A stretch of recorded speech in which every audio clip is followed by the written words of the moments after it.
The great Brahma gods from each of the 5 pure abodes brought the news to all beings that 100,000 years from now, a perfectly enlightened Buddha would arise in the world. Those who wish to meet up with him must maintain the 5 moral precepts and constantly develop loving kindness.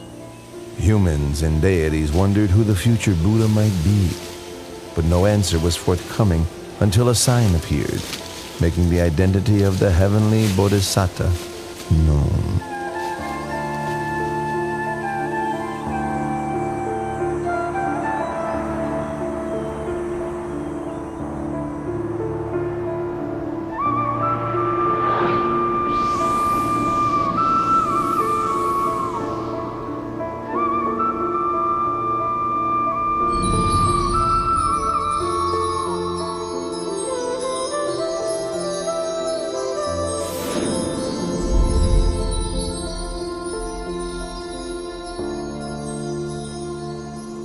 The deities and Brahmas met together for the sake of inquiring who the enlightened one would be. At that very moment, the answer became clear, as they all saw the 5 preliminary signs appearing in Santusita Devaputta.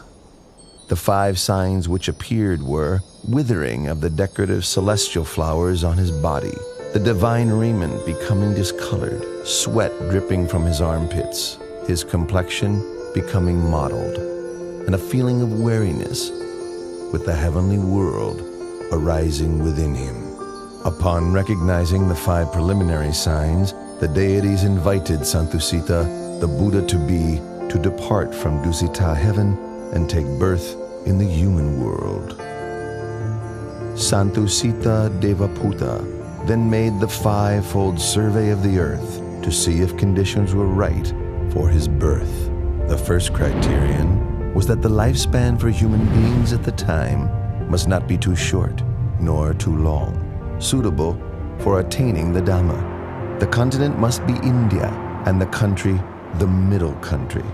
He must be born either into the warrior caste or as a Brahmin, and his mother must be one pure in moral conduct with much accumulated spiritual virtue. Seeing that all of these conditions were fulfilled, the Buddha-to-be accepted the invitation to be born upon the earth.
How do you Royal astrologers, interpret the Queen's dream.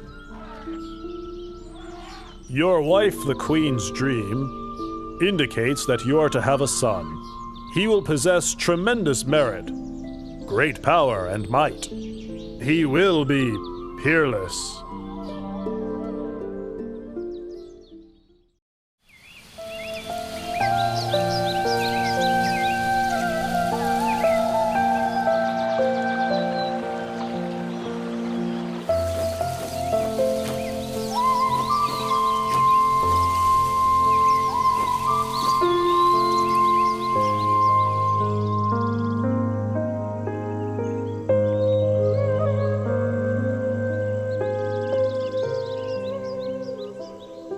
My lord, tradition calls for me to return to my family home at Boddha to give birth.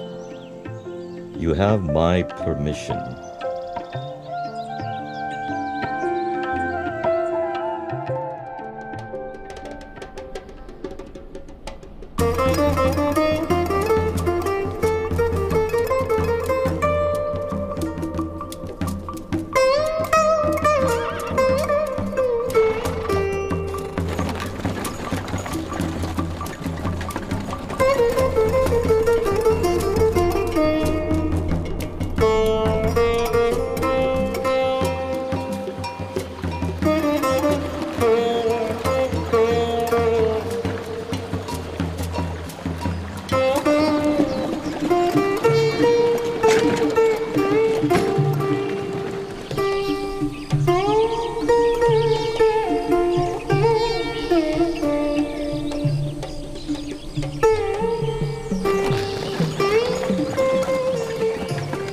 Counselors, let's stop and rest here.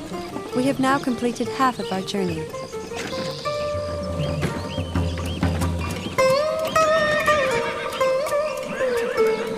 The forest park of Lumpini is so beautiful and shady.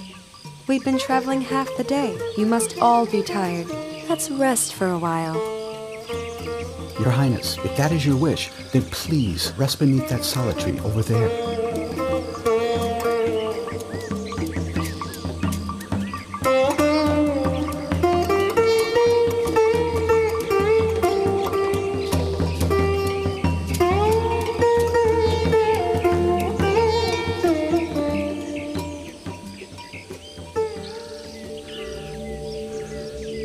I feel as if I'm about to give birth. Quickly, join in and help. Her Majesty's time has come. Hurry, hurry!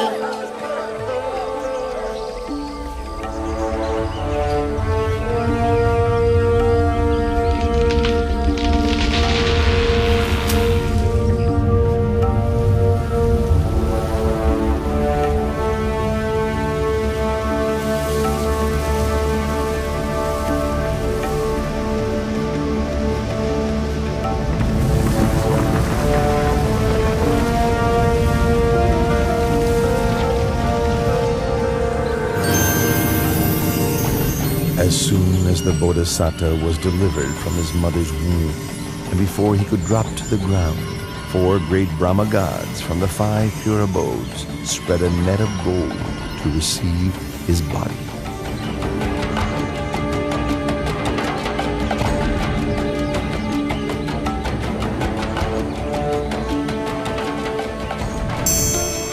On that day, the full moon of the 6th month, the year of the Buddha's birth, equivalent to 623 BC.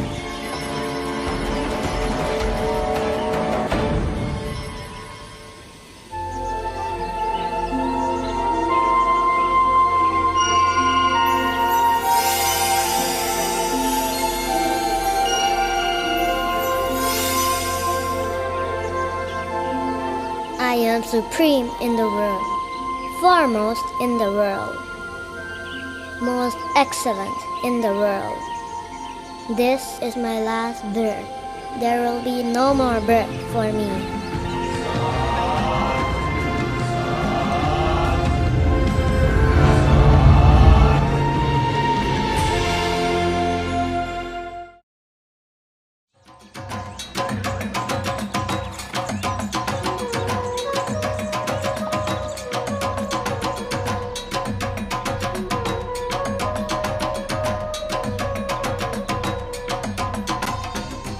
I have heard the good news of your son's birth and have come to pay a visit. Venerable Asita, I thank you very much. And as you have been respected by the Sakyan royal family for a long time now, would you be so kind as to examine my child's physical characteristics? The whole family gathered here would be able to hear. Your Majesty, please place your child in the cradle first, so that I can see him well.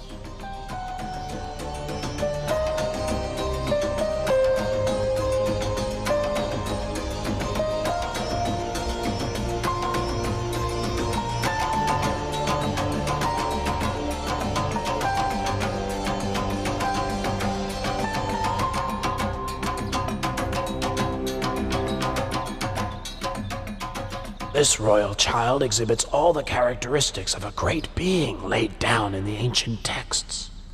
I have never seen any being with the signs expressed to such perfection.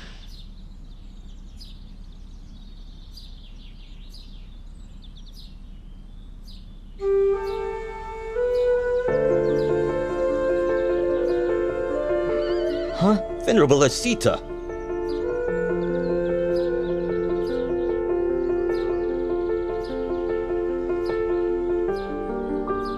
I have examined the characteristics of your newborn son.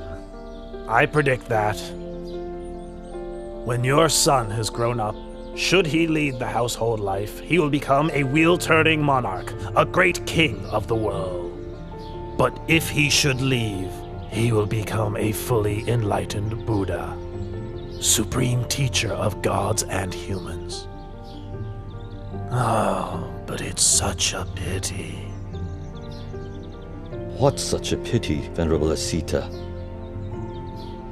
It's a pity that I am too old to have the chance to live to see this great being grow up.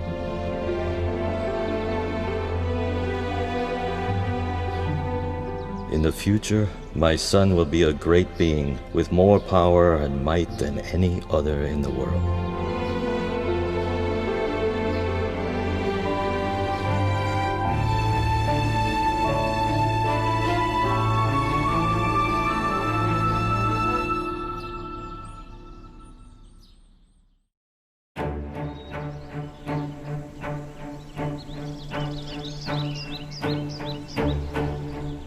From the 108 Brahmins I invited for the naming ceremony, you 8 have been selected to interpret my baby son's characteristics. You are all proficient. Please give your prediction for my son's future life.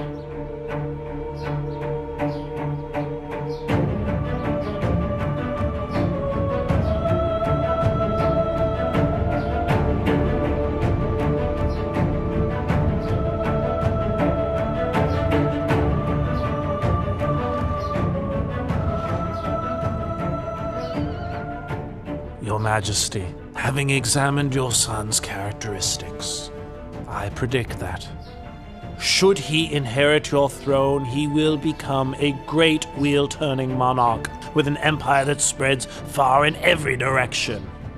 But should he go forth as a monk, he'll become the perfectly enlightened Buddha, the unequaled supreme teacher and guide to the world.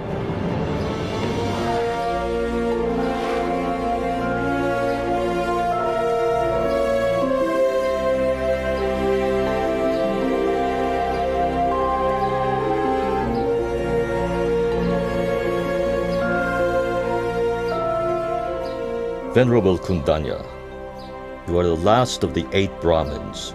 Do you agree with the other 7 Brahmins that my son has 2 courses, either to become a great wheel-turning monarch or to become a fully enlightened Buddha?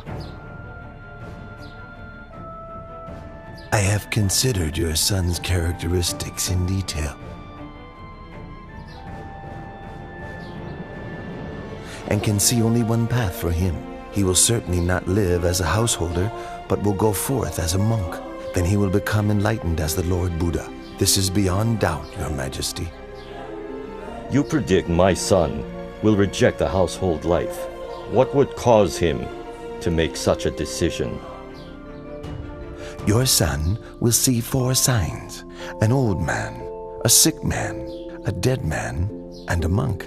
These signs will inspire him to give up the royal throne for the sake of the holy life, through which he will become enlightened as the Buddha. Well, I'd like my son to be a great wheel-turning monarch, ruling the 4 great continents, the greatest prestige for any king. From this point onwards, I will not allow my son to ever see an old, sick, or dead man, or a monk.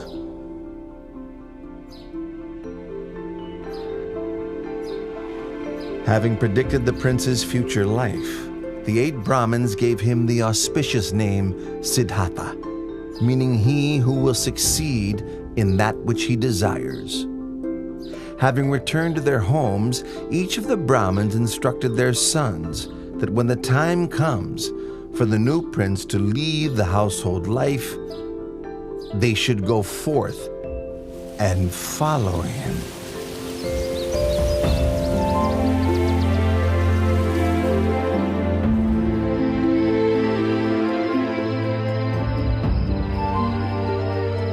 Seven days after Prince Siddhartha's birth, his mother, Queen Siri Mahamaya, passed away and became a god in the heaven of Tusida.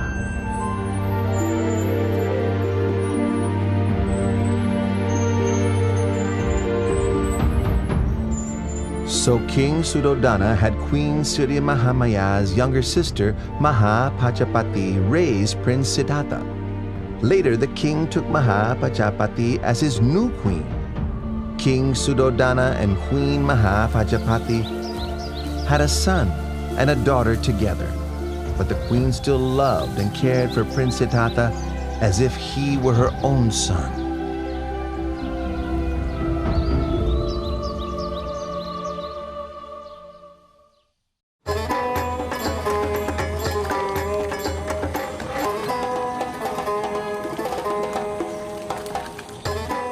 Both of you would like to go and watch the plowing ceremony, wouldn't you?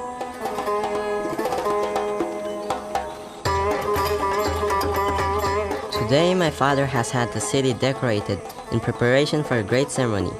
It only takes place once a year. Go and watch. I will simply sit here. You needn't worry about me. With your permission, we'll go and watch for a while. As soon as the ceremony is finished, we'll be right back, Your Highness.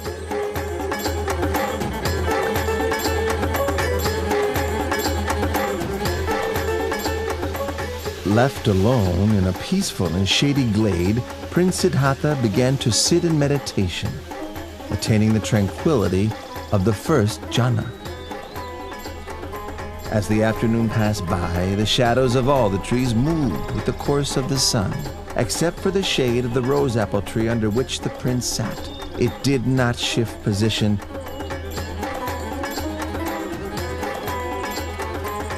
but remained steadily in place.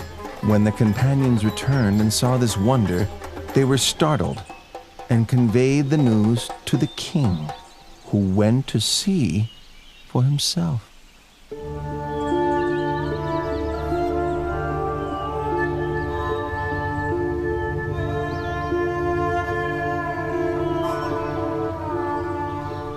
When my son was newly born, Asita the hermit came to look at him, and to my surprise he bowed at my son's feet. On that day, I also bowed to my son for the first time. Now, my son has performed this marvel. Having seen it, I feel I must bow to him for a second time.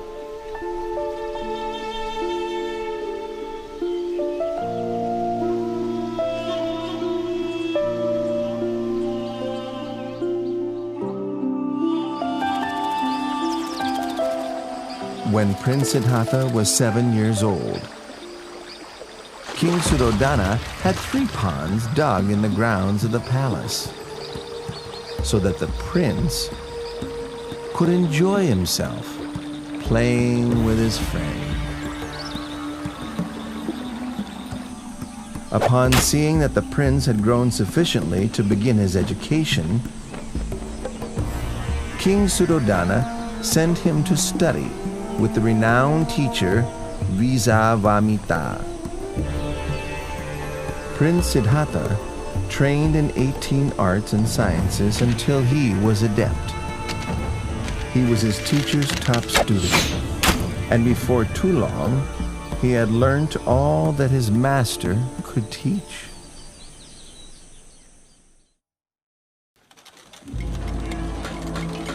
When Prince Siddhartha reached the age of 16, King Suddhodana had 3 palaces built for his son. One in which to reside during the hot season, one for the rainy season, and one for the cold season. The king, wishing to prevent his son from leaving the household life, consulted with his ministers and obtained the hand of Princess Yasodhara for him in marriage.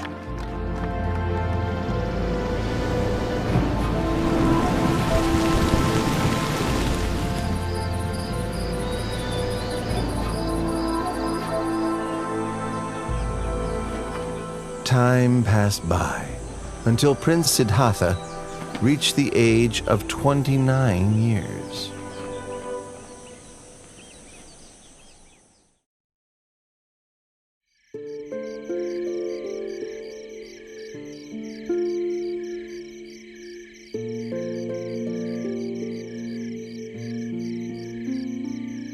Siddhartha, there is nothing worth seeing outside of the royal palace.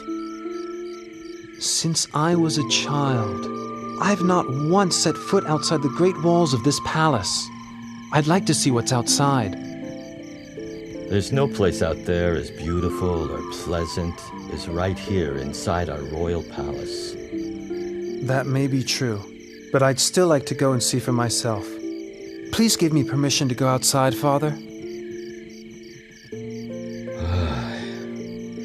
Well, if you really want to, I won't frustrate you, my son. I'll have a royal chariot prepared. Tomorrow morning, you may go outside. Thank you very much, Father.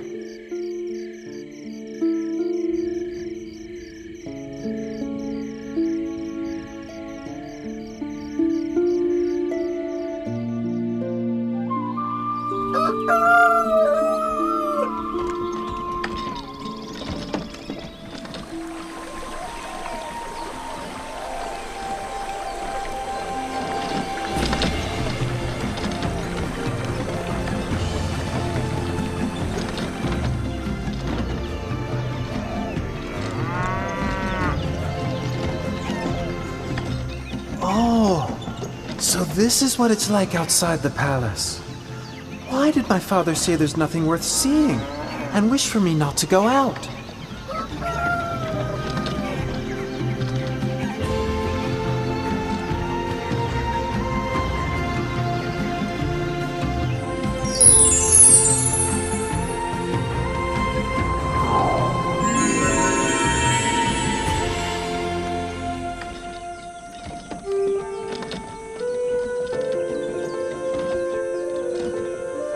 Channa, stop the chariot.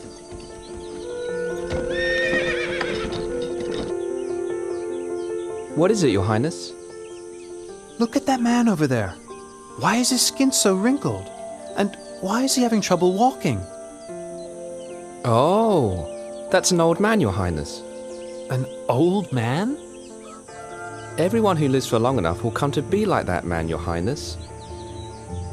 Everyone must come to a state like that?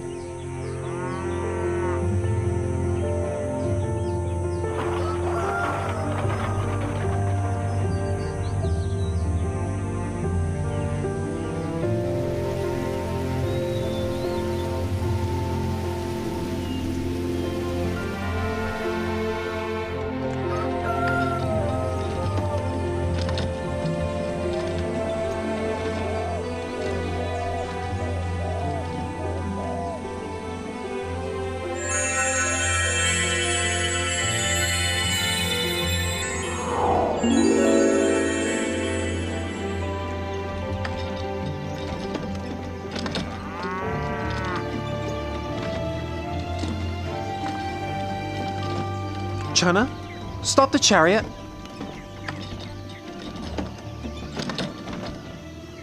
What is it, Your Highness? Why is that man sitting and shivering over there? He is sick, Your Highness. He is sick? Sickness is a natural part of life. We must all experience sickness, every one of us.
Your Highness! Your Highness!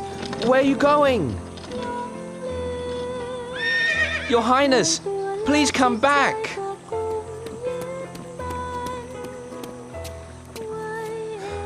Please get back on the chariot, Your Highness.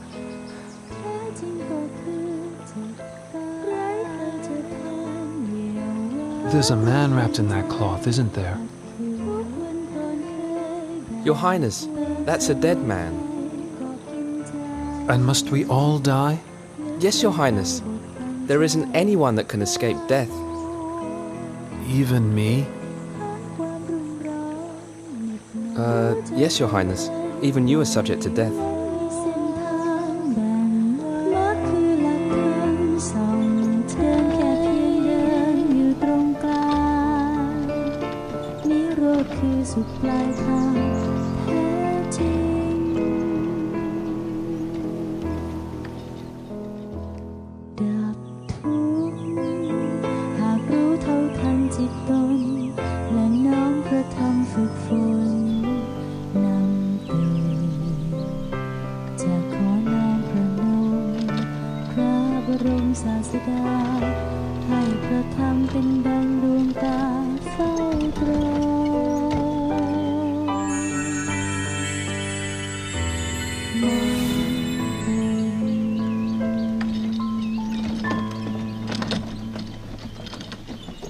Chana, stop the chariot.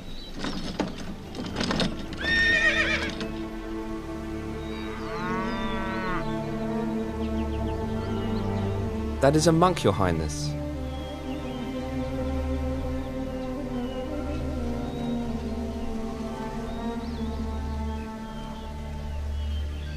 Oh, so calm and peaceful, composed and restrained, truly inspiring.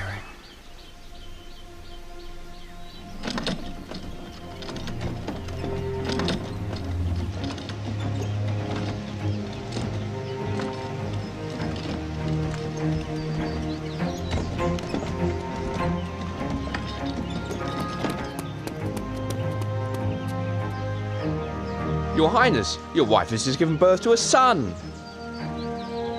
My dear child, I've just begun seeking for a path beyond suffering, and now you are born, like a snare for my heart. I will give you the name Rahula, which means fetter.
Yasodhara, you are as dear to me as my own heart.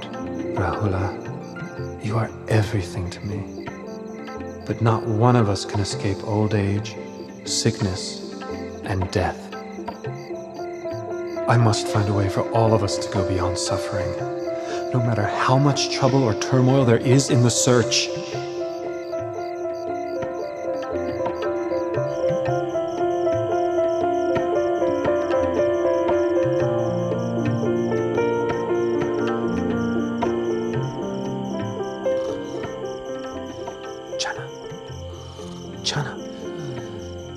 Channa, wake up! Channa, wake up! What is it? Channa, go quickly and prepare my horse, Kantaka. Don't let anybody see you. Meet me in front of the palace gate. Hurry! Yes, Your Highness.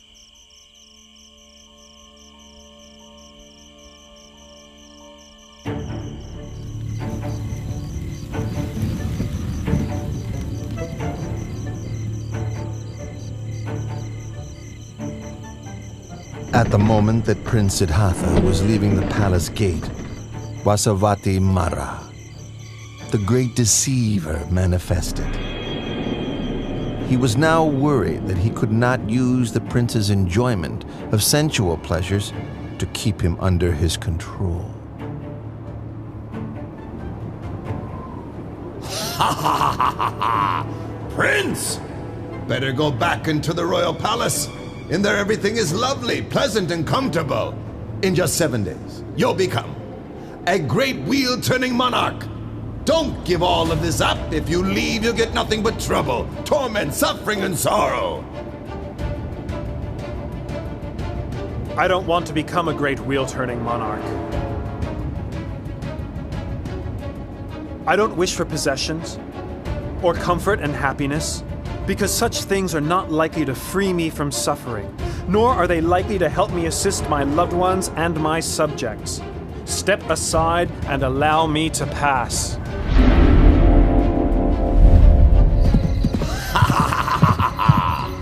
Do you think you can escape from my power? I'll be here waiting for you see? For a chance to overwhelm you with greed, hatred, and delusion. I'll follow you like your shadow. Let's see who will win this battle. Ha ha ha ha ha!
We've reached the river Anoma. Stop right here, Channa.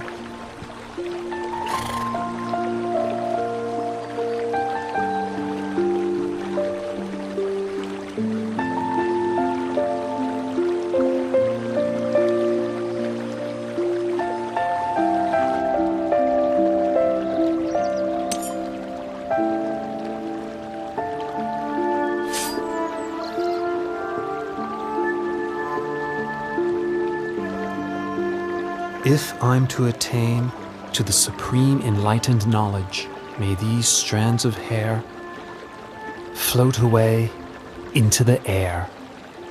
But if I'm not to succeed, may they fall to the ground right here. When the prince threw his hair up into the air, it floated into the sky and didn't fall down. Indra, the king of the gods, caught it in a crystal casket, which he then enshrined in the Kulamani shrine in the Tavatimsa heaven. the Brahma Gatikara offered the prince the 8 requisites of a samana and received in their place the prince's raiment, which he installed in the Dusa shrine in the Brahma world.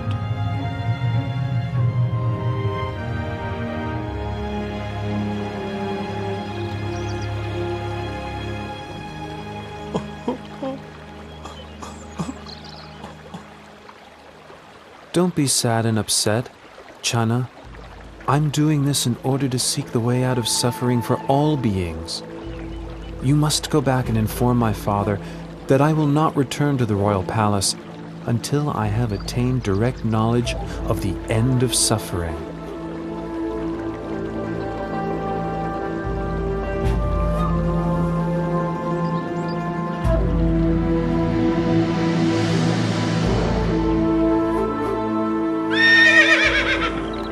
The horse Kantaka was so grieved to be parted from Prince Siddhartha that his heart gave out and he died right there. The power of his appreciation and gratitude to his master carried him to Tavatimsa heaven, where he was reborn as a god.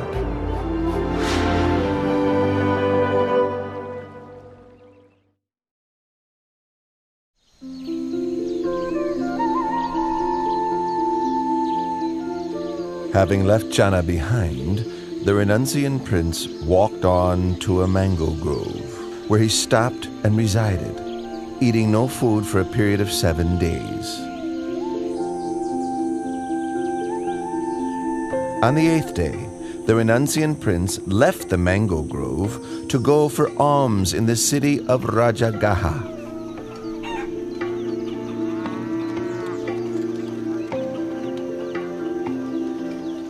All the townspeople could see that this monk was different from other renunciants because of his radiant complexion and ineffably calm demeanor.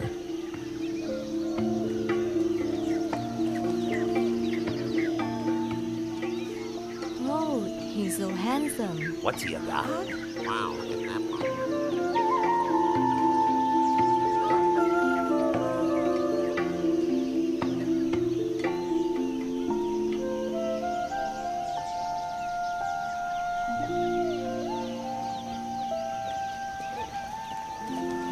Wow, he's handsome, he's beautiful. That's amazing. Look at that guy right there. Wow, look at that. Look at him. Delighted, the people spoke to one another, praising the monk's splendor, saying that it was as if a god had descended from heaven for humans to see.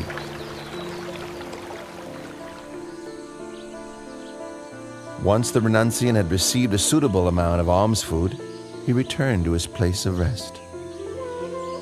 Sitting, the prince contemplated the motley food offerings within his alms bowl, all mixed together. It was an unappetizing sight. In the past, I would partake of only the most refined and delicious foods. Now leading the holy life for the sake of seeking truth, can there be any point in being fussy over what I eat? This nourishment is merely a necessity for sustaining life. King Bimbisara of Rajagaha sent his men on the trail of this Samana, whom the townspeople regarded as splendid, like a god. He then went to see the renunciant prince for himself. When King Bimbisara saw the dignified, peaceful demeanor of the young monk, he felt greatly inspired. Then, exchanging conversation with the Samana, the delight in his heart increased all the more.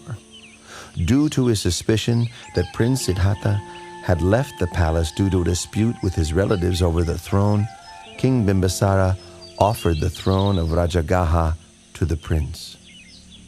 But the prince refused the king's offer, having renounced his own throne, not due to a dispute, but in order to seek the way beyond suffering.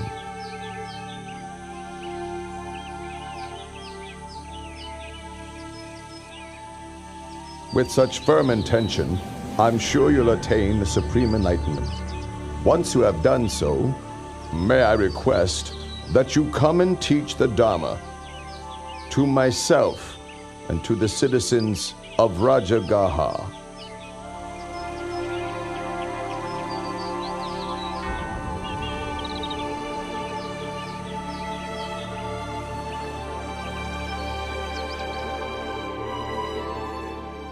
The renunciant prince traveled on to the hermitage of Alara Kalama in order to study and practice under him. In a short time, he had learned all that his master could teach, and so then he traveled on to seek Udaka Ramaputta at his hermitage. Before long, he had come to the end of this teacher's knowledge too. When he asked about attainments beyond that which he had already been taught, Udaka Ramaputta could offer no reply, but instead offered him the leadership of the community.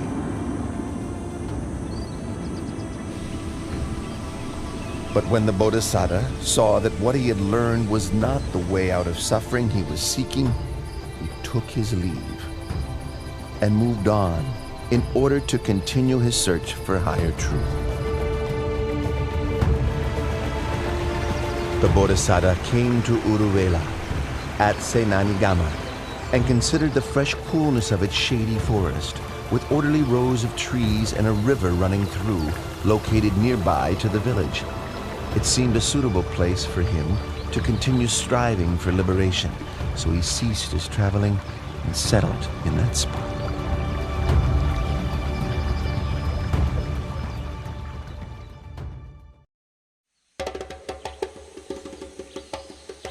The Brahmin Gondanya was very pleased to hear the news that Prince Siddhartha had gone forth, and hurried to seek out the sons of each of the 7 other Brahmins with whom he had divined the identity of the Bodhisattva according to his physical characteristics when he was just born.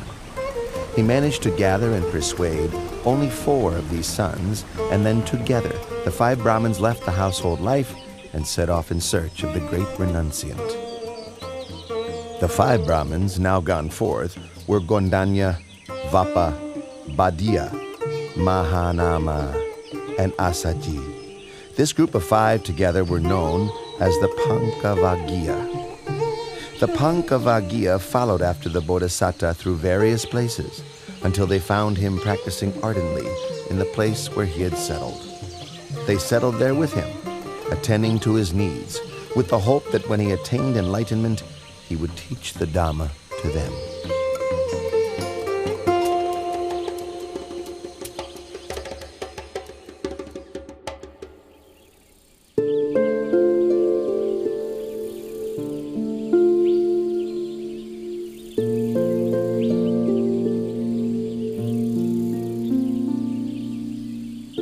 The renunciant prince was intent on seeking the path to enlightenment, so he took up 3 of the extreme ascetic practices that were favored by the practitioners of those days.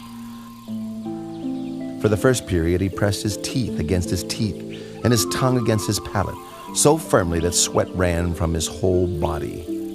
The pain was as severe as if someone were gripping his throat tightly, strangling him. When he saw that this was not the way to enlightenment, he gave up on the practice and changed to another method. For the second period, he restricted his in and out breaths, stifling them until both his ears rung loudly, his head ached, and his stomach racked with pain, his body as if on fire. But no matter how great the distress, he did not give up his efforts until he saw that this was not the way to enlightenment. Seeing this, he gave up the practice and changed to another method.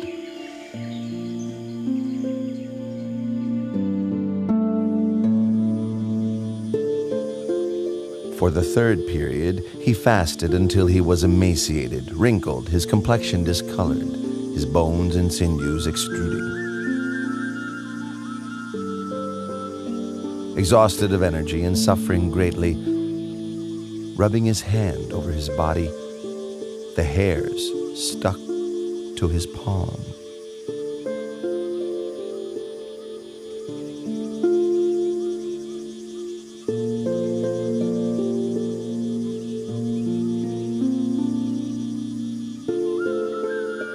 I've carried out the extreme ascetic practices, pushing the body to limits which no other could exceed. Why have I not yet attained enlightenment?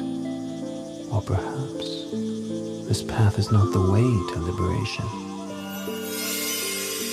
The Bodhisattva is worrying and wondering about the path to realization. What's the best way to help him?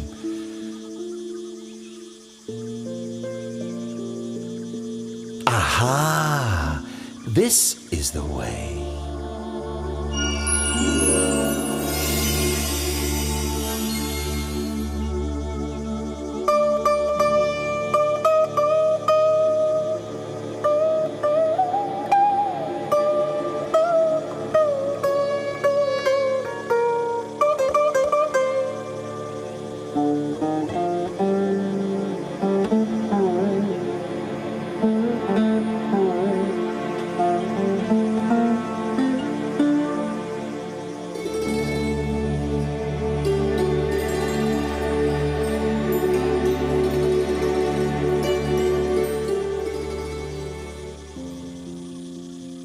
One string of that lute is too tight.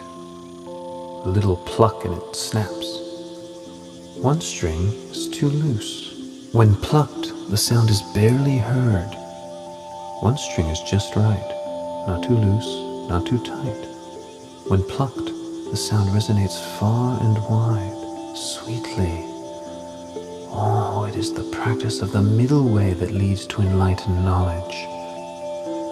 But the current state of my body surely can't support efforts in developing the mind along the middle path of practice.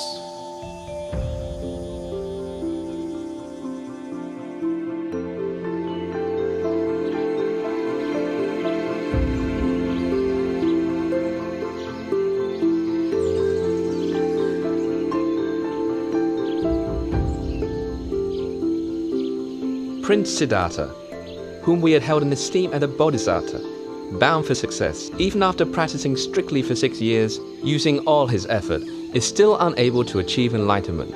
Now he's relaxed his efforts. And eating proper food again. How will he ever succeed?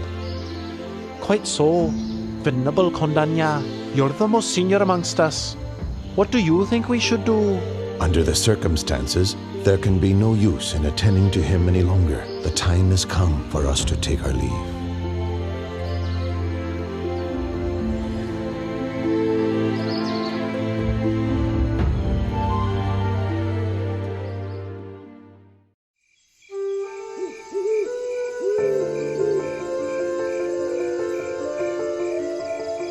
On the night of the 14th waxing moon of the 6th lunar month, as dawn was approaching and the Bodhisattva close to waking, 5 auspicious signs appeared in his dreams.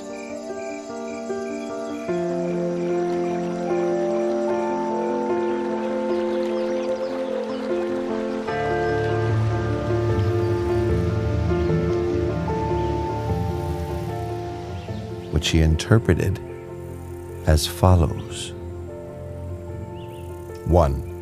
He would achieve enlightenment as the Buddha. 2. He would declare the true Dhamma for the benefit of all humans and deities. 3. A great number of people would come to train under him, thus establishing the Buddha, the Dhamma, and the Sangha. 4.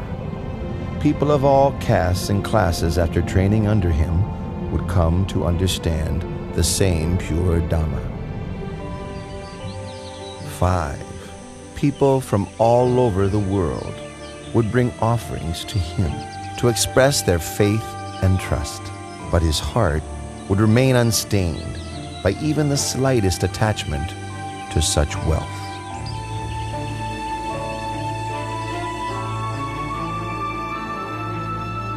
In the village of Uruvela Senanigama, there lived a wealthy man's daughter named Sujata. When she was young, she made a vow to the deity abiding in a banyan tree close by, so that she might have a husband of equal wealth and birth, and that her first child might be a son. Once her wishes had been fulfilled, she prepared a rice dish, prepared with cow's milk and honey, as an offering to honor the tree deity. Madam Suchada! Madam Suchada!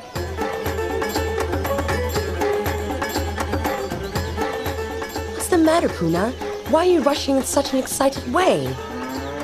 It seems that the tree god has come to receive your offering. I saw him at the banyan tree over there with my own eyes. He's glowing with a beautiful halo all around him. Everyone, quickly, help! Puna, go and fetch a golden tray for the honeyed milk rice. We'll take it out to offer to the tree god. Quickly, go, go!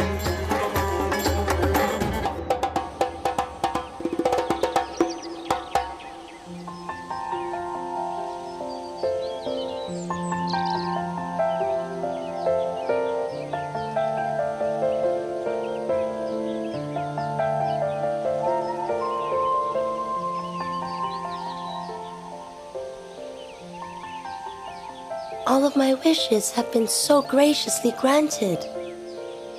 Please, may I offer this meal of honeyed milk rice and this golden tray to you?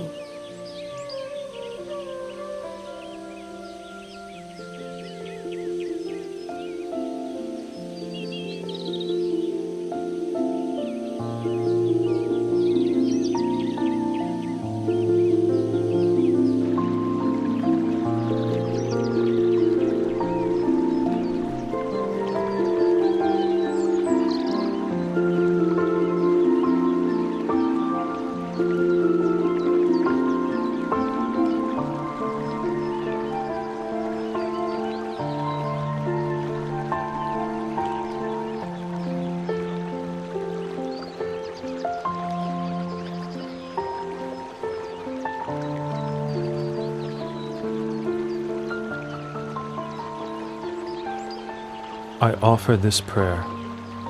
If I am to succeed in realizing perfectly enlightened knowledge, may this golden tray float up the river against the current. But if I am not to achieve my goal, may this tray float downstream with the current.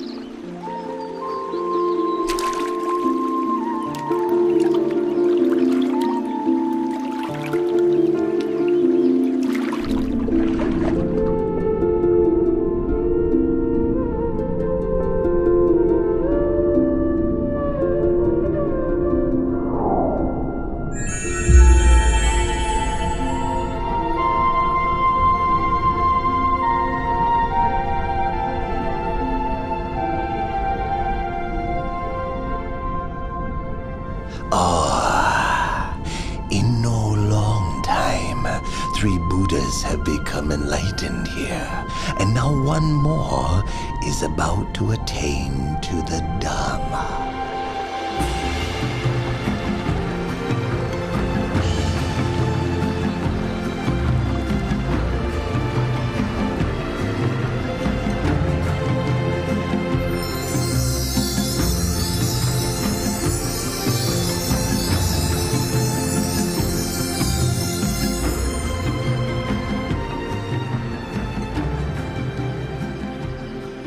I'm a Brahmin called Sotiya, sir. I'm inspired with great faith at the sight of you. Please let me show my respect. May I offer you 8 handfuls of blade grass?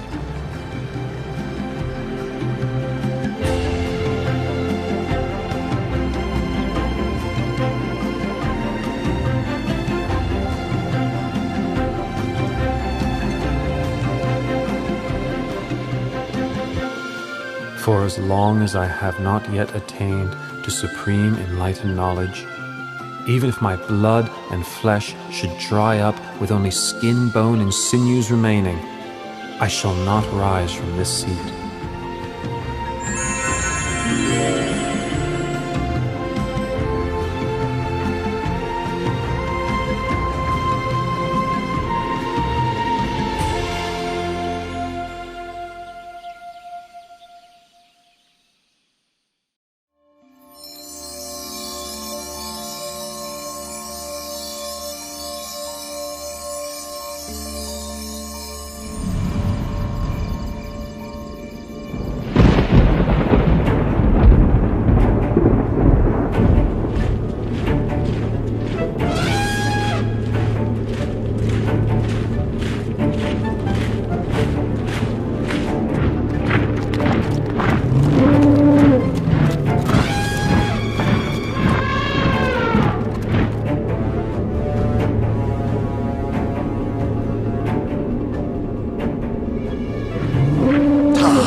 I've been following Prince Siddhartha's every step, so as to stop him from achieving enlightenment.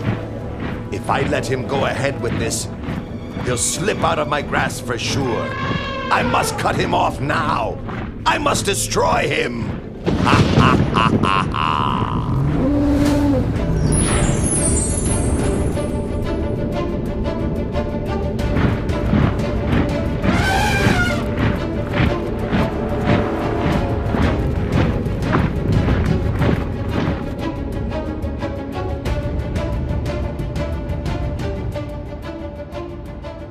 The power of the Bodhisattva's spiritual qualities and goodness, accumulated over countless lifetimes, protected him as though in invisible armor, his heart steady and peaceful, unshaken by fear.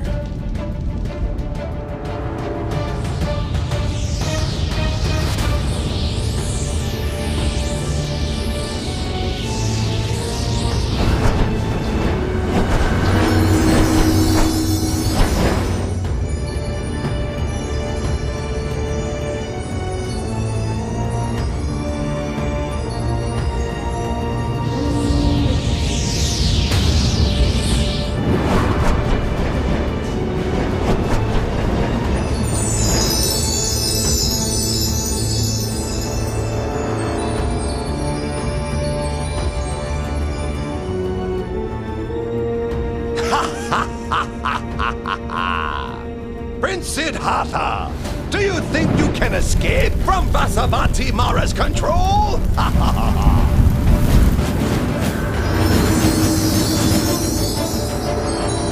Huh?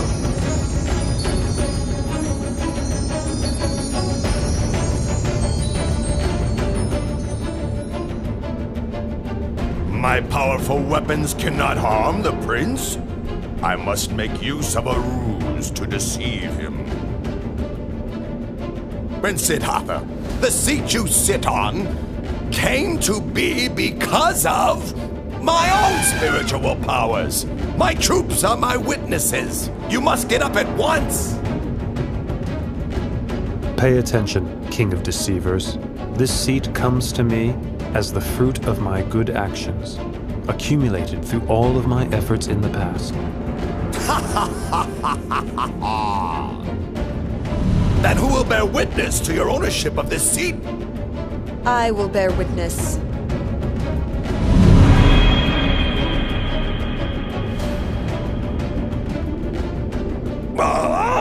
Dharani, goddess of the earth! All the merit made by his good actions in the past, even the water which he has poured on the ground in dedication of merit, soaked up by my hair and kept close to my head, is sufficient to bear witness to his virtues.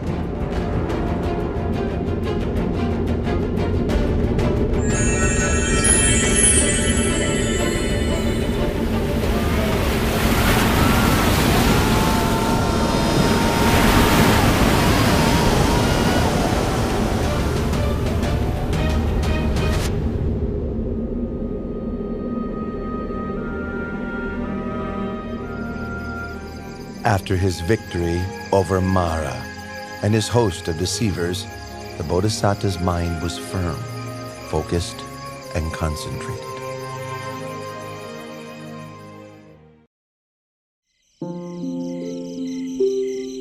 At dusk, the Bodhisattva began to develop meditative insight, attaining to the first knowledge, Pubenivasa Nusatinyana, the ability to recollect his past lives.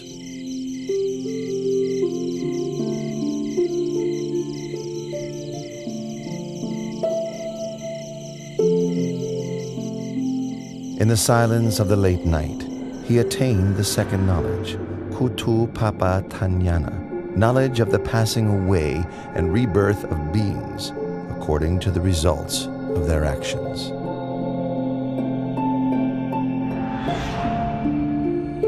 Close to dawn, the Bodhisattva attained to the third knowledge, Asavakayanana, knowledge of the destruction of mental defilements, complete liberation and freedom from suffering.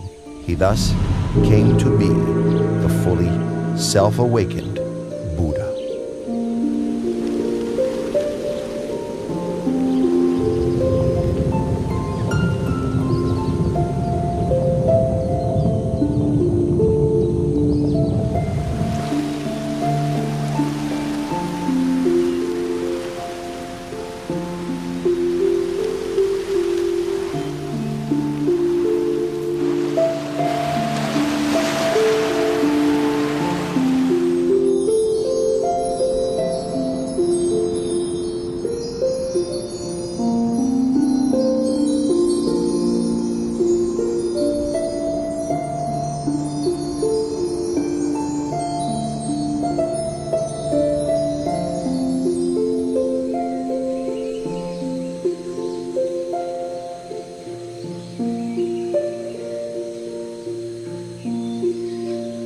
Craving, with you I've been born again and again, but now you are revealed, and your power redundant.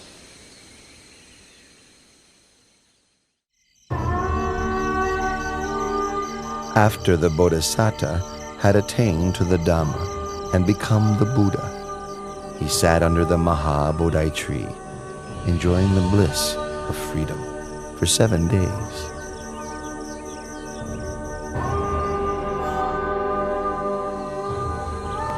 Then he went and stood in the open, gazing back at the Bodhi tree and recollecting its virtues.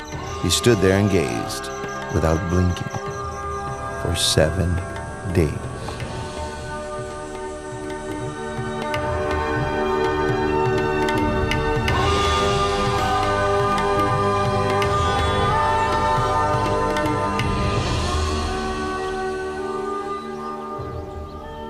After that, the new Buddha walked back and forth between the Bodhi tree and the place where he had stood for another 7 days. Having walked meditation for 7 days, for the 4th week he sat meditation in a crystal shelter prepared for him by heavenly beings. He sat and contemplated the most profound Dhamma for 7 days.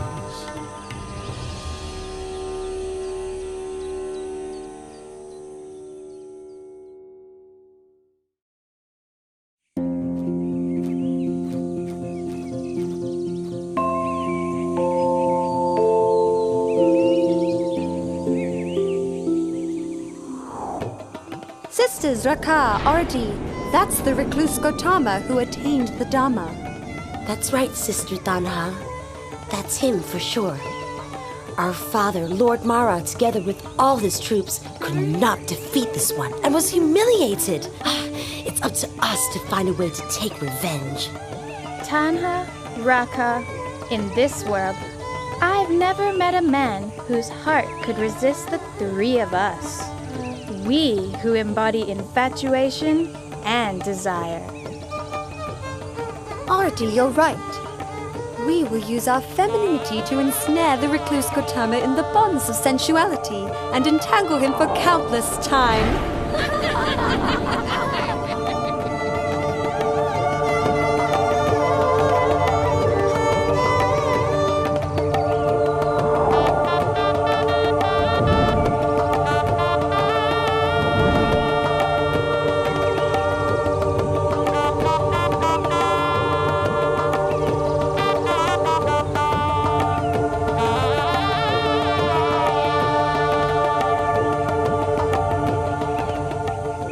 Oh, Prince! Oh, Prince! Prince! Ow!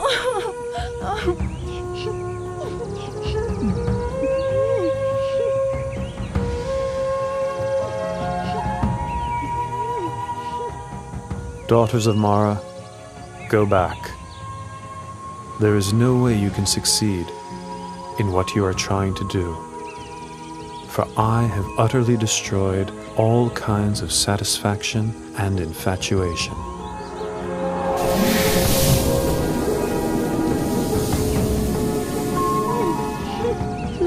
My name is Tanha, and this is Rakan Arti. We're not here to tease or deceive you, but the truth is, we are quite taken with the sight of you. Really and truly, sir, no one has ever made us feel so enamored as you. No one, sir. That's right. The three of us offer our bodies and our hearts to your service, expecting no reward.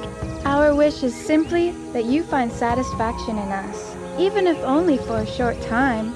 That would make us so very happy. I've told you already. I have utterly destroyed all kinds of satisfaction and infatuation. You will not find what you are looking for. There is nothing for you here. You should go away.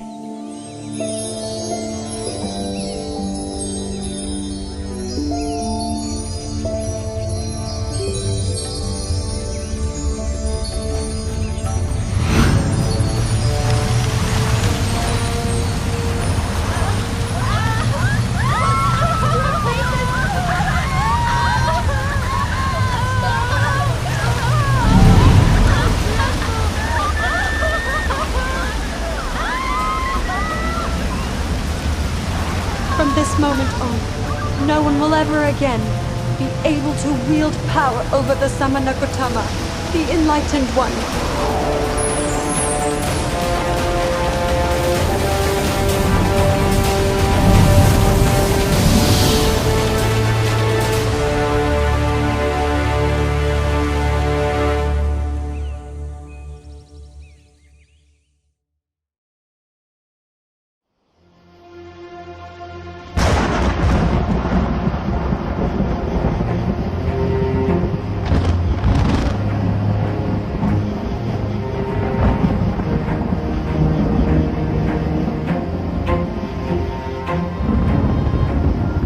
In the 6th week, the Buddha sat enjoying the bliss of freedom underneath the Mukalinga tree.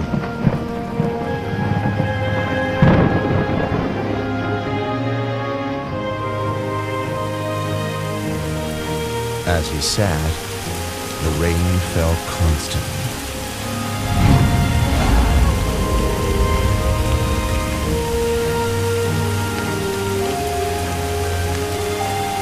A king of Nagas, called Mukalinga, saw him and was inspired with faith.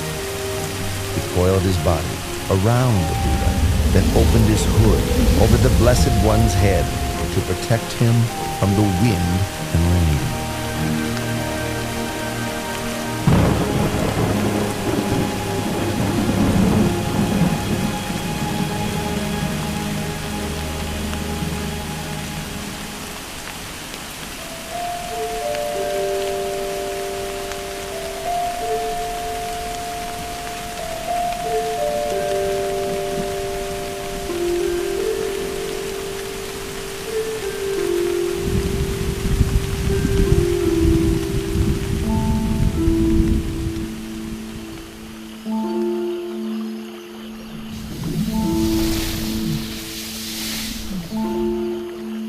When the wind and rain subsided, he uncoiled from the Buddha and changed his body into the form of a young man, bowing and paying respects to the Buddha.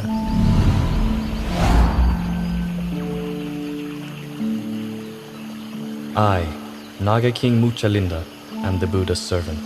I pay homage to the Blessed One.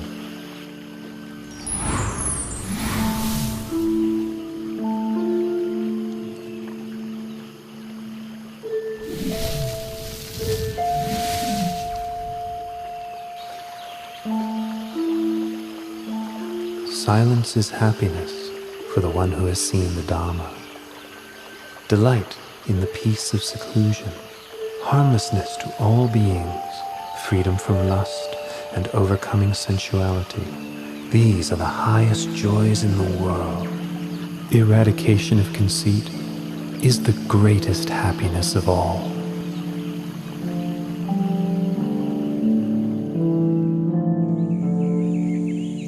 In the 7th week, after his enlightenment, the Buddha sat and enjoyed the bliss of freedom under the tree called Rajayatana for another 7 days.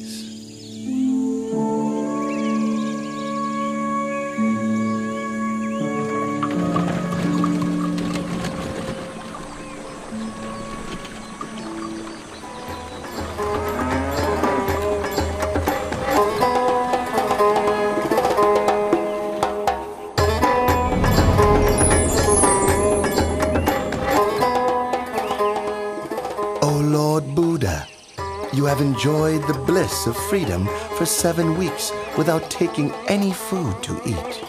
Please accept this medicinal fruit I have brought for you from the heavenly world.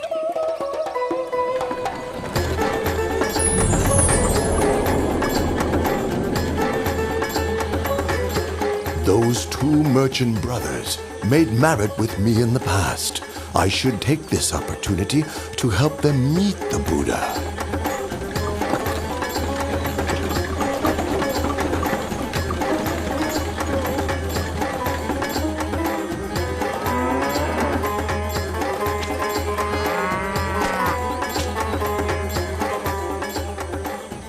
Look, Tapusa, all of our carts have stopped as if fixed to the ground. No matter how much our men work the bullocks to make them pull, the carts still won't budge. They just won't move. It's strange. Why would the... Huh? You 2 merchants, do you know that the just now enlightened, perfectly awakened Buddha is now sitting under the Rajayatana tree over there? You'd better go and pay your respects to him, then offer him the baked and ground grain meal you're carrying with you. It will be a cause for your benefit and happiness for a long time.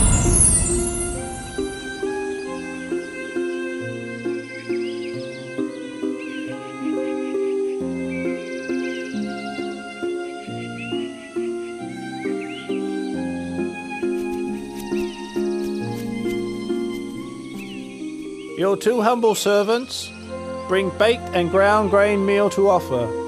Please may the Lord Buddha accept our offering.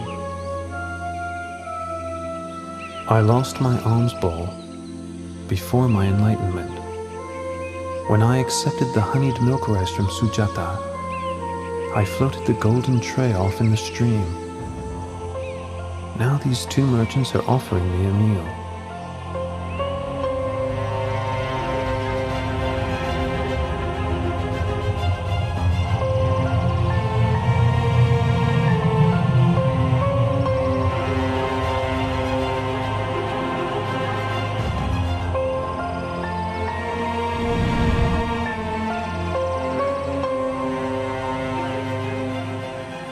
A recluse should not have more than 1 alms bowl.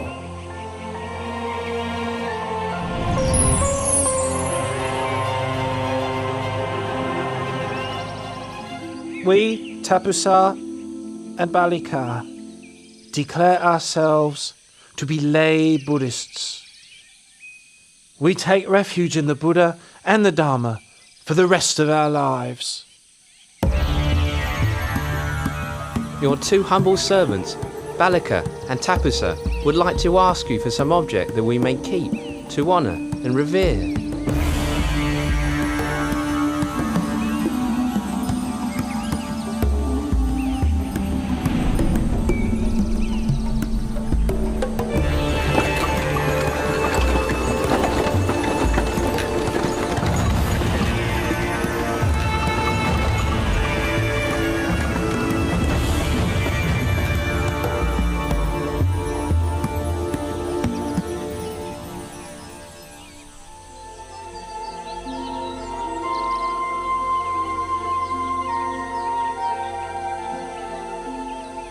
I have attained the Dharma, which is profound and subtle. It is difficult for ordinary people to understand and practice.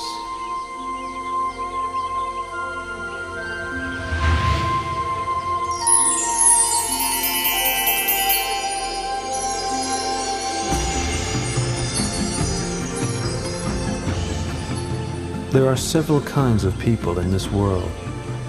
The quick-witted, upon hearing my teachings, know and understand them quickly, just like a lotus flower above the surface of the water that blossoms as soon as it receives the sun's rays. Those of moderate intelligence, having heard my teachings and then receiving some further explanation and training, are able to know and understand within a short time, just like a lotus flower, level with the surface of the water, ready to blossom the next day. The slow-witted having heard the teachings, receiving further explanation and training, persevering with faith, are able to know and understand in the end, like a lotus flower below the water, which grows upwards before finally breaking through the surface and blossoming.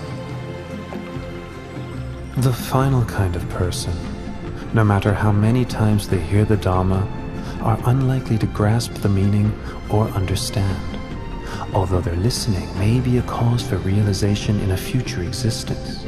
This type may be compared to a lotus down in the muck and mire, falling prey to fish and turtles, not rising up and blossoming. This being the case, I'll preserve my life for the sake of spreading the Dhamma. I will teach humankind until the Dhamma becomes firmly established and widespread for the benefit and happiness of all for a long time.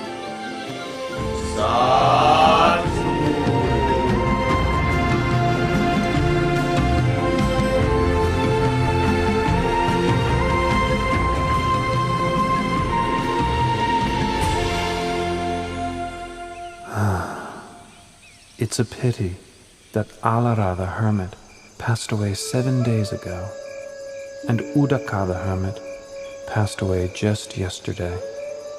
If Alara Galama could have lived for another 7 days, and Udaka Ramaputta just one more day, they would both have surely attained enlightenment. The Buddha had known through superhuman knowledge of the passing away of Alara Kalama and Udaka Ramaputta. Then he remembered the Pankavagiya, the 5 monks who had attended him while he was practicing extreme asceticism. Each of the 5 had well-developed faculties. If they could hear the teaching, they would surely soon attain to the Dhamma.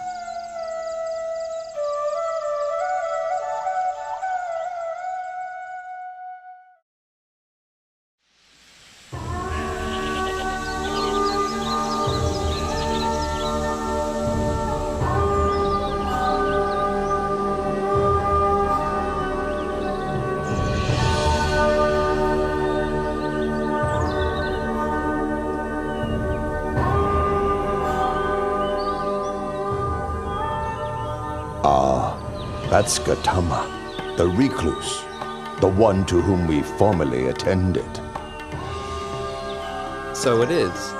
The one who gave up his austerities. All right. If he comes here, we won't bother to get up and welcome him. We'll just put out a seat. If he wants to sit down, then let him sit.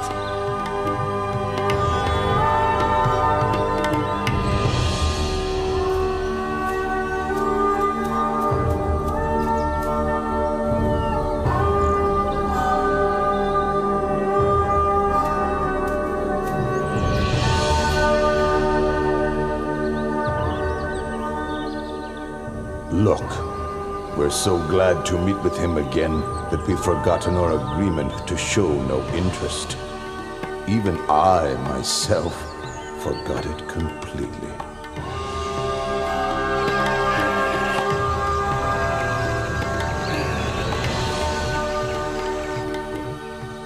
Recluse Gautama, what leads you to visit us here in this forest? Do not address me in that way. I have now attained to the Dhamma. Pay attention to my words. If you follow my instructions, before very long, you will realize the Dhamma. While practicing austerities for a long time, you did not become enlightened.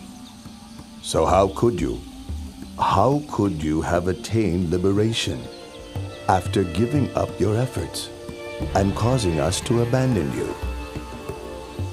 Throughout all of that time, did I ever say anything like this to you all? No, it's true. You have never said anything like this to us before.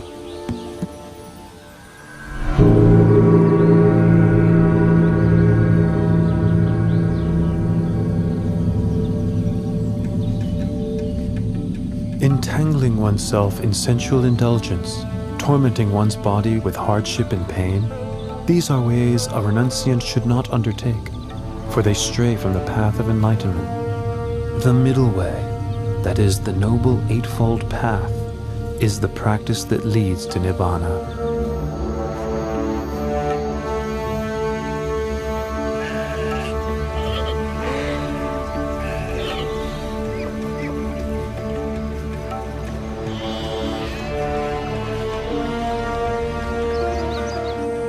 There are four noble truths as follows.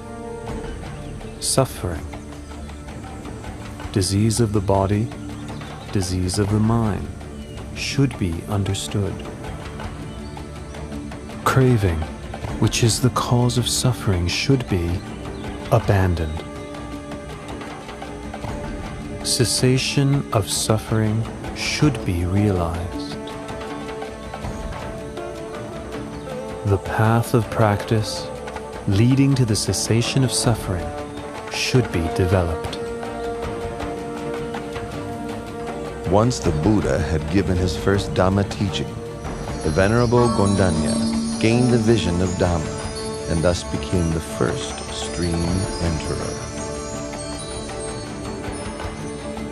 Anya Kondanya knows the truth. Lord Buddha, please grant me ordination as a Buddhist monk. You are now a bhikkhu. Well taught is the Dhamma. Practice the holy life and put an end to suffering.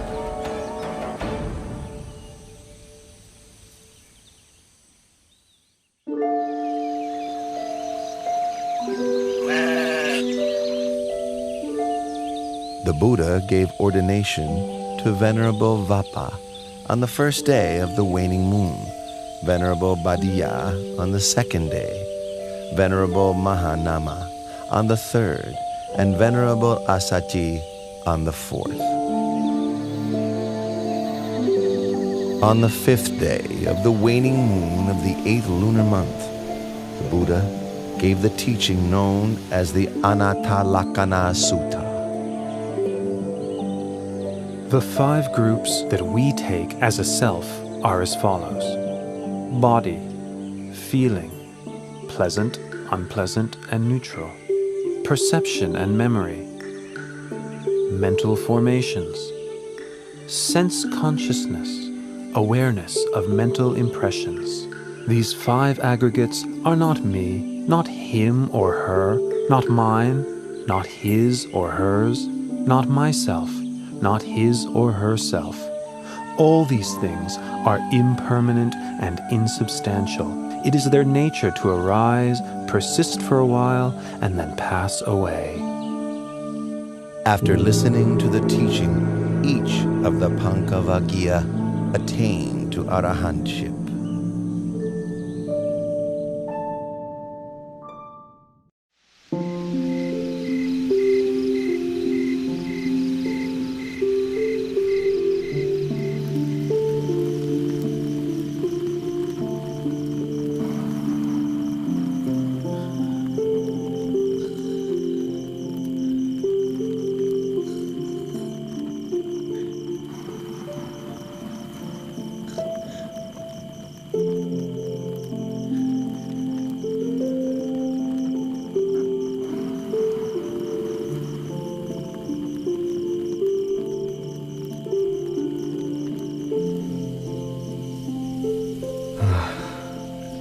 Actually, these women are not so attractive at all.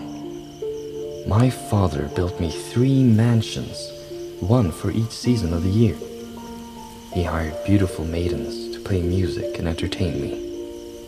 I thought I was living a happy life, but now I feel tired of this way of life. Is this all I came into this world for? Are these the only things that can give one happiness in life? Then why do I feel so bored and fed up?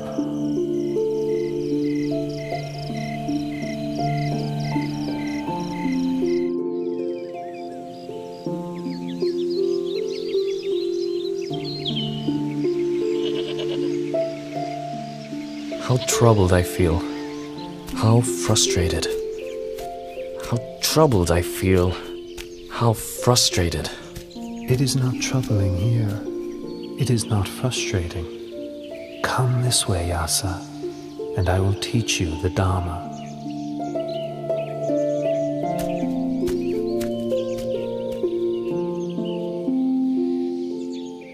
Dana, or giving, means training one's heart to know generosity, to know sacrifice. Sila, or morality, means establishing one's heart within the full doctrine of goodness. Heaven is the reward for a wholesome heart. The harm of sense pleasures is the heat and worry that comes with attachment to the sense of a self. The benefit of renunciation is that present suffering can be abandoned, with no other suffering taking its place. After the gradual teaching, the Buddha taught the Four Noble Truths. Once he had given this teaching, Yasa attained to the fruition of stream entry.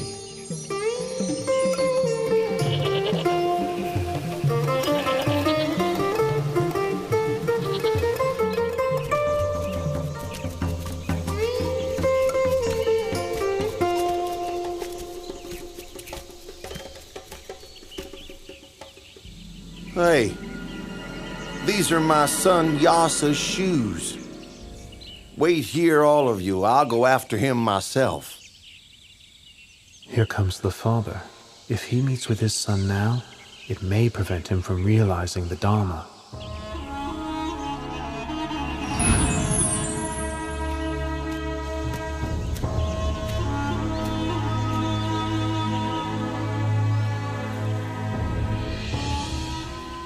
You sitting there, have you seen a young man named Yasa? He's my son. Please take a seat first, and I will teach you the Dharma. And after that, you will meet with your son. Then the Buddha gave the same Dhamma teachings that he had given to Yasa.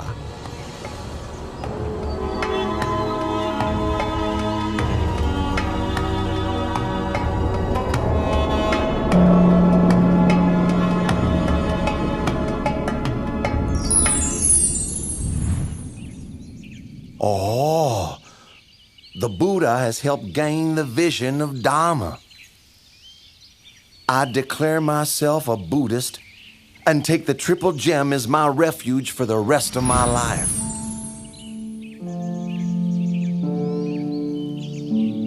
Yasa, hurry back home. Your mother doesn't stop crying out of worry for you. Let's go back now, my son.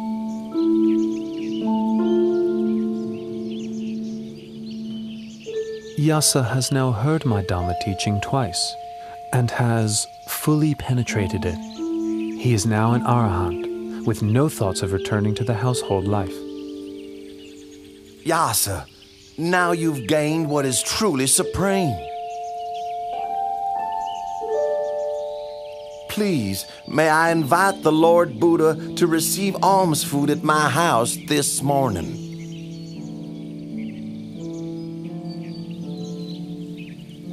Once the wealthy man had left, Yasa requested ordination as a bhikkhu.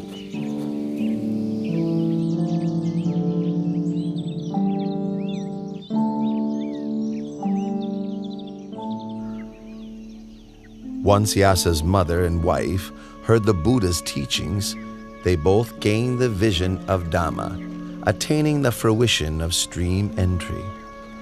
They declared themselves as Buddhists and took refuge in the Triple Gem, becoming the first female followers of Buddhism.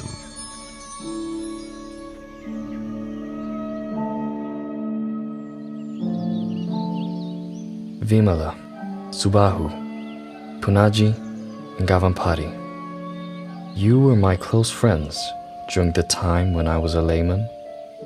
Now I've gone forth and do not concern myself with worldly pursuits. For what reasons are you all here? We heard you'd gone forth, and were sure you must have had good reasons to do so. and so we came to see you. Well, if that's the case, I will take you to meet the Lord Buddha, the one who has shown me the light. I will request the Lord Buddha to give you instructions as well. Follow me.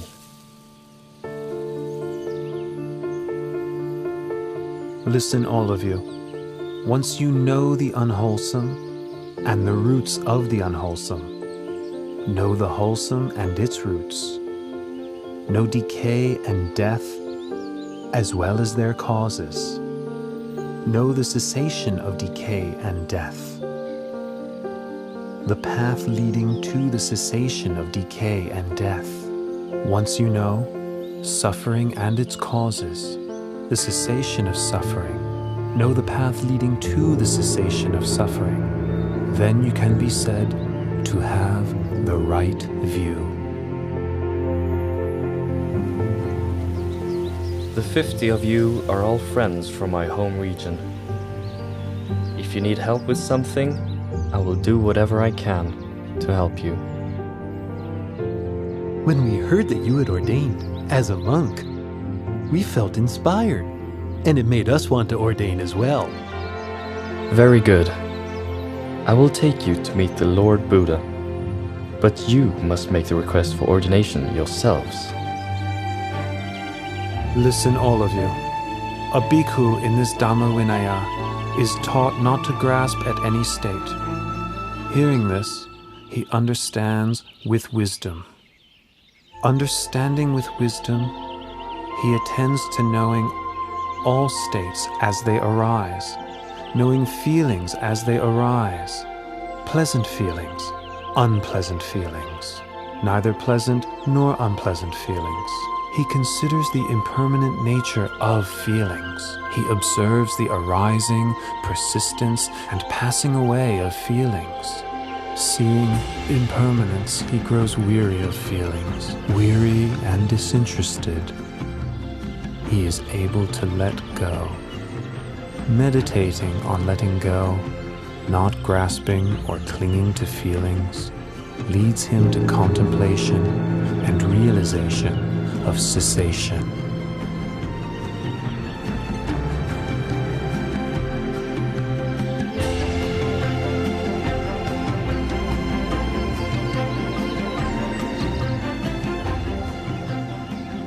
Bhikkhus, you have now attained the sublime Dhamma. So go forth and travel from place to place, spreading the Dhamma. Proclaim Buddhism for the benefit of the many, but let no two travel on the same route. As for myself, I will go to Uruwela Senanigama to spread the teachings there.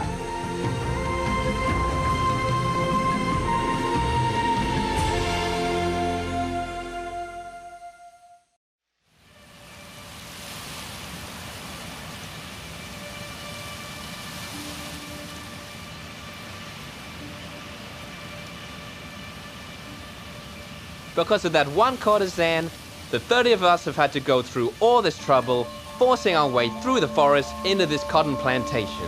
That's right. She stole our clothes and our jewelry. We catch up with her, then... Whoa, wait. Look, there's an ascetic sitting under that tree over there. Let's ask him if he saw her pass by.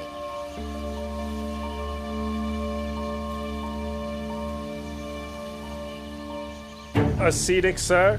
Did you see a courtesan dressed in green pass by here? Please, sir. She took off with our clothing and our jewelry. So now we're searching for her, but we can't seem to find her. O Bhattavaggiya, is it better for you to seek for this woman, or to seek for yourselves? I guess it would be better to seek for ourselves. In that case, I will teach you the Dhamma.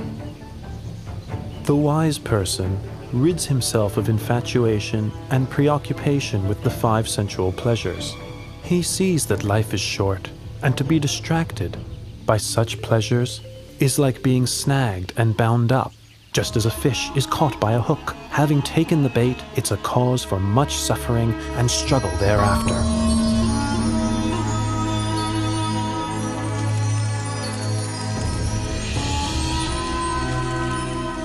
Badavagya, you have now all been ordained as Buddhist monks.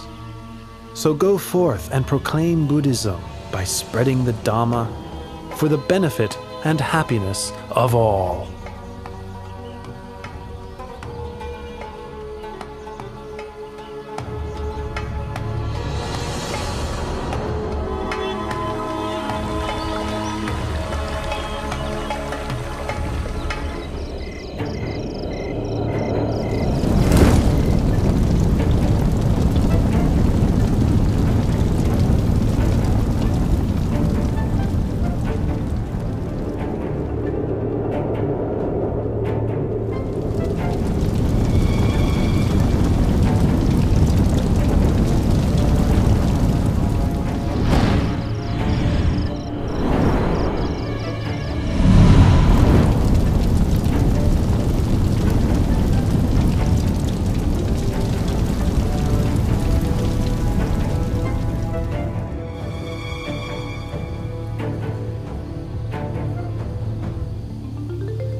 Ascetic, sir, why are you coming into my hermitage? Venerable Uruvela Kassapa, I've come to ask permission to stay here. Here we practice fire worship, but this ascetic is not one of our kind. What does he want? I'm sorry, sir. I have no accommodation for you here. Please look elsewhere. But I would suggest that you travel in a different direction from this. This bank of the Naranya Jara is occupied by we 3 Jatila brothers. My name is Uruvela Kassapa. The surrounding area belongs to myself and my 500 followers. Further on down the river is the hermitage of my younger brother, Nadi Kassapa, and his 300 followers. The area beyond that is occupied by Gaya Kassapa, my youngest brother, with his 200 followers. These 3 riverside hermitages are full. There's no room for you to stay. But I can see a place which is available. Where, ascetic? In your fire-worshipping shrine. Please, give me permission for me to stay there. Ascetic, I don't mind if you stay in there, but I must warn you that there is a fierce and strongly poisonous serpent king in there. If you spend the night in there, your life will be in great danger. Uruvela Kassapa, please give me permission to stay. The Serpent King will do me no harm. If you say so, please make yourself comfortable in the fire-worshipping house.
By now, The recluse must have been burned up by the fire of the Serpent King.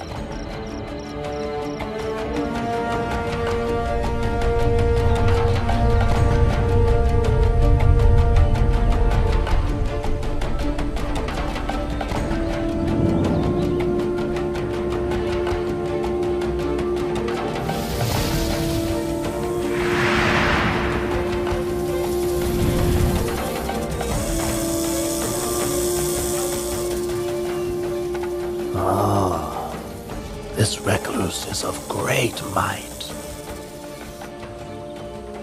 But despite his power, he's still not yet an Arahant like me.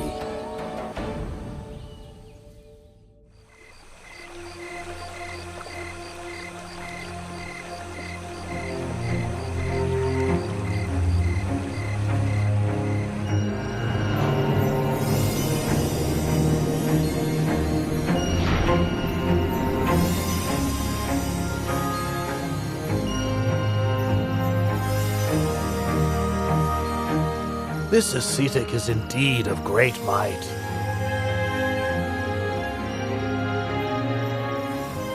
The gods of every heaven realm take turns to come each night to hear his teachings. But despite his power, he's still not yet an Arahant as I am.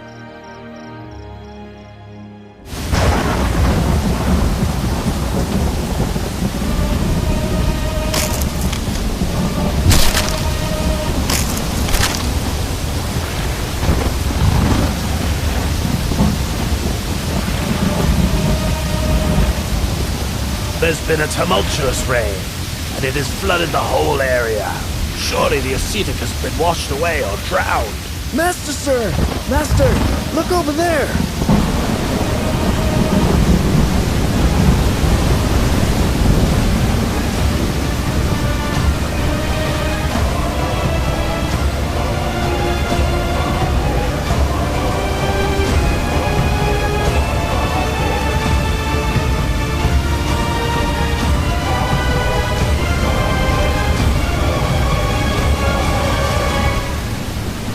This ascetic has so much power.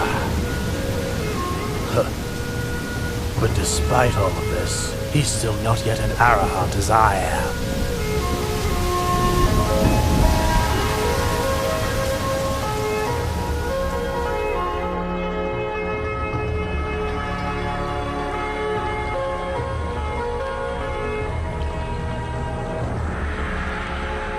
This fire worshipper is so proud and conceited. He insists he's an Arahant. How stubborn he is. Uruela Kasapa, your way of practice does not lead you to the path and fruit. So why do you consider yourself an Arahant? Having deceived yourself, you deceive others. If you could give up your pride and practice according to my teachings, in no long time you would truly be an Arahant. Oh, I realize my fault.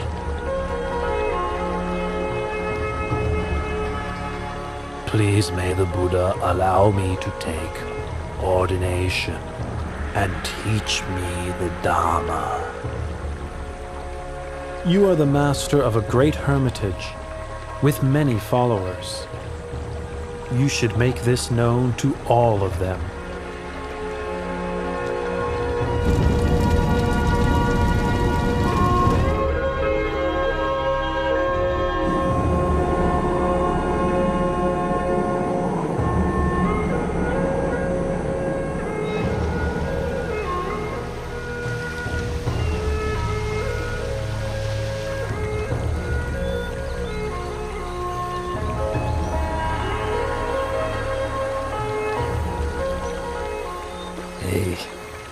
These robes and fire-worshipping implements must have washed down the river from where my two elder brothers live.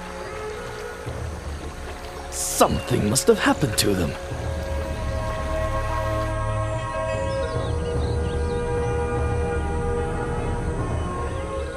Brother Urvela, Brother Nati!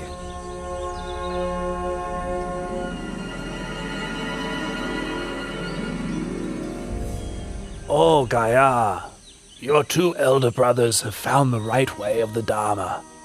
Quickly bring your 200 followers to approach the Buddha, the one who illuminates the path.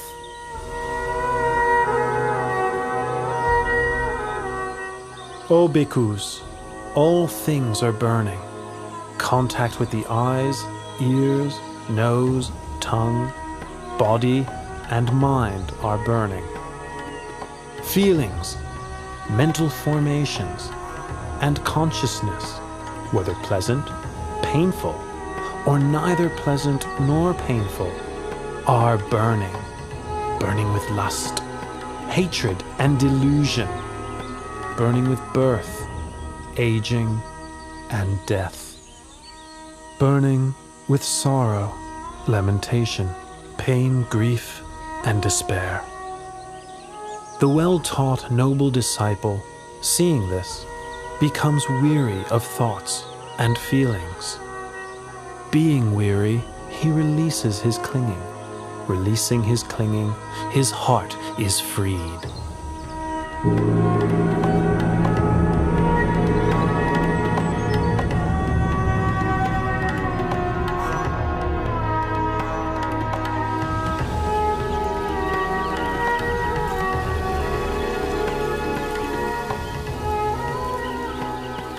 Oh, the Buddha has come to stay right here.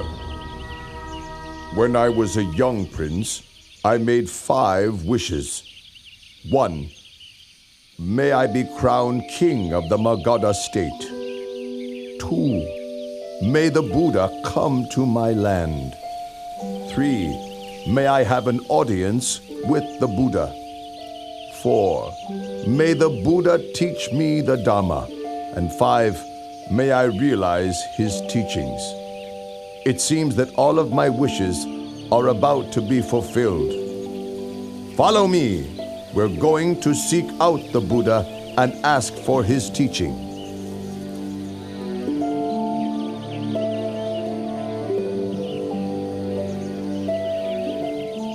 Dana, or giving, has forgiveness as its highest form. If one develops giving along with forgiveness, one becomes gentle and restrained, and one's heart becomes cool. This is because one has to let go of one's attachment to material things and to one's sense of self.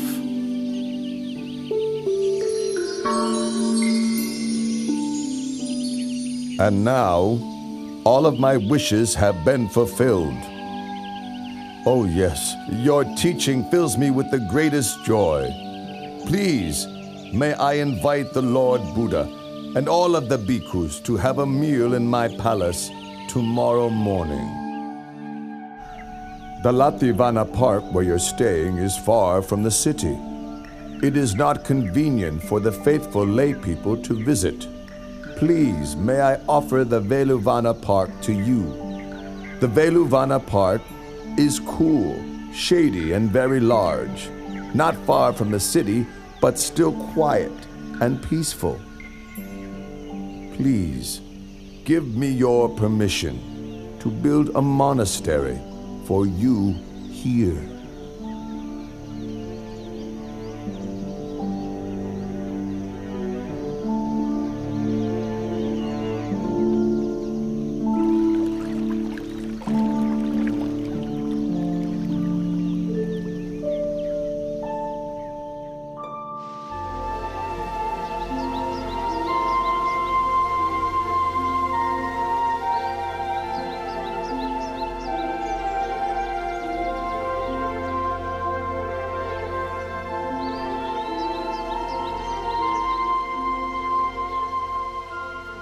Oh, this is the great Velvana Monastery.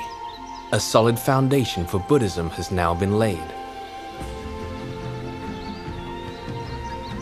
Since I, Asaji, left the Buddha at the Deer Park in Isapatana in order to go and spread his teachings, I've not met with him at all.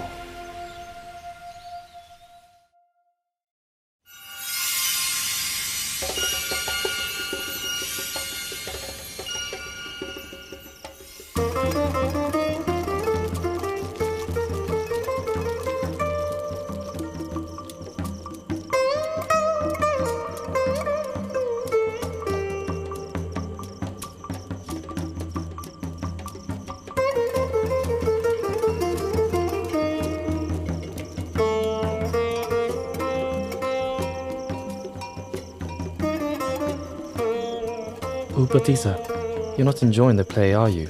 You seem completely indifferent and uninterested. Ask yourself the same question, Kalita. You seem quite unimpressed yourself. Neither the actors nor the viewers will live for more than 100 years. In no long time we'll all be dead. We're absorbed in watching entertainments, seeking fun, but for what benefit? Surely it would be better to seek the path beyond all suffering. I've been thinking the same way as you. All right then. Let's seek out a teacher under whom we can live and practice. To which hermitage should we go? Which teacher should we seek out? These days, there's so many sects. But we should choose the school of Master Sanjaya. It's large and respected, with many followers, located right in the city of Rajagaha. Besides ourselves, we'll have to persuade our followers to go with us. All right, we'll leave tomorrow.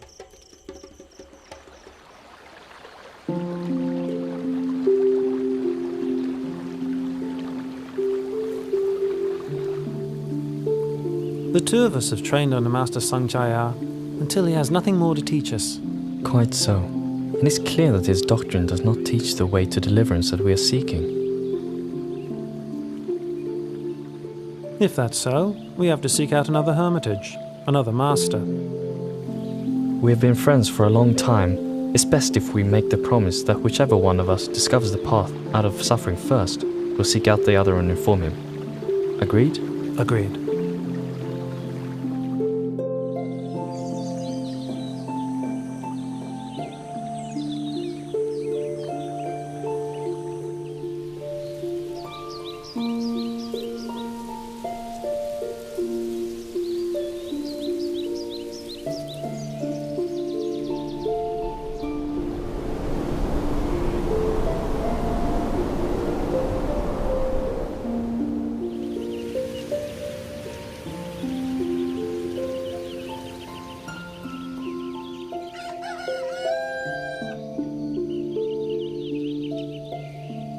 This renunciant walks with such inspiring mindfulness and composure.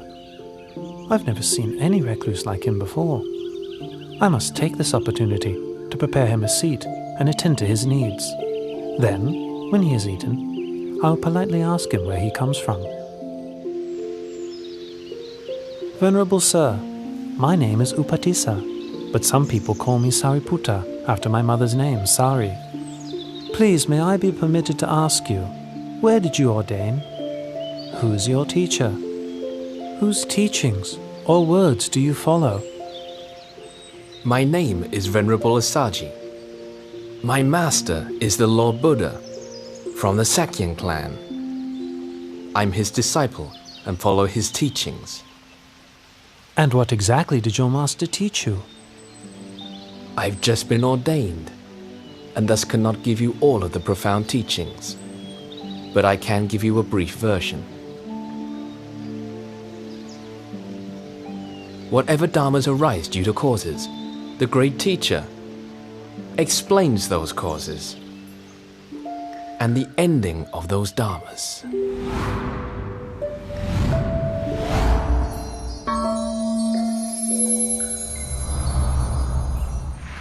Oh, Upatisa, you repeat to me such short teachings that you heard, and it's enough for me to see the Dharma.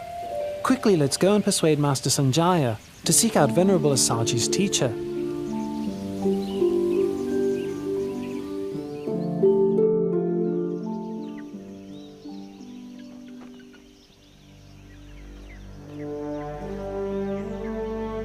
In this world, of which do you think there is more?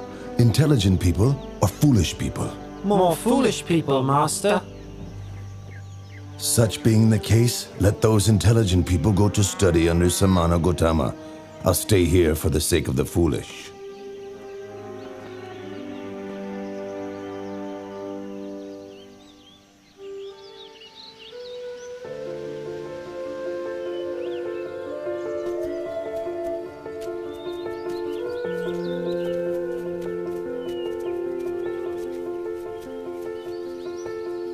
Bhikkhus, those two friends walking in here together are to be my pair of foremost disciples.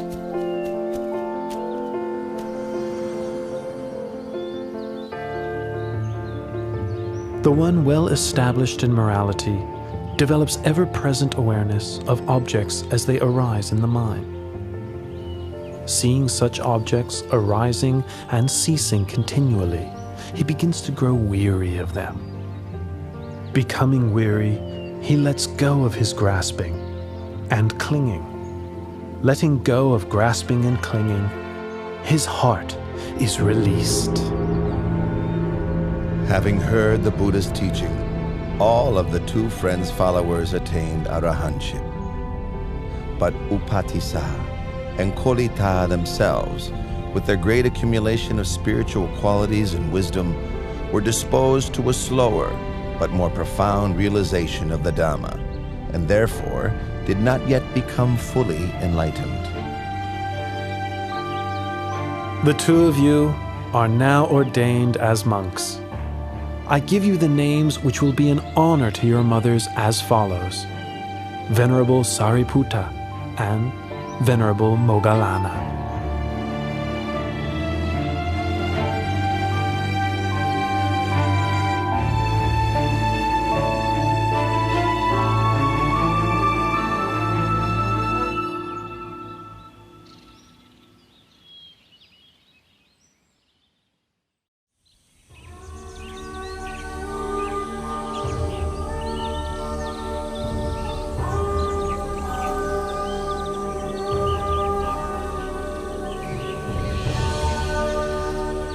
Moggallana.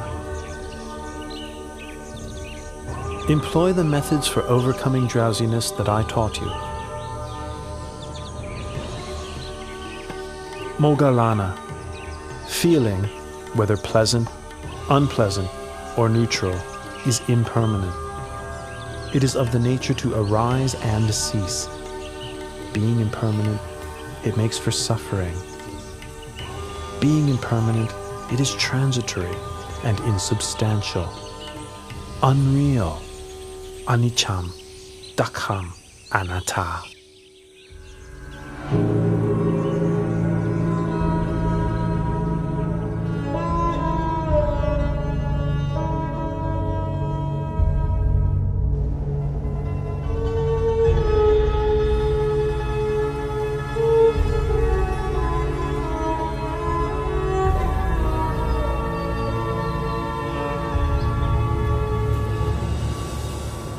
Venerable Buddha, sir, I take the view that all things are disagreeable to me.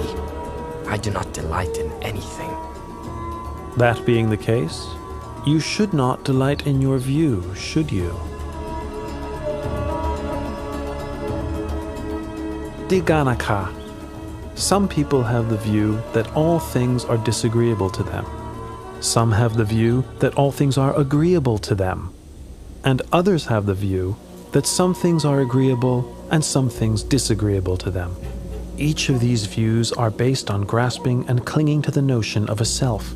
Remaining attached, one continues to grasp at feelings as they arise.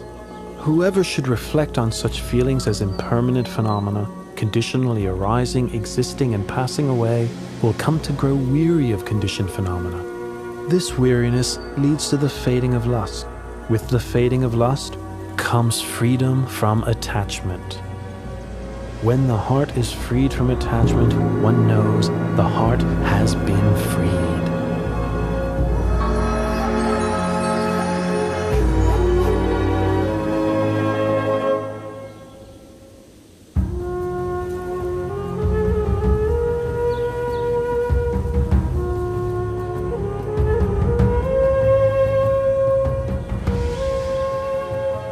Hearing the Buddha's teaching uprights that which was overturned, reveals that which was hidden, shows the way to one who was lost, shines a light in the darkness. I take the Buddha, Dhamma, and Sangha as refuge for the rest of my life.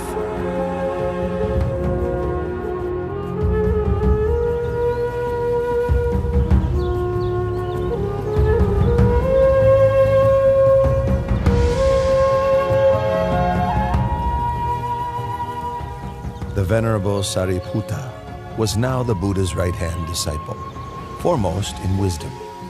Venerable Moggallana was the Buddha's left-hand disciple, foremost in psychic powers. Both became great supports to the Buddha as he continued to spread his teachings to people far and wide.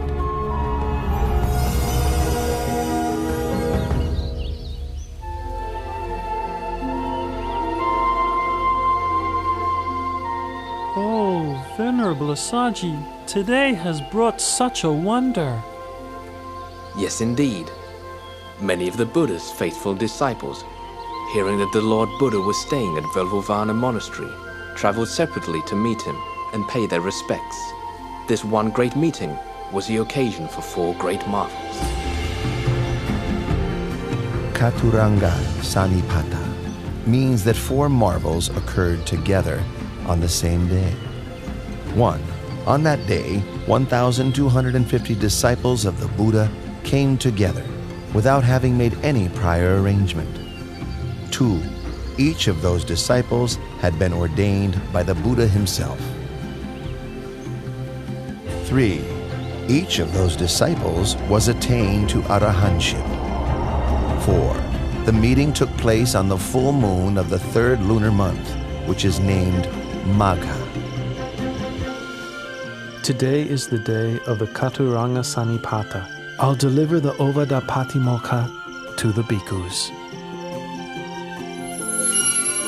To refrain from all evil, to do good to one's utmost, and to purify one's mind. This practice is the fundamental principle of Buddhism.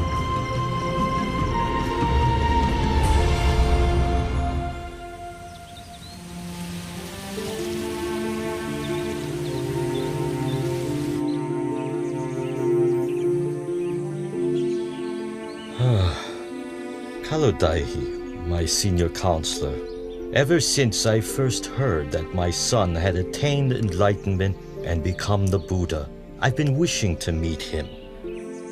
9 times I've sent a counselor, each time accompanied with a retinue of 999 subjects to invite the Buddha to come to Kapilavatthu. Each time, the party of 1,000 has disappeared without a trace. That's 9,000 subjects I've sent and heard nothing in return. Well, Kalodai, since you are my senior counselor and have been close friends with my son since childhood, I must send you with your retinue to seek out the Buddha at Velvovana Monastery and invite him one more time. Surely you will succeed in this. Yes, Your Majesty. I will do my best to bring the Lord Buddha back to the city of Kapilavatthu. And with your permission, I would also like to request ordination from the Lord Buddha on this occasion. I give you my permission, Counselor Kalodai. Please make your journey as quickly as possible.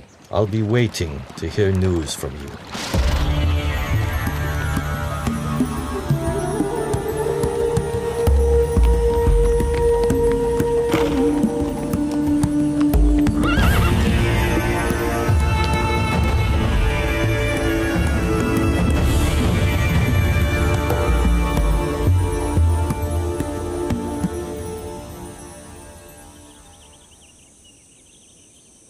Each of you should diligently train yourselves thus. I will not grasp at the internal sense fields of the eyes, ears, nose, tongue, body, and mind. I will not grasp at the external sense fields of form, sound, smell, taste, bodily contact, and mental objects. I will not grasp at contact between the internal and external sense fields. I will not grasp at feelings. I will not cling to the 5 aggregates of the body: feeling, perception, thoughts, and consciousness. I will not cling to this world or the next.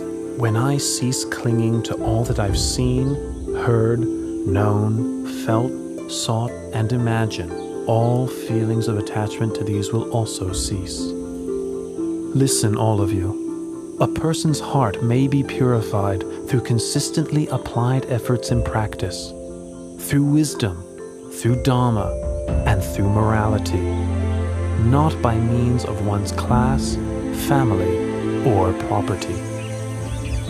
Lord Buddha, summer begins tomorrow. All the farmers have harvested their crops. The path to the city of Kapilavatthu is open and suitable for travel. Your father has a strong wish to meet with you and your disciples. Please, out of compassion, travel to the city of Kapilavatthu and teach Dharma to your father. Please teach Dharma to your relatives there. I accept your invitation, Kalu Dai. Please inform the bhikkhus so that they can prepare themselves for travel. The road from Rajagaha to Kapilavatthu is 60 leagues. The Lord Buddha, along with 20,000 disciples, will travel 1 league per day. In 60 days, they will arrive at Kapilavatthu city.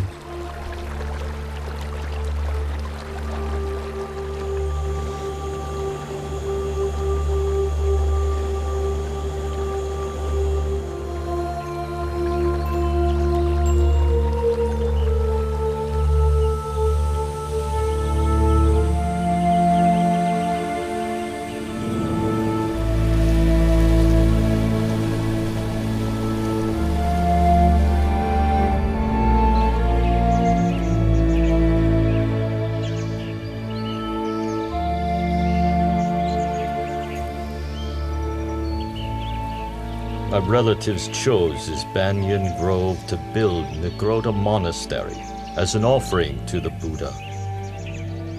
It's been 60 days since Venerable Kaludai sent news of the Buddha's departure from Rajagaha city. My relatives are waiting here to greet him. The Lord Buddha and 20,000 bhikkhus have arrived, Your Highness!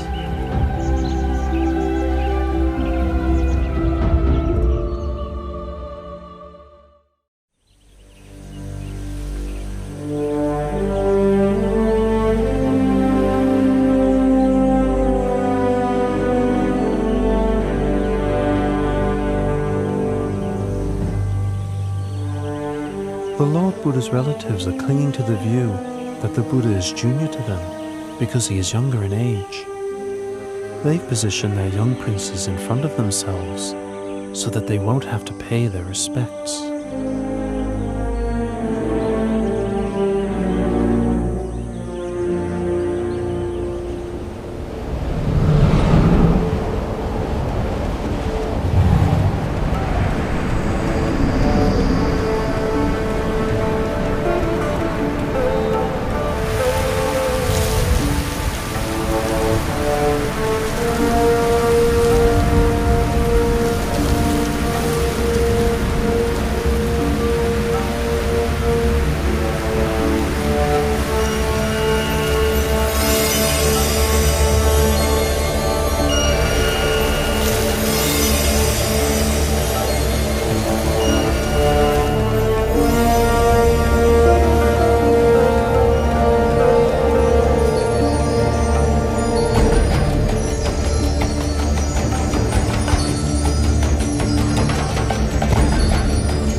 When my son was newly born, and the Sita the hermit bowed to him, at that time I also paid homage for the first time. 7 years later, during the royal plowing ceremony, my son sat in meditation, and the rose apple tree shaded him throughout the afternoon, its shadow not shifting with the course of the sun. Witnessing this, I paid respects to my son for the second time. Now on this occasion, a truly wonderful marvel has appeared. May I take this opportunity to express my veneration for the third time.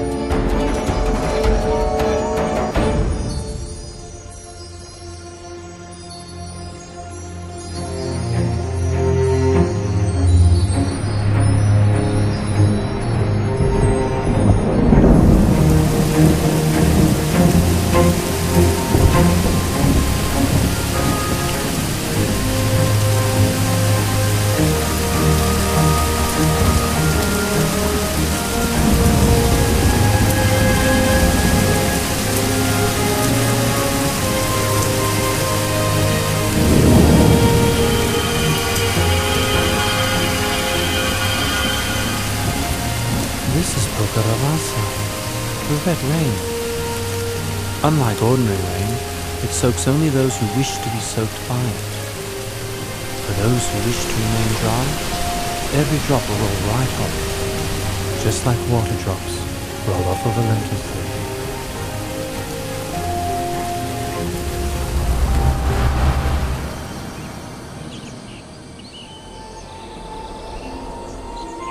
My father and relatives, this is not the first time this red rain has fallen upon such an assembly of relations.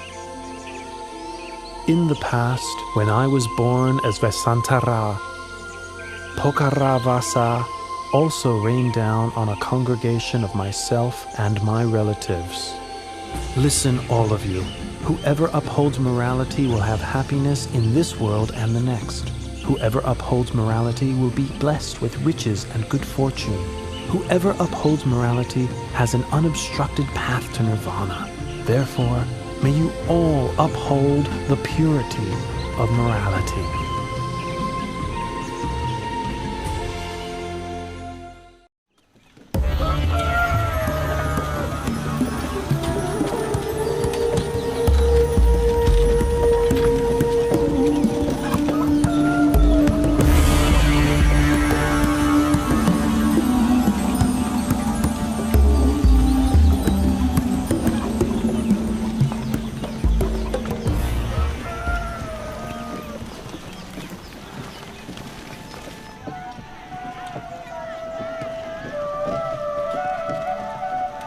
My son, why do you bring shame to me by going around collecting alms of rice and food in this manner? You are of royal lineage, an heir to my throne. Or are you of the opinion that I cannot afford to provide you or your disciples with enough food myself? Father, at the moment of my enlightenment, I departed from the Sakyan royal family lineage and was established in the lineage of awakened Buddhas. My going for alms round is in accordance with the tradition of all Buddhas. The Venerable Sangha also practiced this Buddhist convention. Father, please pay attention to this teaching.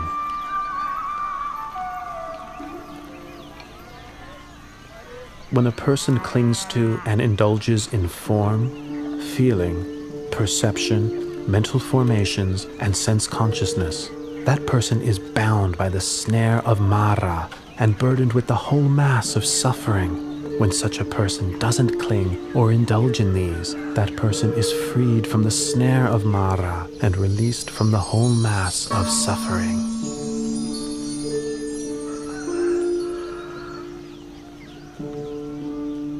Please, may I invite you and all your disciples to receive alms food in the royal palace tomorrow morning.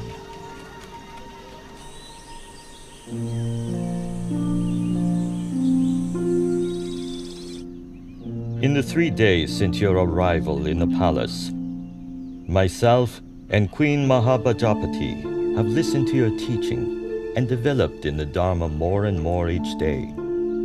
However, Bimba who was your wife, has not yet emerged from her room to approach you. She has stayed right there the whole time, immersed in misery. I would like to invite you to please go and speak to her, so that she also may benefit from your teaching.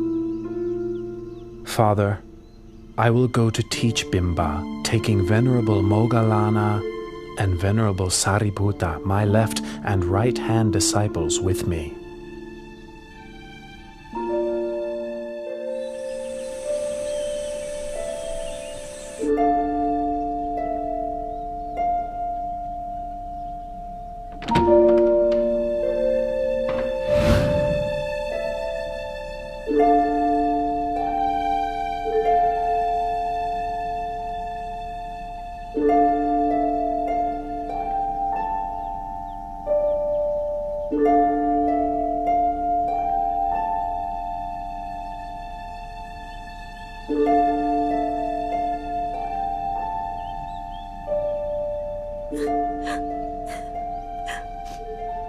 Why have you been so unkind to me, your wife?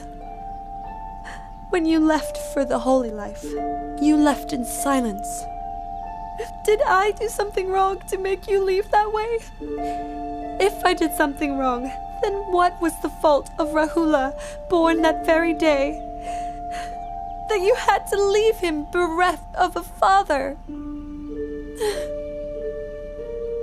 Bimba, don't be so melancholy. What I did was to help you and all beings, that you might have a chance to know the way out of suffering. Bimba, we were born in this world for making merit together, as we have for many lifetimes. Now is the time to reflect on those births and lifetimes, according to the truth as follows. I am of the nature to age. I have not gone beyond aging. I am of the nature to sicken. I have not gone beyond sickness. I am of the nature to die.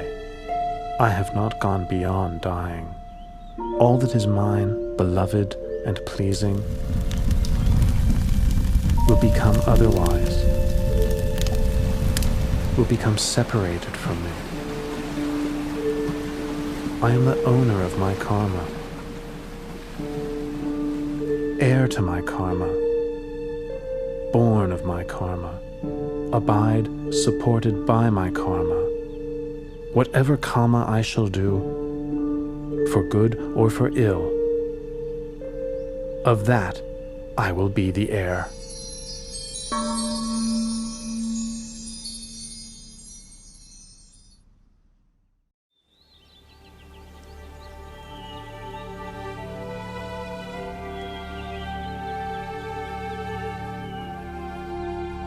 My mother tells me that you have great treasures, you have great wealth.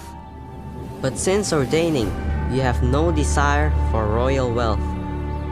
As your royal successor, I wish to request my inheritance, which is mine by right. External treasures bind one to the round of death and rebirth on the wheel of samsara. Better to give the noble treasure, that is, the most excellent internal treasure, instead of worldly wealth. Rahula, I have the most excellent noble treasure to offer you. Sariputta, release Rahula from worldly suffering and bestow him with noble treasure by ordaining him a samanera.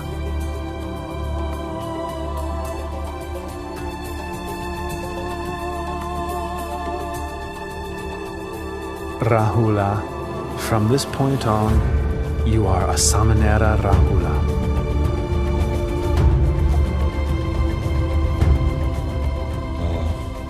When Siddhartha left the palace and sought Buddhahood, I expected that Nanda would remain to inherit the throne. But then the Buddha took Nanda off to ordain. That left only my grandson, Rahula, who might succeed me. Then the Buddha ordained Rahula as well. If I don't do something, soon the whole Sakyan clan may go forth.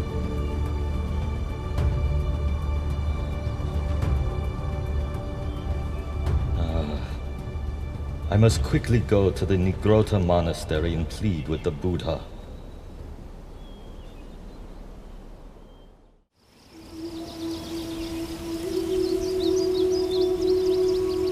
Please, Lord Buddha,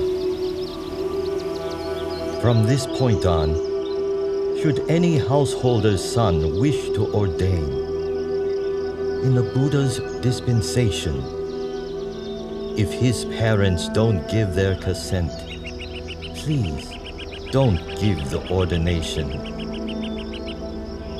Father, I agree to your request.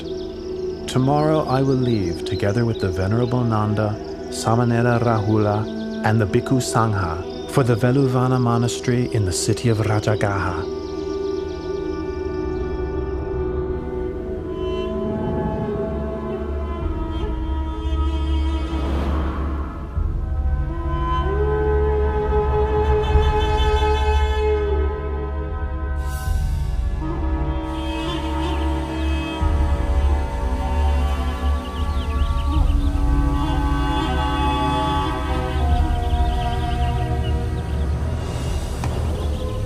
Nanda.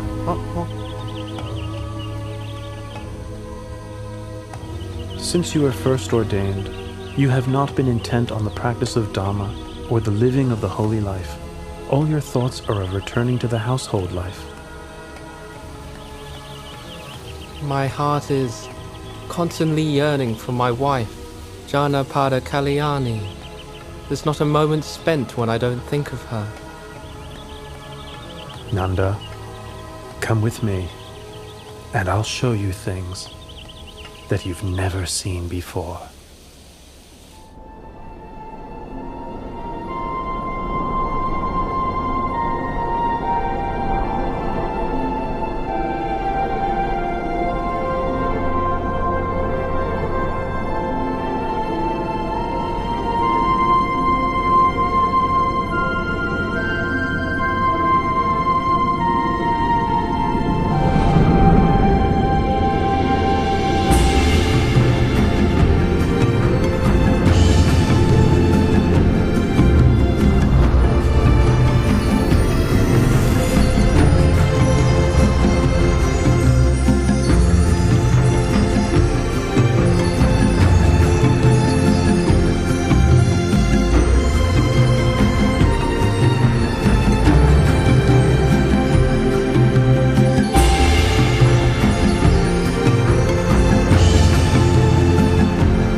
Nanda, those are Apasara goddesses in heaven.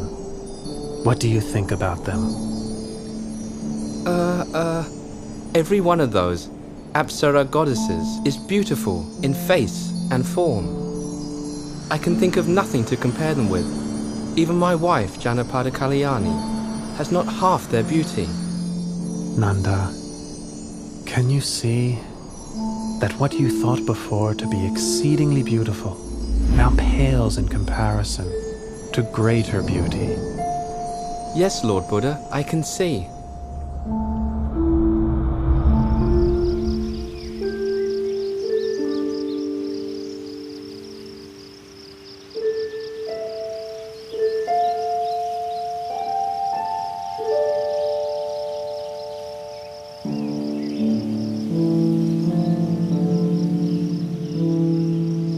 From this point on, I'll make up my mind to practice the Dharma. I'll live the holy life without letting my heart be obsessed with Janapada Kalyani ever again. I've now seen for myself that there are countless goddesses in heaven, many times more beautiful than her.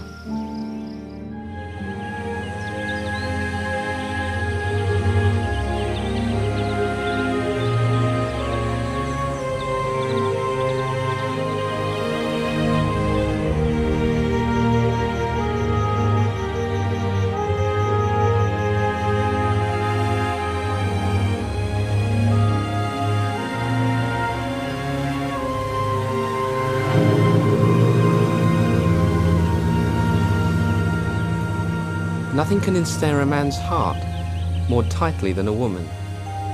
Nothing can ensnare a woman's heart more tightly than a man. In truth, love is like a noose which binds one to obsession and infatuation. It brings one to birth and death in the world again and again, dragging one down into a mass of suffering. That's right, Nanda.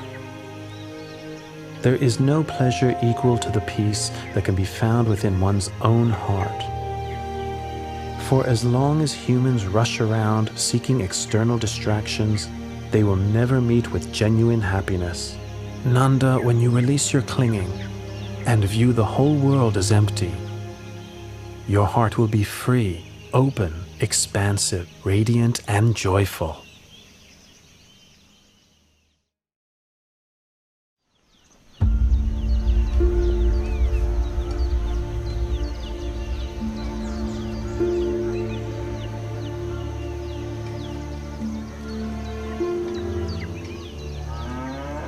Uttara, why did you send someone to ask for such a large sum of money from your father? I'm your husband. I would have given it to you myself. There was no need to bother your father. Dear husband, since our marriage, I have had little opportunity to make merit. I wanted the money to buy food to offer to the Lord Buddha and his disciples. I asked my father for the money because he shares my faith in the Lord Buddha. It's not, you see, that I have no wish to accept your money, good husband. In that case, let it be as you wish. My intention is to prepare the food myself and invite the Lord Buddha and his disciples to receive food in our house for 15 days.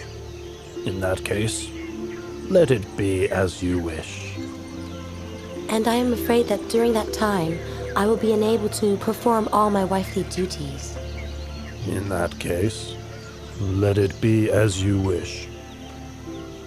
I've heard that here in Rajgir, there's a courtesan called Sirima, whose beauty is renowned throughout the city, although few men get to enjoy her charms because her fee is so high. For these 15 days, I'm going to hire Sirima to take my place as your wife. In that case, let it be, as you wish.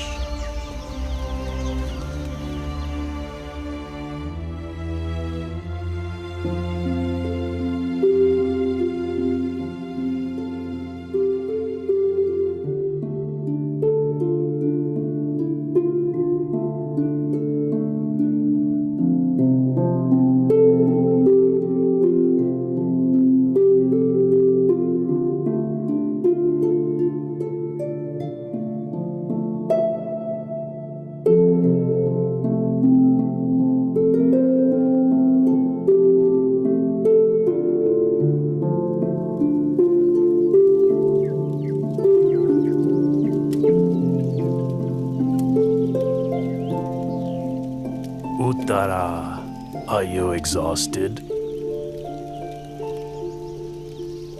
Oh, dear husband, Miss Sirima. Look at her. Instead of letting others do the work, she's doing it all herself. Her face is dirty, her clothes are all soiled. She should be relaxing in a way fitting of her station, and instead she's finding ways of tiring herself out. Look at him. How heedless and indulgent he is. He thinks he's so rich that he has no need to make merit? Ah, how very foolish he is.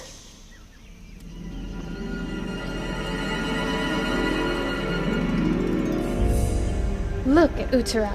She's looking at me with a smile of contempt. It's as if she's scolding me with her eyes. It's sickening. I'm not putting up with this.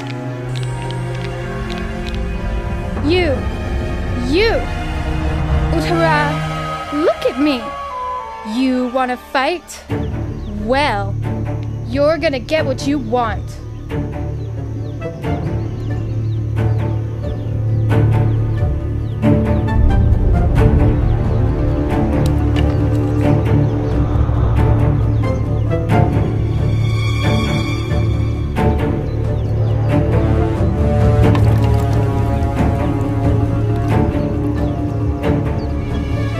Sirima, I owe you a debt of gratitude because you agreed to take over my place as wife temporarily, allowing me to fulfill my wish to make merit. No matter how you treat me, I will not become angry or vindictive.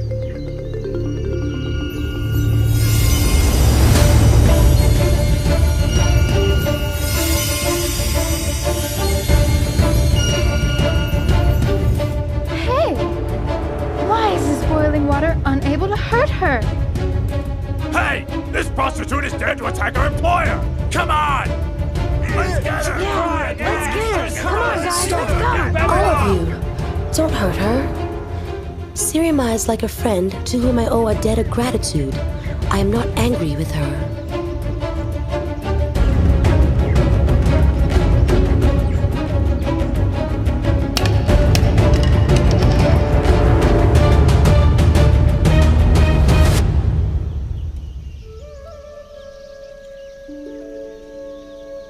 Uttara, I am a courtesan who you employed.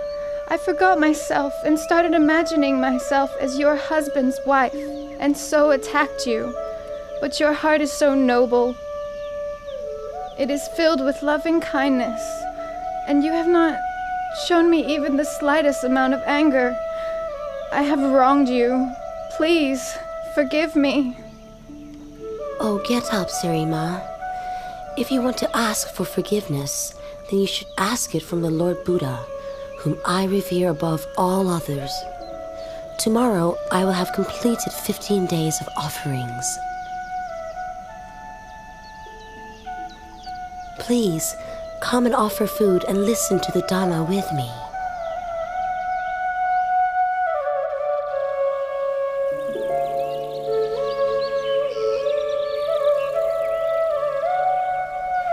A person should overcome anger with non-anger, overcome evil with goodness, overcome stinginess with generosity, overcome careless speech with words of truth.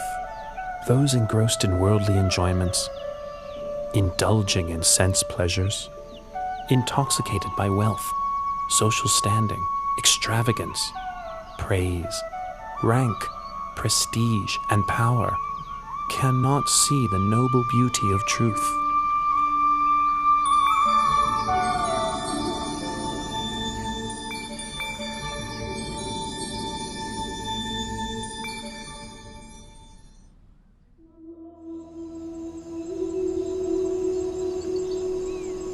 Oh, she's still so young and beautiful, too young to die. The day this woman listened to a talk from the Buddha, she gave up her life as a courtesan and turned to making merit every day.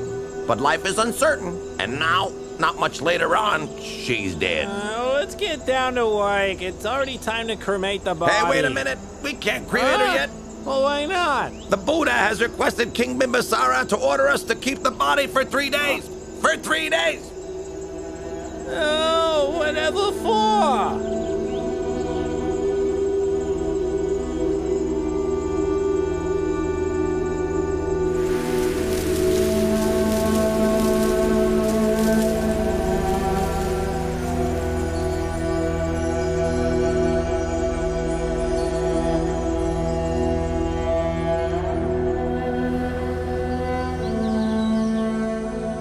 When Sirima led her life as a courtesan, all the men in Rajgir were infatuated with her.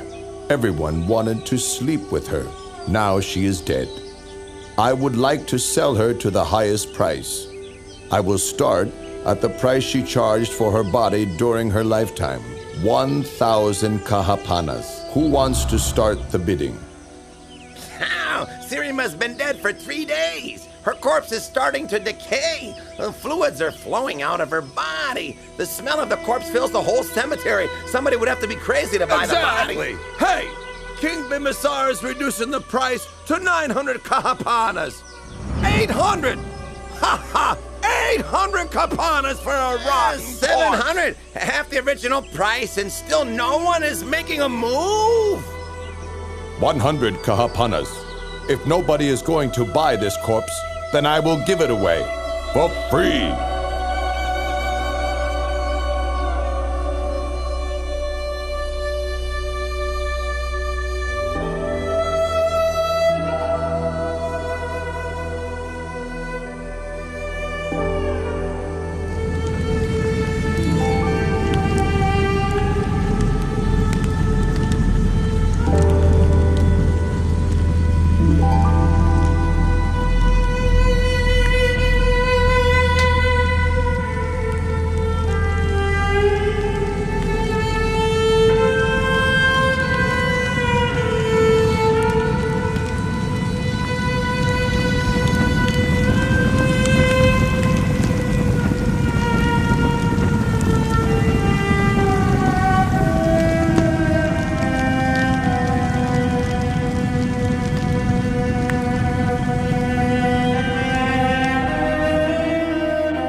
It is the nature of all conditions to arise, persist for a while, and then pass away.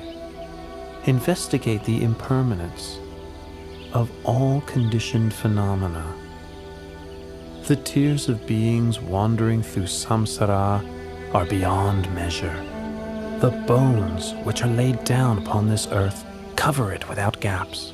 This is something that is truly sobering to know. One who is still attached to forms, sounds, tastes, odors, and physical sensations cannot find liberation from this world.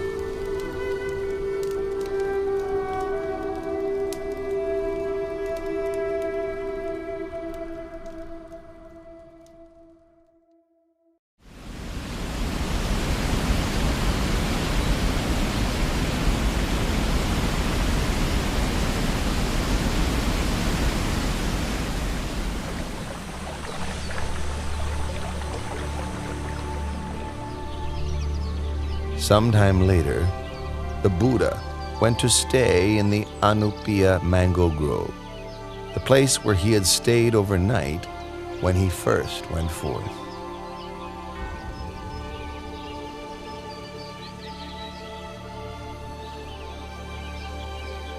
Five Sakayan princes, Prince Boddha, Prince Anuradha, Prince Ananda, Prince Bagu, and Prince Kimbila, along with Kolian Prince Devadatta, and a barber named Upali, approached the Buddha and asked for ordination. The Buddha ordained Upali the barber first, followed by each of the 6 princes respectively.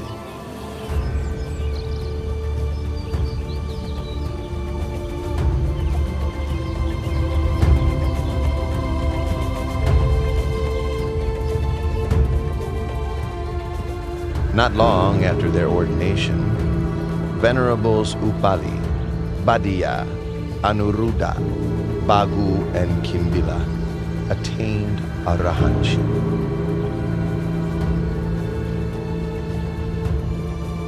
Venerable Ananda, receiving instruction from Venerable Punamantaniputa, attained the fruition of stream entry.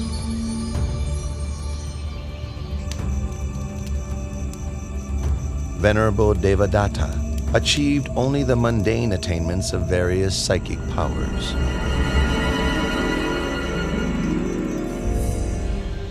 Later, the Sangha requested of Venerable Ananda that he act as the Buddha's personal attendant. Venerable Ananda, the Sangha is in agreement that you would be suitable for the position of the Buddha's attendant. What are your feelings toward this?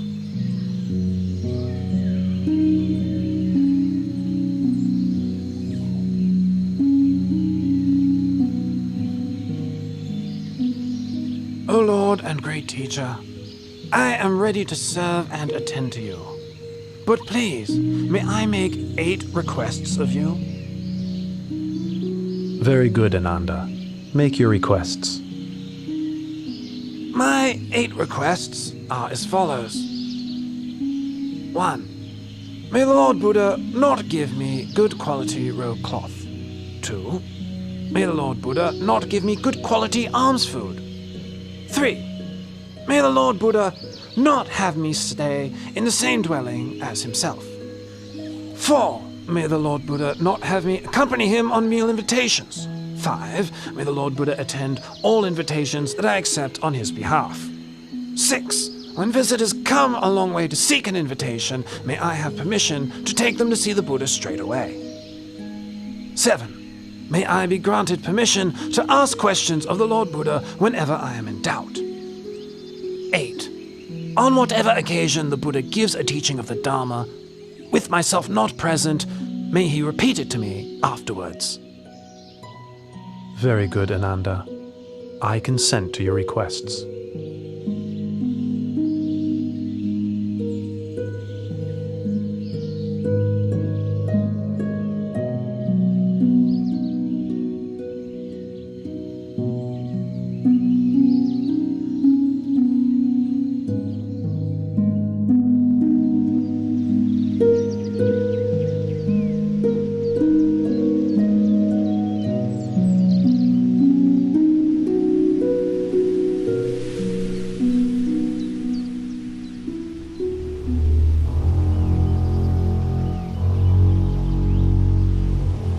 I am from the royal clan.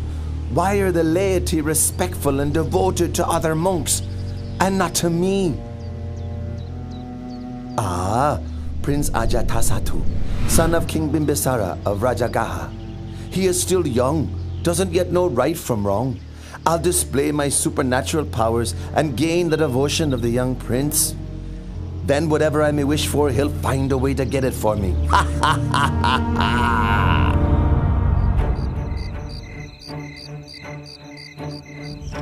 Sir! Sir! Who are you? What do you want with me? Don't harm me! Soldiers! Wait! Prince Ajatasattu, don't be frightened. Venerable sir, how do you know me? Oh, Prince, look at me!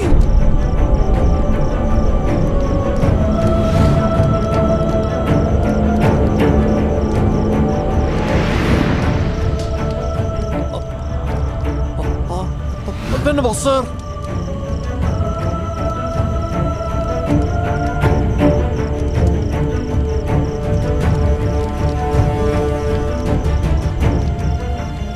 My name is Venerable Devadatta.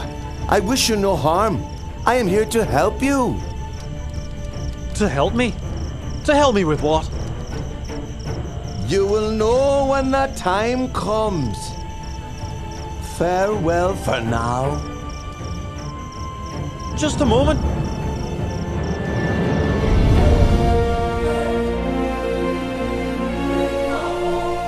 I displayed my supernatural powers, and Prince Ajatasattu gained great faith in me. Now, whatever I may wish for, he gives to me. What a suitable leader I would be for the Sangha.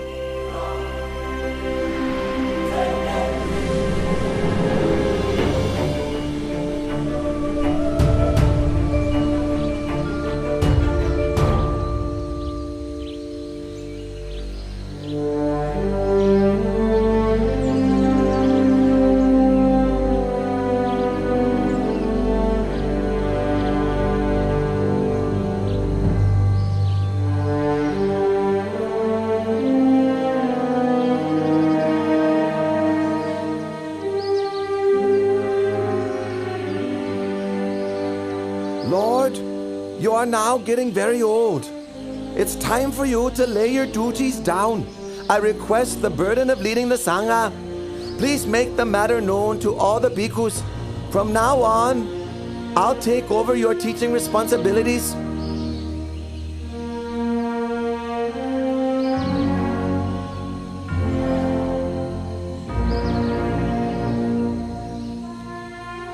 Absolutely not, Devata. But Lord! Lord!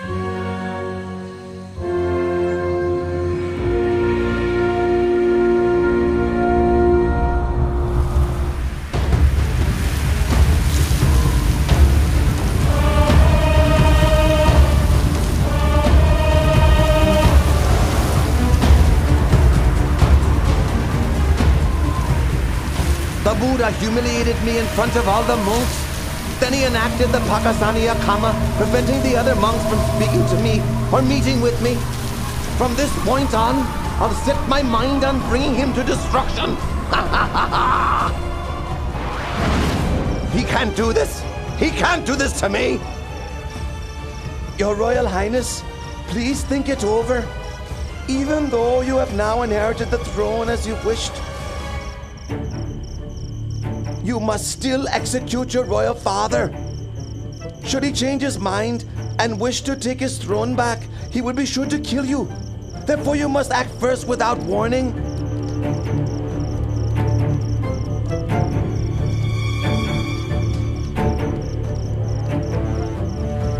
That could be arranged. I'll keep him imprisoned until his life comes to an end. It's your decision, Your Royal Highness.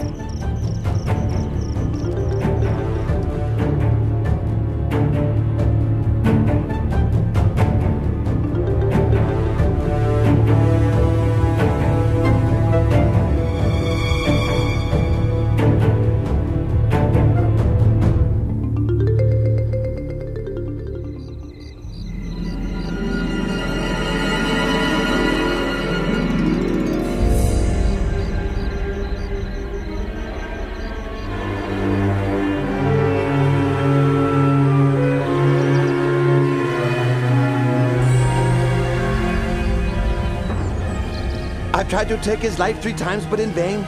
It's time to try my last resort.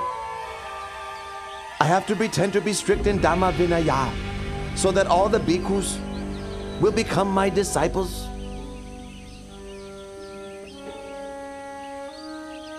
In order that the bhikkhus in the Buddha's dispensation may inspire greater faith of the lay people, may I request that the Buddha approve the following 5 rules to establish strict practice guidelines for all monks. Number 1, a bhikkhu must live only in the forest, not in a town or village. Number 2, a bhikkhu must live only on food given on alms round. Meal invitations are not to be accepted. Number 3, a bhikkhu must wear only rag robes. He must not accept an offering of new robes. Number 4, a bhikkhu must live only at the foot of a tree, not in a man-made construction. Number 5, a bhikkhu must not eat any kind of meat. Should any bhikkhu break any of these rules, he must face punishment. What does the Lord think about these rules? Devata, I deny my permission. This Dhamma Vinaya is not slack in its rules. What you are asking for would create inconvenience for all bhikkhus in terms of maintaining their livelihood. Let all these observances be voluntary. As for the rule against eating meat, I allow meat which is pure in 3 aspects: not seen, heard, or suspected to have been killed specifically for the sake of oneself. My bhikkhus, who do you think is superior? My rules are stricter, aren't they? Whoever agrees should come and live with me. Devata, don't do this. Breaking up the Bhikkhu Sangha is a very heavy, evil karma. From this day on, I am no longer your disciple. I'll be carrying out formal acts of the community only with my own monks. Whoever agrees, follow me.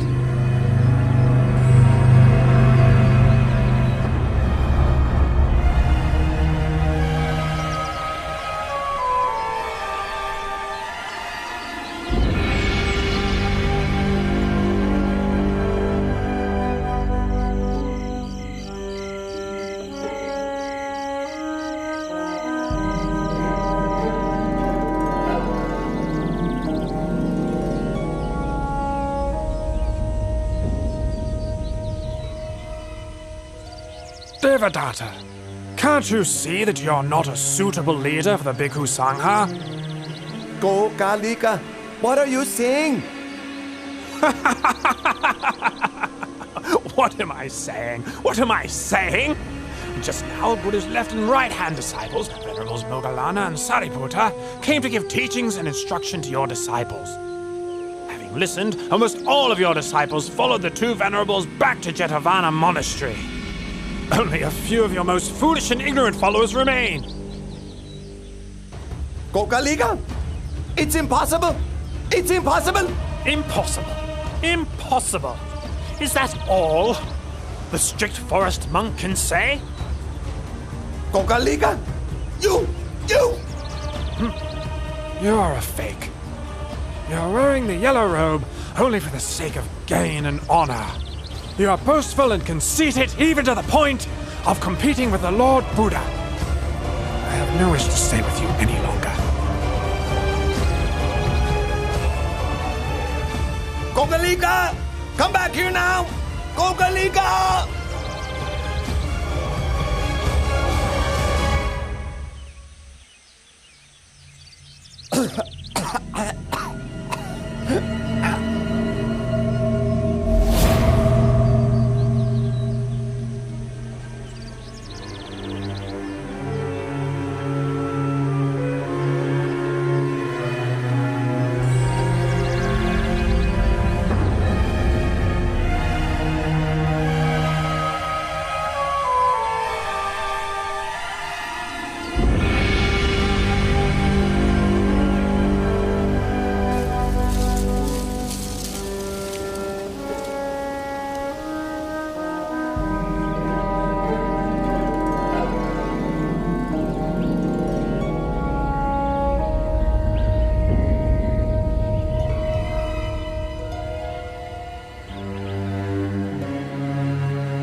I've been seriously ill with no improvement for a long time. It must be because of my offensive and injurious behavior towards the Buddha. But in return, the Buddha has nothing but loving kindness toward me, expressing not even the slightest ill will or resentment. Now, coming to the end of my life, I'd like to seek out the Lord Buddha in order to ask for his forgiveness. Monks, be quick and take me to Jetavana Monastery.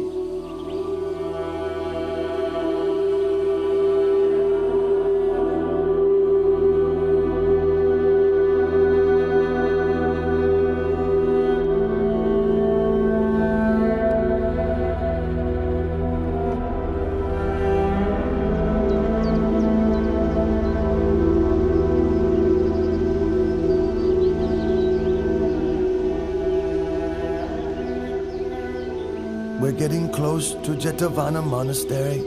Stop for a while so that I can bathe myself before entering into the presence of the Lord Buddha.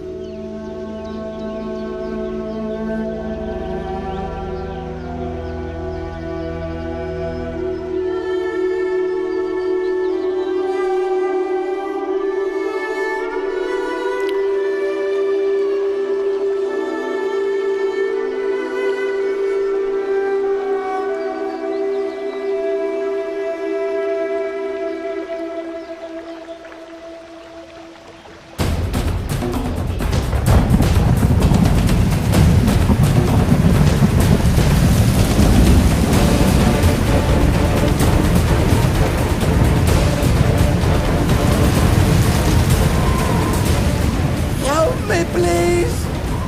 Oh Lord, help me, please!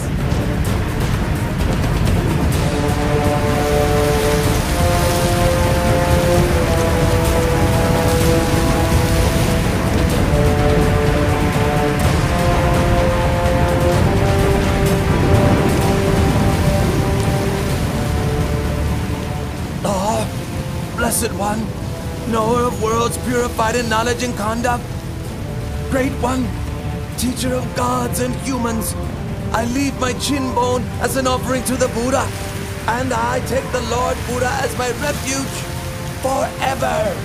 I take the Lord Buddha as my refuge forever!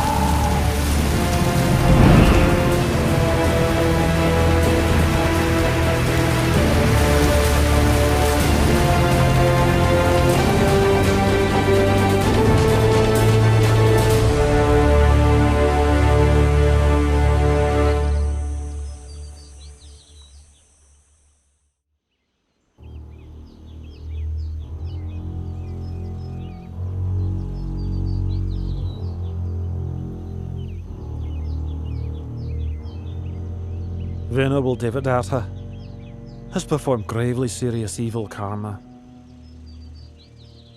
Even coming so close to Jetavana Monastery, he still was unable to catch a glimpse of the Lord Buddha. Rather, he was swallowed up by the earth and sank down into hell. And I myself cooperated with him in committing a tremendous many evil deeds. I can't sleep at night. Dr. Shivaka, what should I do?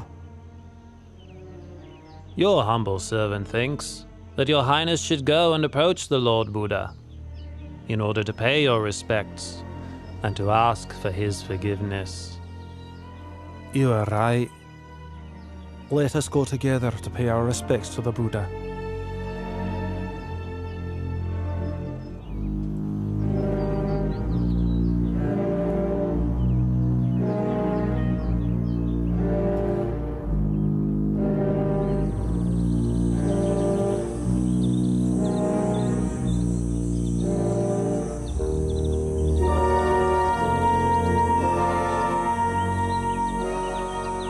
O Lord, I was duped into believing what Venerable Devadatta said. I thereby committed gravely serious wrong actions which affected the Buddha. I now realize my mistake. Please, may I beg your pardon? Please forgive me. I promise I will never do unwholesome deeds like that again. Your Majesty, it is a timeless law that in this world, hatred can only ever be appeased by non-hatred. One who associates with fools is doomed to sorrow for a long time. One who is perfect in morality shines like a bright flame. One with mindfulness is happy and grows in the Dhamma at every moment.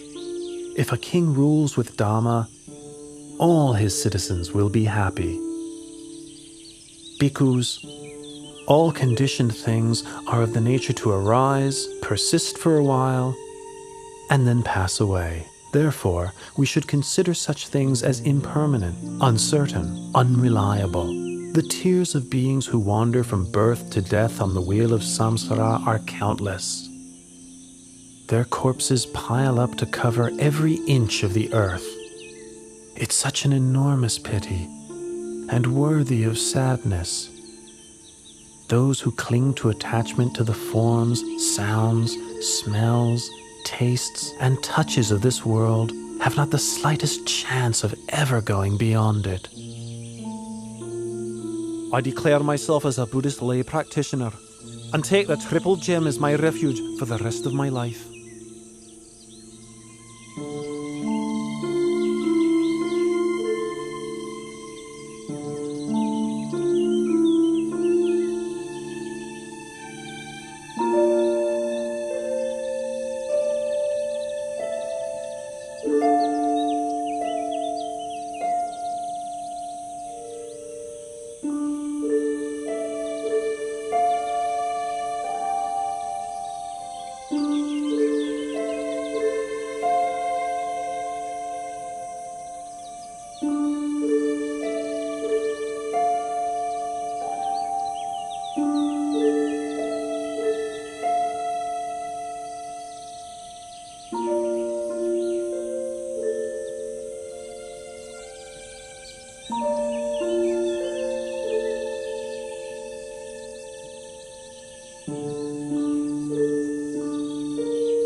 The king has no alternative but to receive the heavy results of his terrible deed, murdering his own father.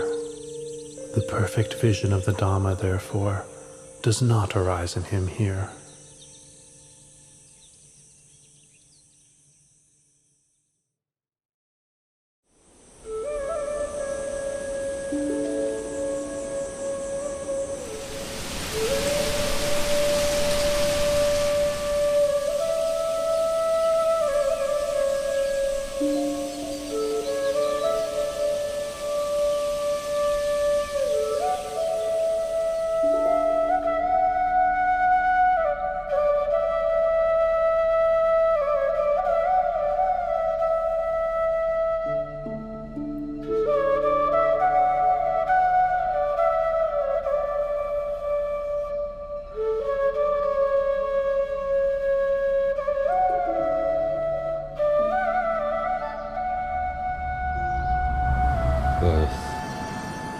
aging, sickness, death.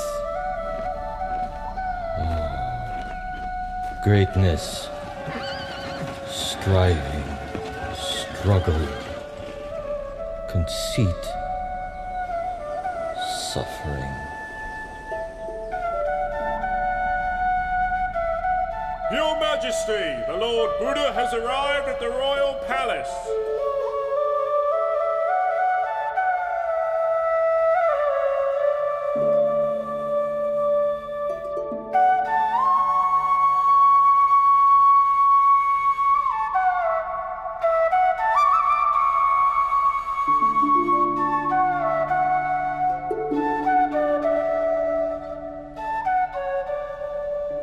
Oh Lord, I think my life is ending. I can't bear this suffering very much longer. O Father, please do not worry. All conditioned things arise according to their nature. Having come into being, they persist for a while. Having persisted, it is their nature to pass away. It is only suffering arising, existing, and ceasing, nothing other than suffering. There is no woman, no man, no us, no them.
Throughout the last 7 days, Lord Buddha, you have taught me the Dharma day and night.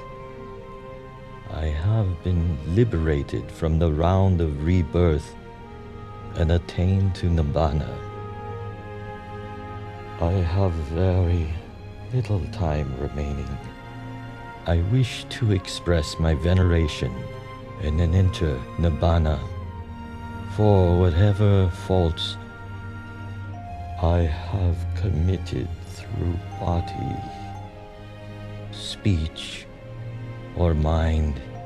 Please, through your great compassion, forgive me. Now, I ask your permission to take my final leave and let me pass into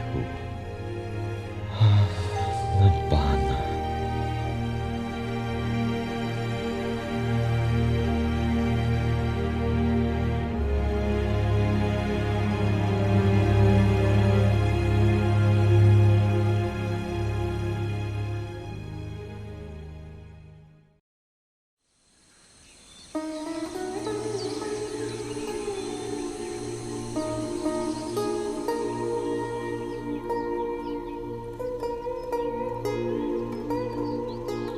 asked for ordination from the Lord Buddha 3 times, but he has not yet given his permission.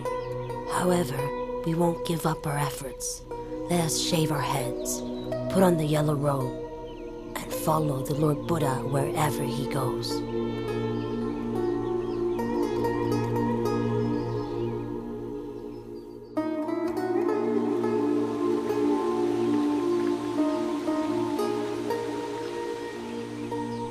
Oh Lord, if women were allowed to ordain in the Buddha's dispensation, could they attain to the level of arahantship?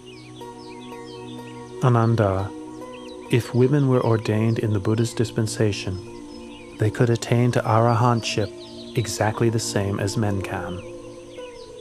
If that is the case, in your kindness, please give ordination to Queen Mahapajapati, who raised and looked after you when you were a child, and thus fulfill her wishes, Lord. Ananda, if Pachapati will practice according to the 8 strict conditions, I'll give her my permission. The 8 strict conditions are: 1. A bhikkhuni who has been ordained for even 100 years must bow to a bhikkhu ordained that very day. 2. A bhikkhuni may not spend the rains retreat in a monastery where there are no bhikkhus in residence.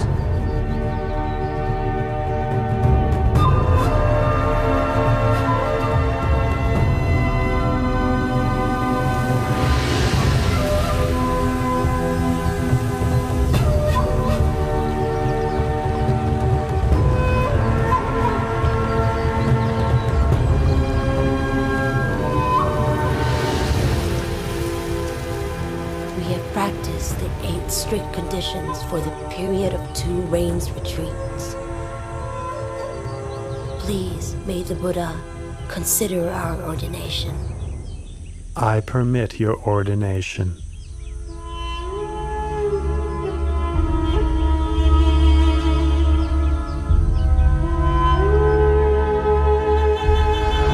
After their ordination, Pajapati Bhikkhuni and the Sakayan Bhikkhunis practiced mental cultivation with great determination until each of them had attained to arahantship.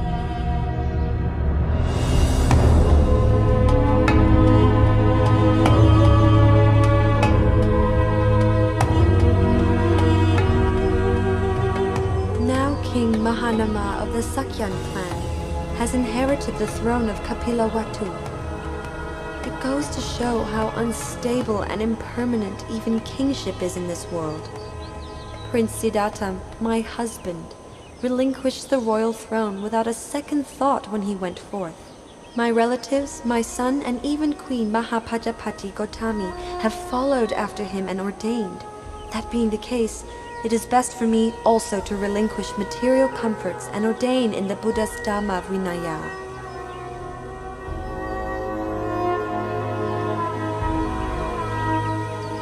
Princess Yasodhara and a great number of her ladies of the court traveled to Jetavana Monastery in Savatthi. After practicing the 8 strict conditions for 2 rains retreats, Princess Yasodhara was ordained as a bhikkhuni. She practiced mental cultivation with great dedication and attained arahantship. Her ordained name was Venerable Badakacha Nateri.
Having performed the twin marvel, the Buddha arose from his crystal seat and stepped forward with his right foot.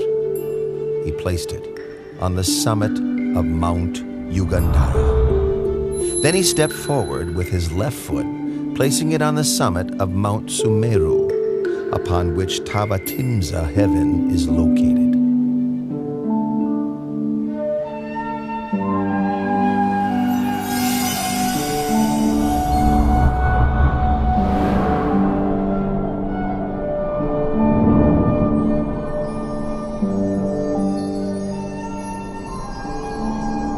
With his third step, the Buddha ascended into Tavatimsa heaven. He seated himself upon the Pandukambala stone, the seat of Lord Indra, the god of Tavatimsa heaven. His purpose was to teach the Dhamma to his mother, in accordance with the tradition of past Buddhas. Delighted, Lord Indra and the host of Tavatimsa heaven gathered before the Buddha to hear his discourse. Tell me, have you seen my mother? O Lord, your mother was reborn, Santusita Devaputa, in the higher realm of Tusita. I will quickly go and invite your mother down.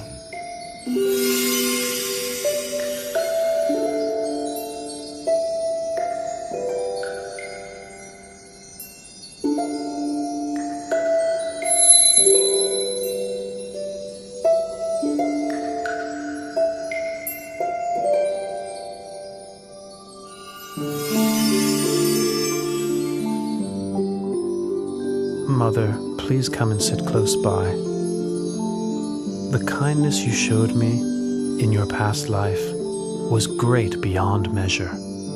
As an expression of my gratitude, may I take this opportunity of teaching you the Dhamma during the 3-month range retreat here in Tavatimsa, so that you may attain the path, fruit, and nirvana.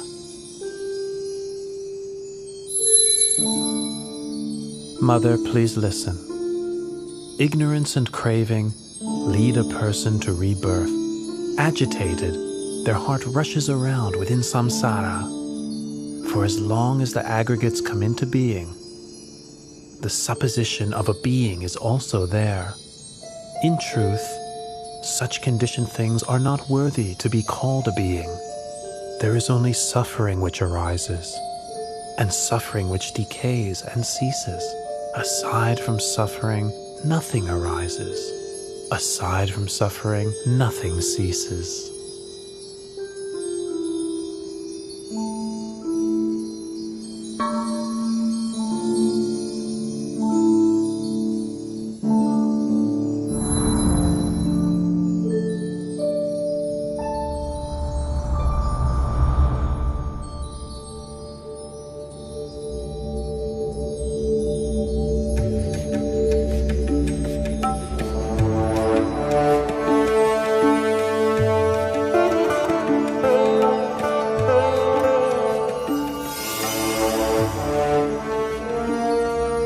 Lord Buddha, you have ascended to Tavatimsa heaven and taught the Abhidhamma to your mother for the full 3 months duration of the range retreat. The people of the world are now wondering, when will you depart from heaven and descend to the human world? Moggallana, please let the people know that I will descend from heaven in 7 days' time, arriving at the gates of the city of Sankasa.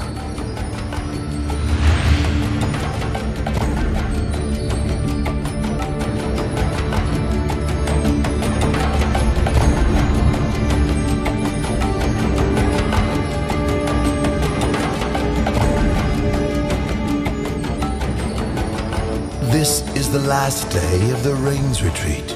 I will create 3 heavenly staircases for the Lord Buddha's descent from the heavenly world.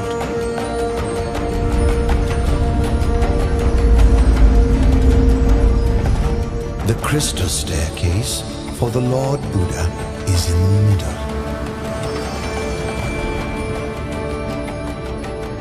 The golden staircase on the right is for myself and the other deities. The silver staircase on the left is for Sahampati Brahma and his host of Brahmas.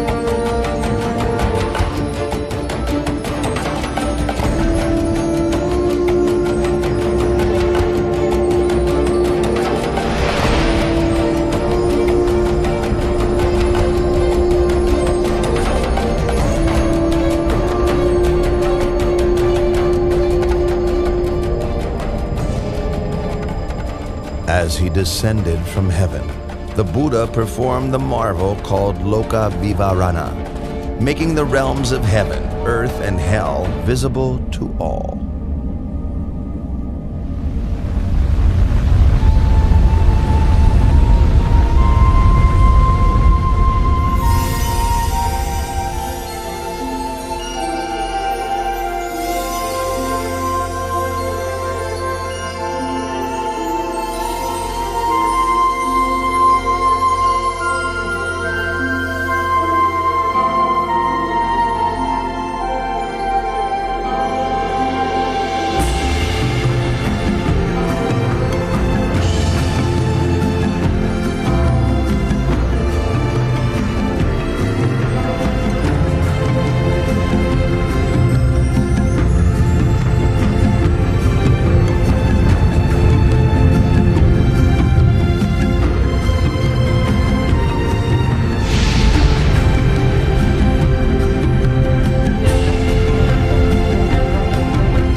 Having revealed this amazing sight, he stepped down to earth at the gates of the city of Sankhasa.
Oh, this renunciant has a very noble appearance. fitting to be a great man. Here in Kuru, it's very hard to find a husband suitable for my daughter, Magandia. But today I found one. Venerable sir, my name is Magandia. I have a daughter who I would like to get married. But here in Kuru, I can find no suitable husband. And then I saw you today. I am very pleased by your appearance. Please accept my daughter as your wife. Oh, and don't worry that she's ugly or unattractive. There's nobody in this whole country more beautiful than Magandia. Please wait here.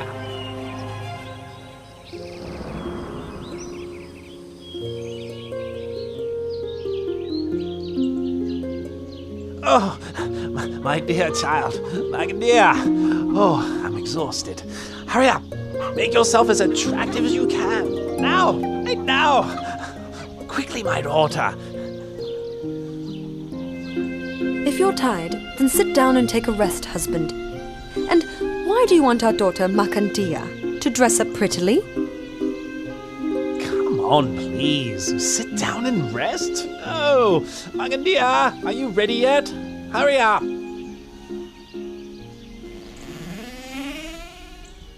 I'm ready, Father.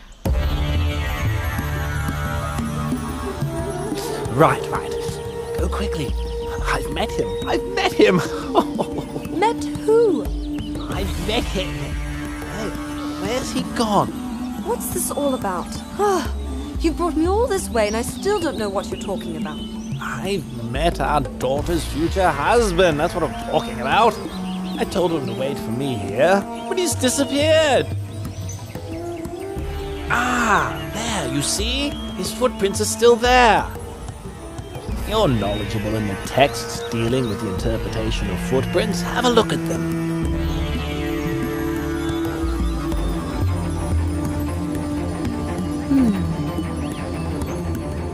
2 footprints that exactly match in this way are the footprints of a great being.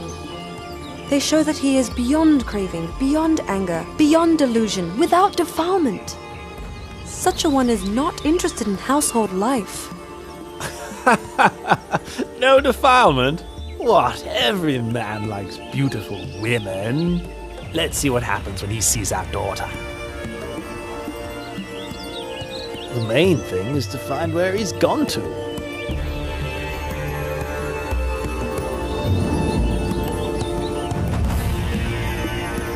Oh, over there! I found him! Quickly, wife! Magandia, hurry! Follow your father! Venerable sir! Venerable sir! Venerable sir, this is my wife. And this is my daughter, Magandia, who I'm going to offer to you. Brahmins, I rejected sensual pleasure on the day of my enlightenment. I've seen the root cause of your existence, karma. You arise from sensual thoughts. Those thoughts arise in me no longer. Your karma will appear no more. Brahmins, listen to this teaching. The wise person must put effort into raising his mind out of attachment to sensuality, freeing himself from Mara's snare, steadying himself with the hook of mindfulness. He is able to master himself. He is able to have victory over himself.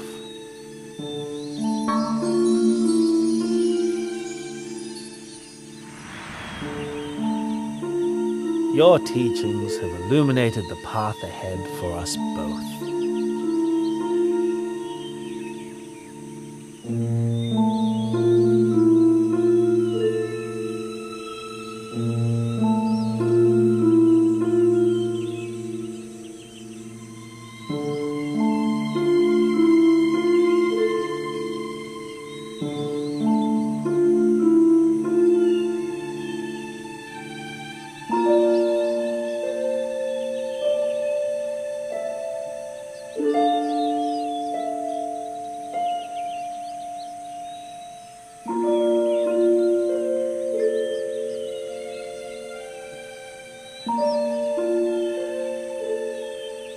Lord, do not hold it against our daughter.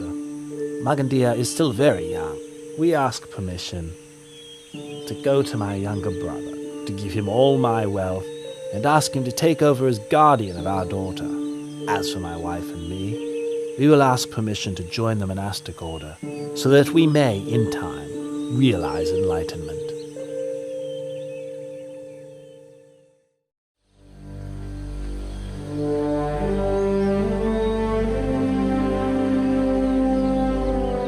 My name is Varanja Brahman. I am the ruler of this town of Varanja. Hearing of your reputation as a perfectly enlightened Buddha, I wish to have a Dhamma discussion with you. But why is it that when I, your senior in years, arrive here, you make no gesture of respect? Don't rise up to welcome me, and don't invite me to sit on the same level as you. Varanja Brahmin, in this world or in any other world, I have not yet met anyone superior in Dhamma to me, to whom I should make a gesture of respect, stand up to welcome, or offer my seat. It's my view that your way of practicing and conducting yourself is quite tasteless. Brahmin, my way is indeed tasteless. I have abandoned the taste of the sensual pleasures of form, taste, smell, sound, and bodily touch. But I am not tasteless in the way that you understand it. You have no assets. You teach non-action and praise annihilation. And furthermore, I would say that you are loathsome. Brahmin, I have no assets or wealth, because such things consist of forms, tastes, smells, sounds, and touches. Venerable Brahmin, I teach non-wrong action, non-evil action by body, speech, and mind. I praise the annihilation of lust, hatred, and delusion. Brahmin, loathsome is bodily misconduct, verbal misconduct, mental misconduct. I loathe all that is evil and unwholesome. But I am not at all loathsome in the way that you believe. You teach eradication, destruction. You teach non-arising and non-birth. Brahman, I teach the Dhamma for the eradication of lust, hatred, and delusion, and for the eradication of all unwholesome states. I teach the destruction of bodily misconduct, verbal misconduct, and mental misconduct, because these are things which are worthy of destruction. I have attained the state of non-arising and non-birth by abandoning the causes of birth and becoming. I speak only the truth in response to your comments. The truth is not as you understand it to be. Pay attention, Venerable Varanja Brahmin, and I will teach you the Dhamma. Sending your mind outside and seeking faults in others is a cause for suffering. Reflecting internally, developing awareness of one's own mind, is the path. Nirodha, the end of suffering, is its fruit.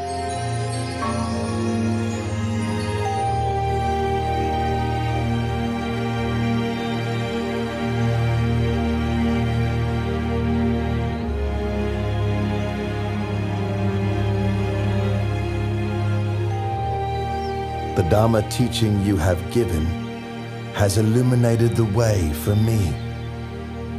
For the rest of my life, I take the Triple Gem as my refuge, and please may I invite you to spend the Rains Retreat here in order to teach the Dhamma to the citizens of Varanja.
Come out where I can see you right now. Otherwise...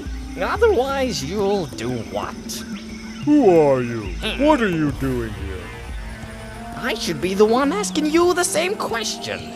I am the Lord of Monkeys, and I have been living in Rocky Tavana Forest for a long time. And you, what are you doing here? I am Palilayaka, the Lord of the Elephants. I got fed up with all the busyness and problems of my entourage and left to spend some time alone. Yes, your entourage sounds just every bit as irritating as mine. You say you are the Lord of the Elephants, but then why are you wandering around spying on a human? This one is not like other human beings. He bears the marks of the great man. From the moment I saw his bearing and the graceful, peaceful way he moves, I felt full of faith and inspiration.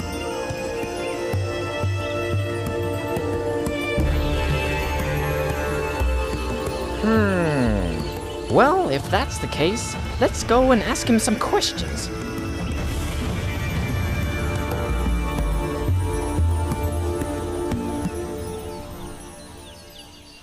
Did you know that the Lord Buddha has left the Gositarama monastery? Well, he has probably gone to give teachings in another city. Not at all.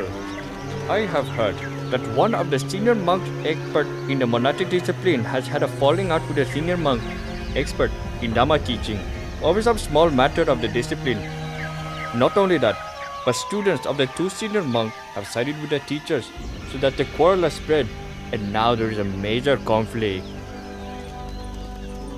It got so bad that even when Lord Buddha himself admonished the monks and urged them to give up their conflict, they wouldn't listen, and so he left the monastery alone. That's terrible. Those monks are really stubborn and intractable.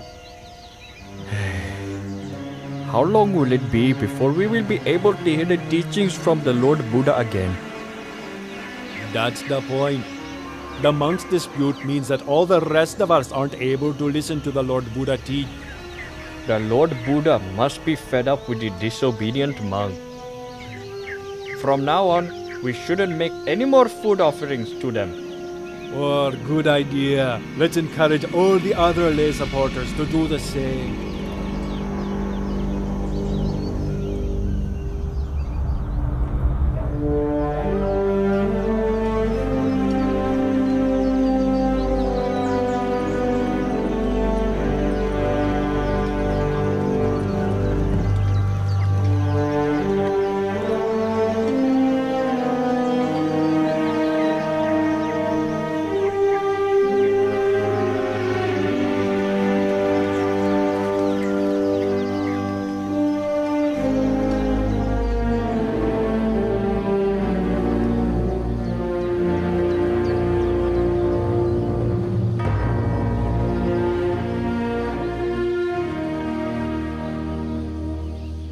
We've been coming back from alms round with empty bowls for many days now. Nobody in Kosambi is filling our bowls with any food offerings anymore. If this continues, how will we survive? What will we eat? The lay people are unhappy that we are continually arguing and in conflict, and that by ignoring the Lord Buddha's admonition, we made him leave. And where has the Lord Buddha gone to reside now? Even though we've come to our senses, we have entered the rain's retreat period, and it's not possible to go off in search of him.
Venerable Ananda, I, Visakha, and my wife, along with all the wealthy families of Savatthi, have come to know that Lord Buddha is currently living alone in the forest. And so we wish to send an invitation to him, requesting that he graciously come to reside here in our city of Jetavana.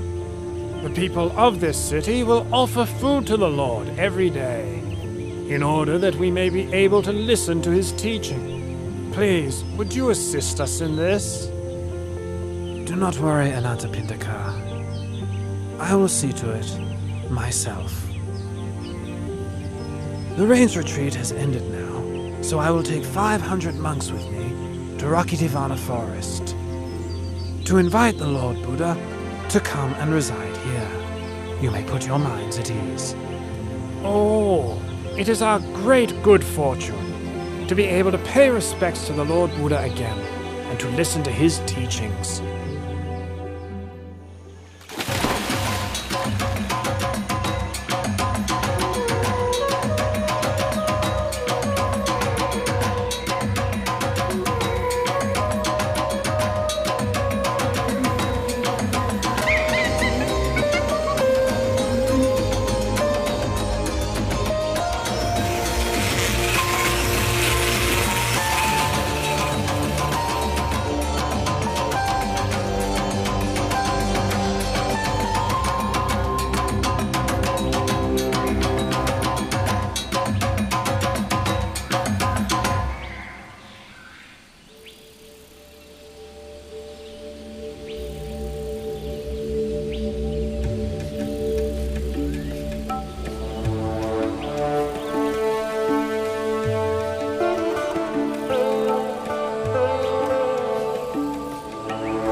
Palilayaka, that is Venerable Ananda, my personal attendant, and those monks accompanying him are my disciples.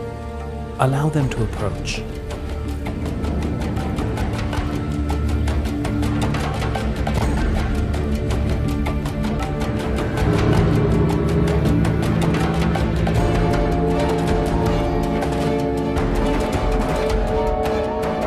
Lord of Elephants, Lord of Monkeys, allow me to kindly thank you for your service to me in looking after me in this forest. Now is the time for me to return to Jeta's Grove Monastery.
How many tens of thousands of years more must pass before another such great being appears in the world?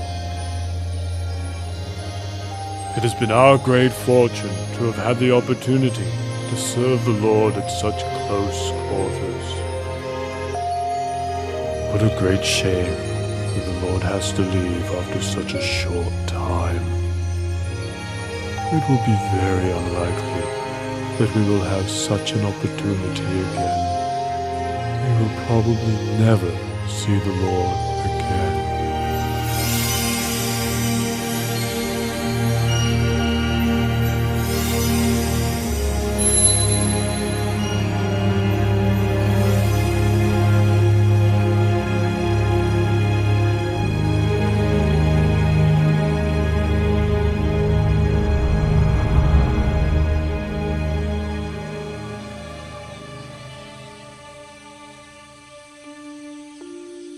The Lord Buddha has forgiven us for our dispute. It was good that we saw our fault and swiftly made our way from Kosambi to pay our respects to the Lord Buddha in Jedda's Grove. You're right. The Lord is going to give us a Dharma talk. Pay attention. Know this, monks. This flourishing or decline of this teaching is not dependent on the actions of outsiders, but depends upon the fourfold assembly of monks and nuns, laymen and laywomen. Consider the fool whose acts of body, speech, and mind cause harm to self and others. You have all entered the Sangha and have been training in the well-expounded teachings that I have given to you. Be diligent in your efforts so that you may realize the fruits of the training that you have not yet realized, that you have not as yet fully penetrated, so that you may become truly noble.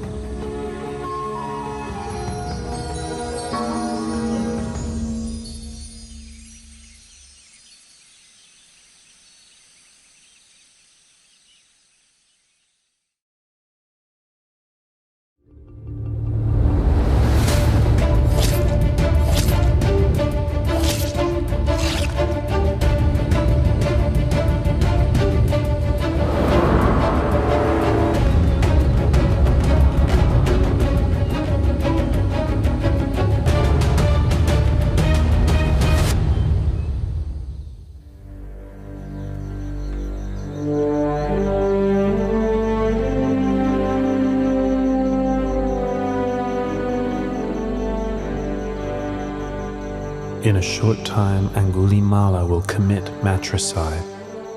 He will kill his own mother. This is a very heavy karma, which prevents one from attaining to the path, fruit, and nibbana. But this outlaw does not kill with malicious intent. He does so out of ignorance. This being the case, he should still be able to attain to the Dharma. I'll help him to escape from the deadly snare of his own foolish mistake.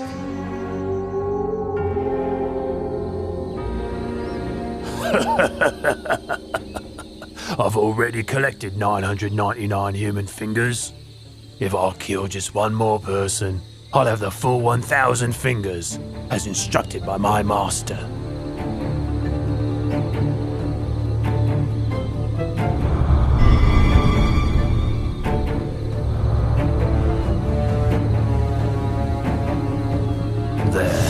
There's a recluse walking alone.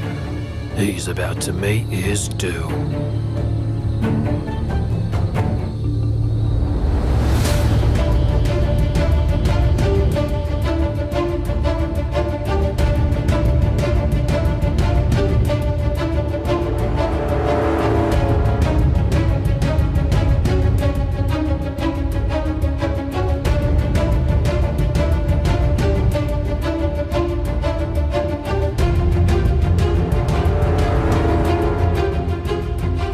That's strange. The summoner ahead just keeps on walking.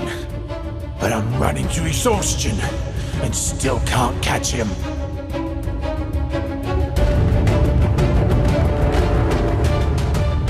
Oh. Stop there, summoner! Summoner, stop there! I have stopped already. It is you who have not yet stopped. A holy man should speak only the truth. But there you are, striding onwards, telling me you've stopped. Here I am standing still, and you tell me I haven't stopped?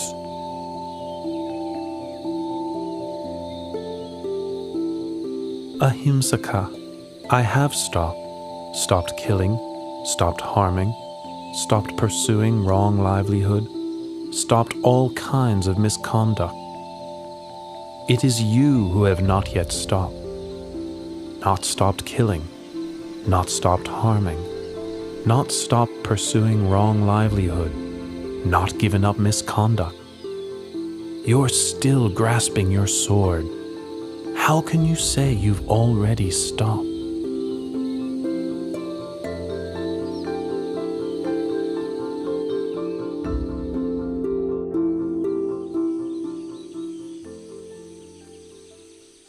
The words you have spoken are immortal and true, but never before heard, even in my master's hermitage.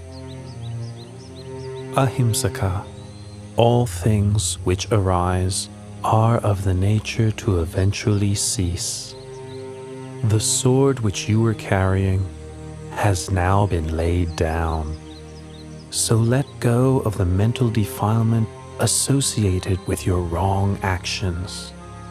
Should your heart dwell on those actions, it will soon become spoiled. Focus on recollecting your good action. Your heart will become increasingly cheerful and radiant. Be industrious in making merit, maintaining morality, and brightening your mind in every single moment.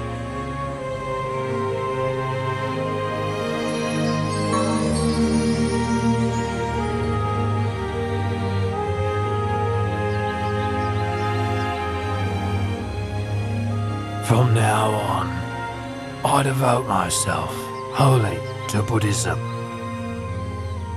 Please give me ordination in your excellent dispensation. I agree to give you ordination. Follow me back to Jetawana Monastery.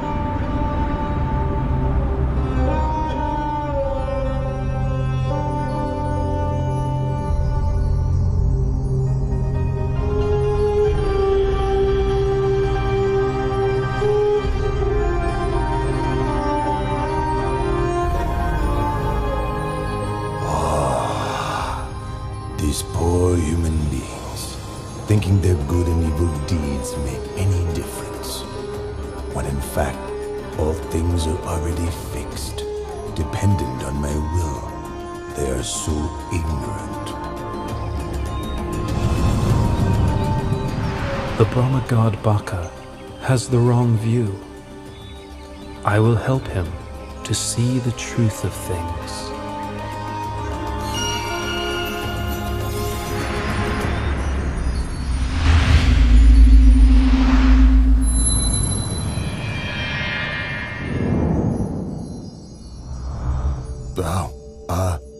Lord Buddha, please sit down. Has the Lord Buddha some important reason for coming to see me? Or would this be more of a social call? Baka, I am aware of your thoughts and beliefs. Knows my thoughts and my beliefs. Well, never mind. I've never concealed them. They are the truth. On heaven and in the human realm, everything that exists in this universe is all fixed and eternal, all created by me. There is nothing on earth or in the sky, in the sun, in the moon, and the stars of which I do not have omniscient knowledge. Nothing is hidden from me. Baka, are you sure that you are the creator and master of all things? Are you sure that you alone know all things and that nothing is hidden from you? Absolutely. In that case, why don't you use your powers to create a magic body and hide in a place you believe nobody else can find? Then I will look for you. Ha ha ha ha! Yes, sure. I can do that. Try to find me if you can.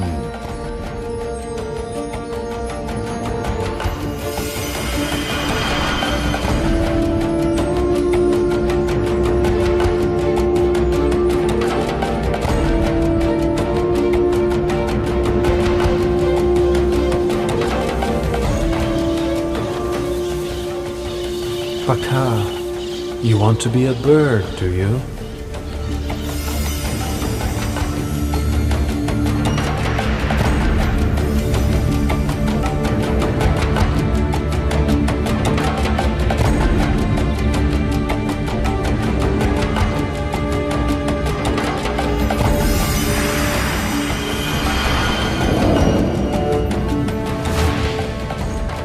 Baka, so you want to be a bee. Is that why you're buzzing around the flower pollen?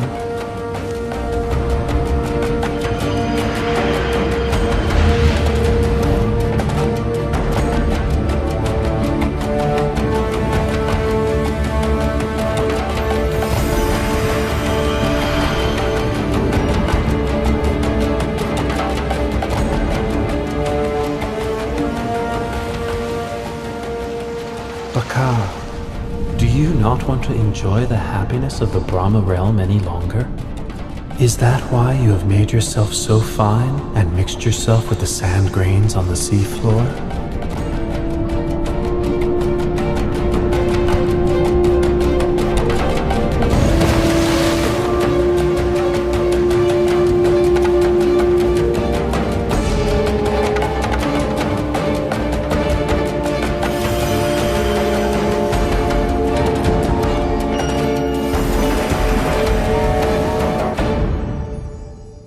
Lord Buddha, I grant that you are capable of finding me. But now it's your turn. If I can find you, then I will admit that you are the omniscient one. One more all-seeing than me.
All right, I give in.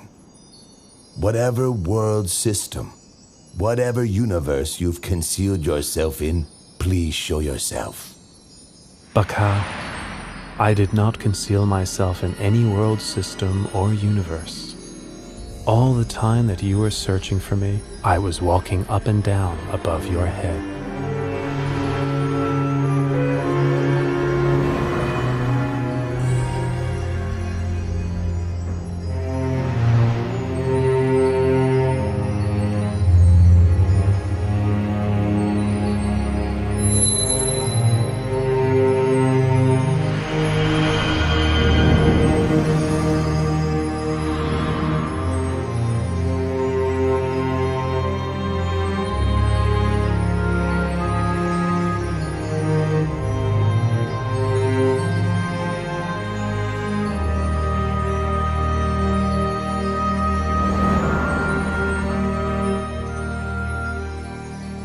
Lord Buddha, I offer my obeisance. The powers that you have shown to me exceed those of all the deities and Brahma gods. Baka, pay close attention to this teaching. The power and pleasures in this Brahma realm are very long-lasting. They encourage you to think that all things are permanent. In fact, all phenomena have the nature to arise, persist for some time, and then pass away. All things exist in dependence on causes and conditions. All beings are born of their actions, heirs to their actions, are related to their actions, have actions as their refuge, are owners of their actions. Whatever actions are performed, good or bad, we must receive the results.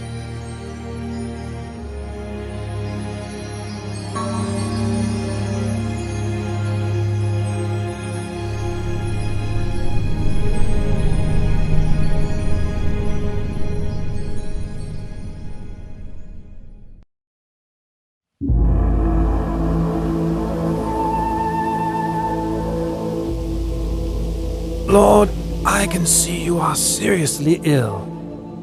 But although your pain is intense, your mindfulness remains firm, and your patience immense. You subdue your symptoms by practicing the 4 methods for success.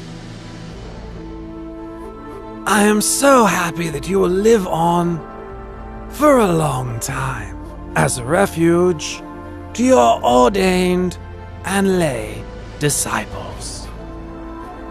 Ananda, I am now 80 years old and my body is decayed and deteriorating. It's like an old cart held together with bamboo. It can be used to carry a load for only a short while longer, but it's not a lasting solution. Only through concentration of mind can I hold this body upright and keep on walking. As for you, you must take refuge unto yourself. In the end, there can be no other refuge.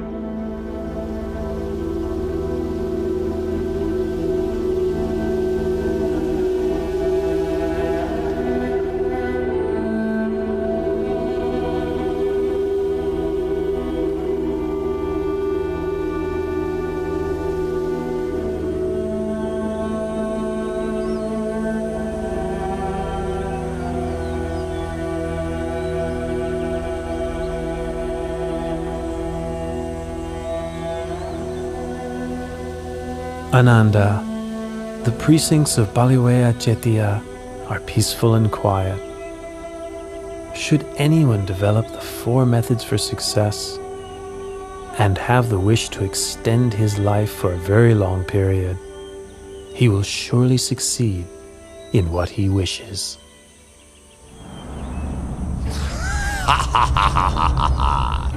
The Lord Buddha has displayed the light omen to Venerable Ananda, in order that Venerable Ananda might invite him to extend his lifespan and continue teaching the Dharma for a longer time.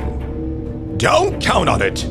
I must obstruct Venerable Ananda's heart and prevent him from understanding so that he will remain silent and appear indifferent to the light omen.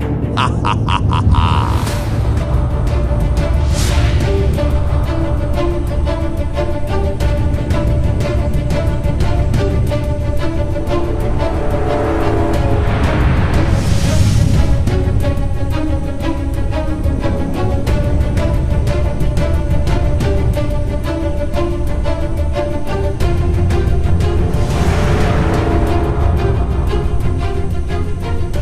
The Buddha has spoken to Venerable Ananda 3 times, and each time I've obstructed the message, leaving Venerable Ananda silent. Ha ha ha ha! Ananda, go and find a peaceful place and develop your meditation.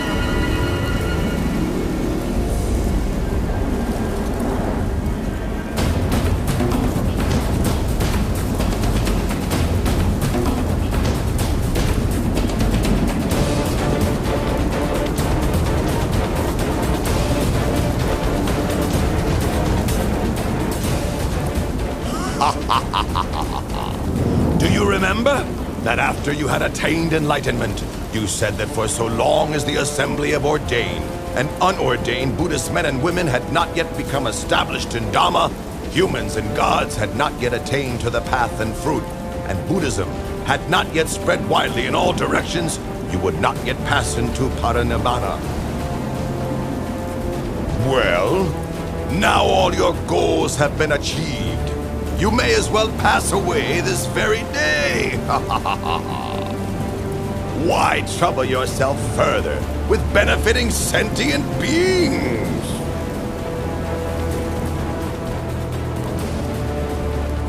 Mara, no need to get heated up with worries and speculations. In 3 months' time, I will enter Parinibbana. Be sure, then, to keep your promise.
What was the cause of that sudden, unexpected earthquake?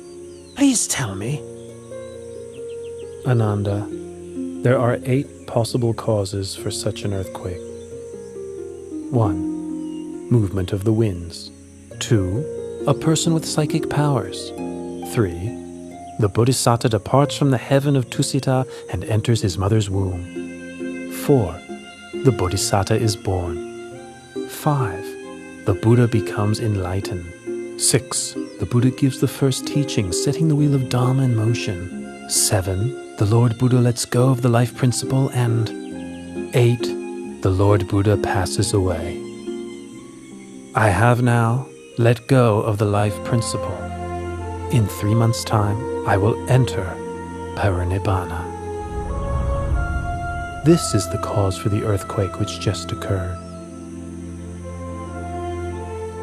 Oh, Lord Buddha, please live on to the end of this eon to teach the deities and humans.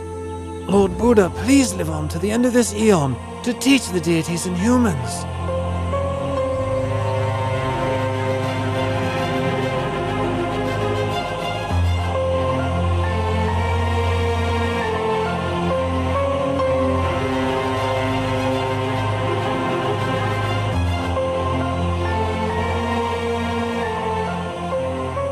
Ananda, why do you make this request of me 3 times?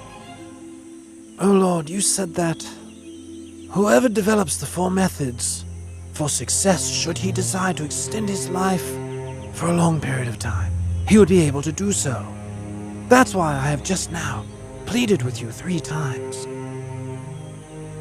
Ananda, I have displayed the light omen, giving you the chance to invite me to extend my life 16 times already. 10 times in the city of Ratchagaha, and 6 times in the city of Vesali.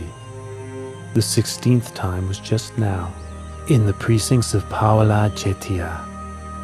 After which, I let go of the life principle. Had you made your invitation on any of these occasions, I would have turned it down only twice, and accepted the 3rd invitation.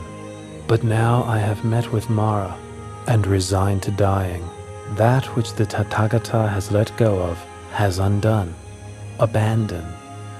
It is not suitable to ask that he take up such a thing again. Ananda, all conditioned things have impermanence as their very nature. Having arisen, they must eventually cease. Complete cessation is the fulfillment of happiness.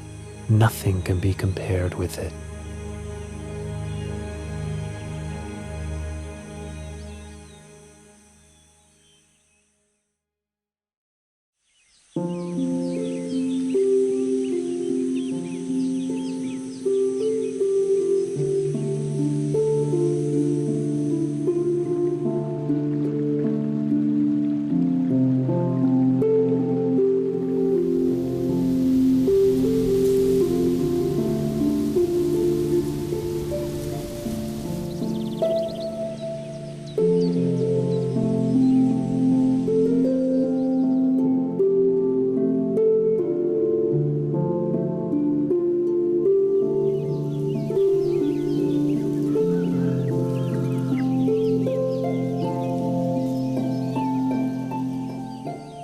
A wise person should lift his mind out of longing for sensual pleasures. Give up this snare of Mara, using mindfulness for restraint. A wise person is able to control himself, able to attain victory over himself. Lord Buddha, in addition to coming to stay in my mango grove, you have also given me a Dhamma discourse. You have shown such kindness to me, Junda, the goldsmith's son. Tomorrow morning, please accept my invitation to receive alms food at my house.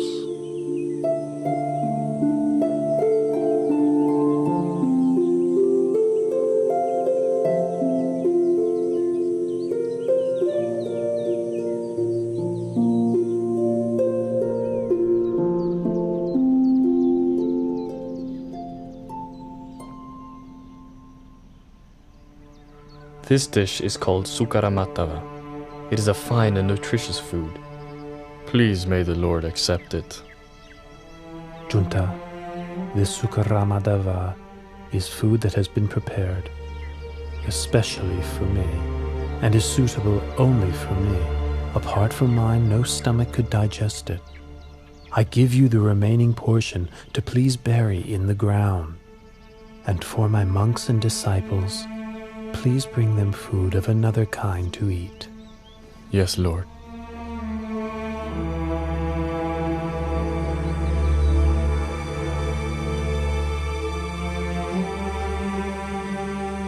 Ananda, my disease is now getting worse again. We must quickly travel to the town of Kusinara. It is there that I will pass into Parinibbana.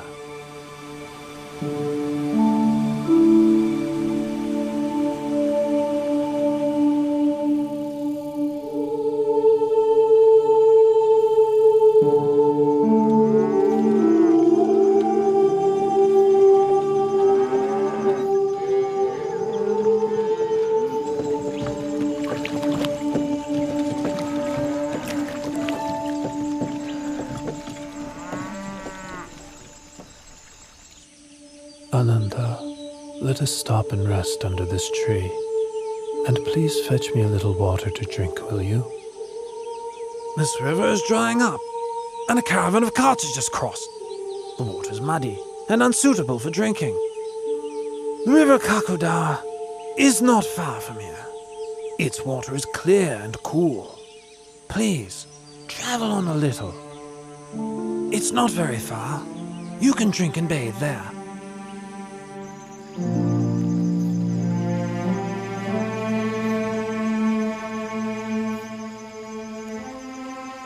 Even though I advised the Buddha that the water is muddy and murky, he still says he will drink it. Well, the Buddha must have his reasons. This is the first time the Buddha has stopped for a drink mid-journey. Previously, he has never requested water before reaching his destination.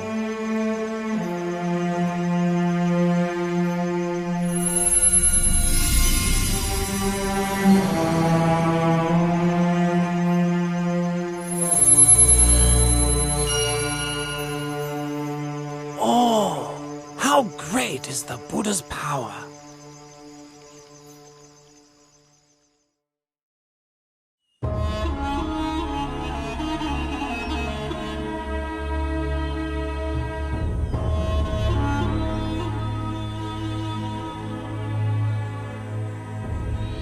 Lord Buddha, my name is Pukusa. I am a son of the king of the Mala dynasty and a disciple of the late Alara the Hermit. I am traveling from the city of Kusinara to Pava. What great fortune it is to meet you. I had made the determination in my heart that I may have the opportunity, just once, to hear the Buddha's teaching. Listen, Pukusa. This heart is luminous, but it is obscured by incoming defilements. The uninstructed worldling isn't aware of this truth, and so doesn't train his mind. But the well-instructed noble disciple is clearly aware of this truth, and so trains his mind. Pukusa, I know of nothing which can change as rapidly as the mind. You should therefore maintain your focus on the mind. Recollect the virtues of the Buddha, Dhamma, and Sangha. Recollect your own well-practiced morality. And recall to mind those sacrifices that you have made for others. Reflect on the heavenly beings. Come to various happy states through cultivating generosity, morality, and mental development. When reflecting on these things, your heart will be free from lust, hatred, and delusion. You will therefore experience an understanding of Dhamma and the delight that comes with understanding Dhamma. The experience of delight gives rise to rapture. With the experience of rapture, the body becomes tranquil. The tranquility of the body gives rise to happiness. With happiness, the mind becomes firm and stable. This is called peace, non-suffering. The mind is ready to enter the stream of Dhamma.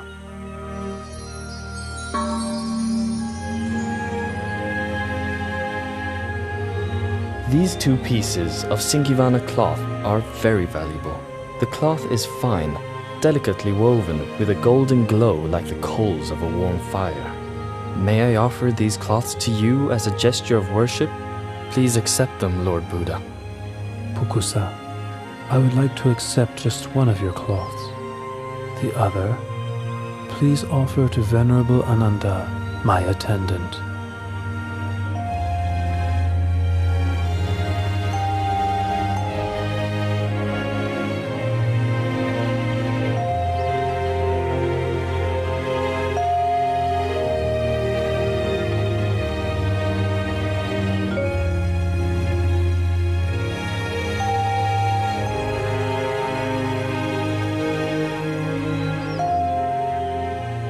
Lord, these Singivana cloths are of great value.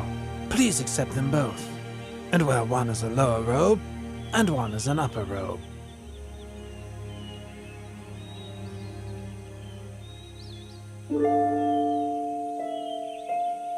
Oh, Lord, your complexion is splendid, clear and bright. What a wonderful sight. Ananda, the Buddha's complexion appears pure and bright on 2 occasions. One before the moment of enlightenment, and the other before the moment of parinibbana. We must quickly travel on to Kusinara.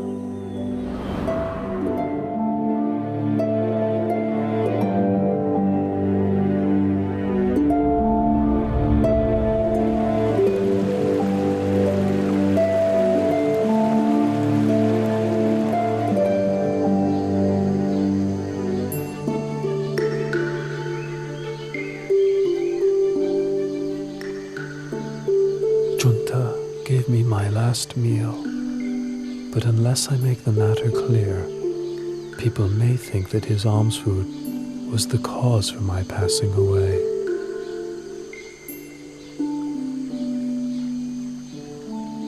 Ananda, Alms food offered on 2 occasions is of special merit and will give great fruit. The honeyed milk rice offered by Sujata supported me at the time when I ended the mental defilements. The Sukara Madhava offered by Junta will take me to the ending of the 5 aggregates, the last residue of conditioned thing. Should anyone blame Junta, you should explain what I've told you. Should Junta blame himself, you must ease his worry with these words of mine. The food which Junta offered to me was the final meal that sustained me.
I will not rise up from this place again.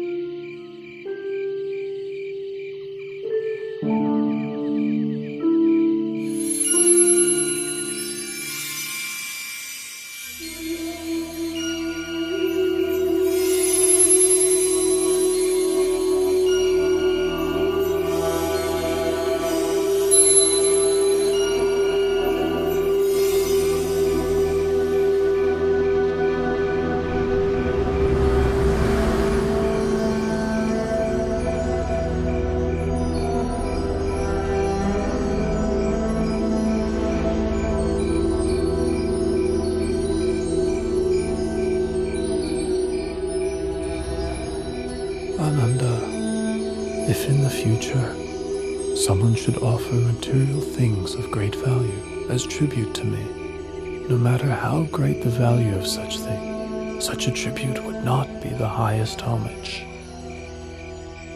Ananda, whoever should practice according to the Dhamma which is rightly taught by me, such a person pays the highest homage. Ananda, I will pass into Parinibbana tonight. Lord Buddha, please don't pass away in a small town as Kusinara.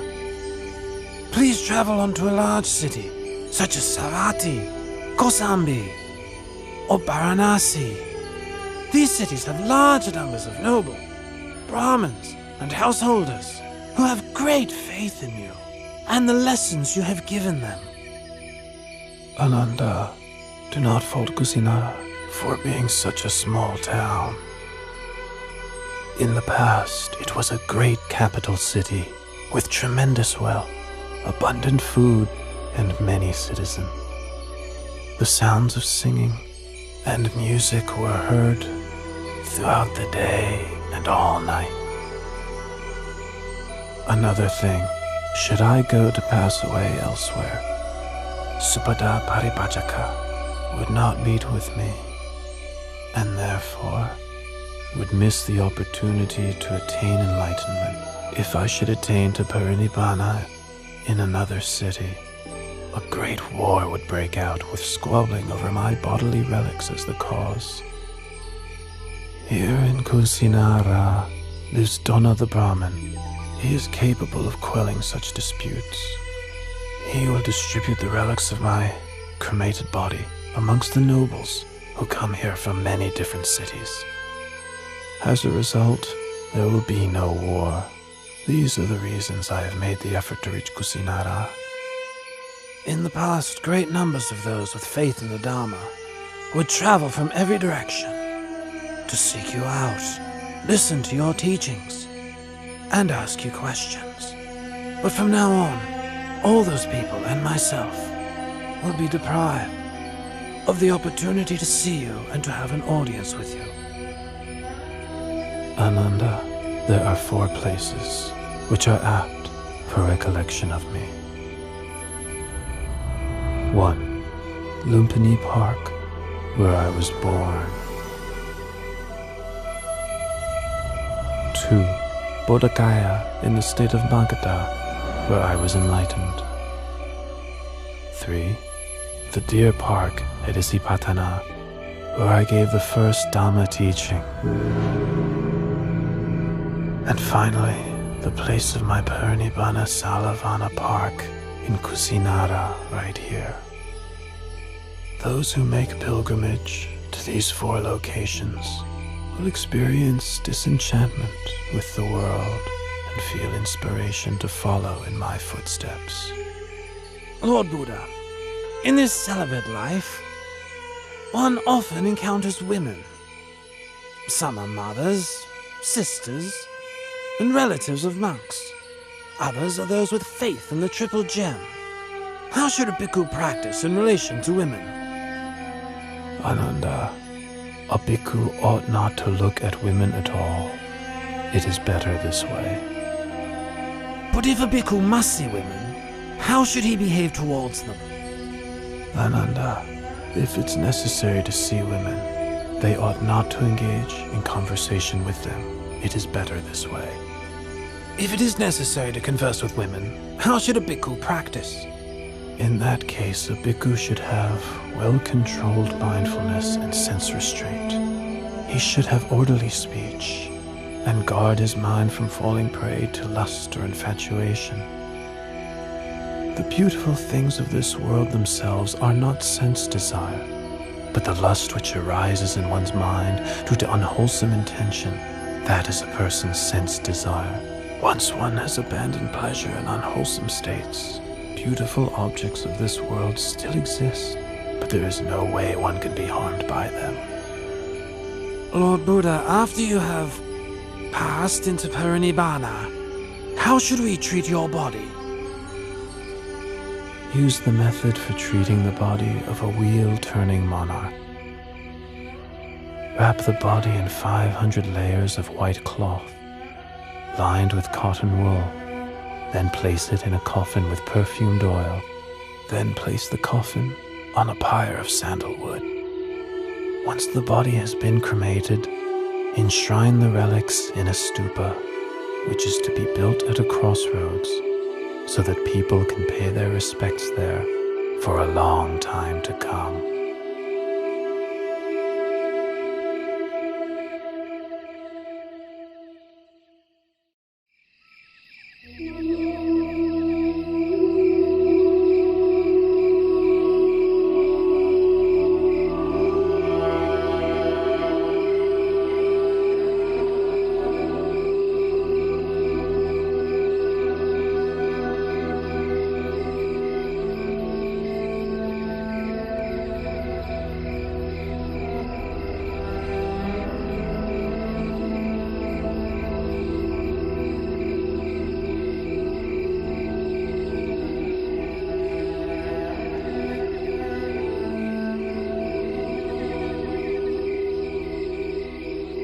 Supata is intent on having audience with the Buddha.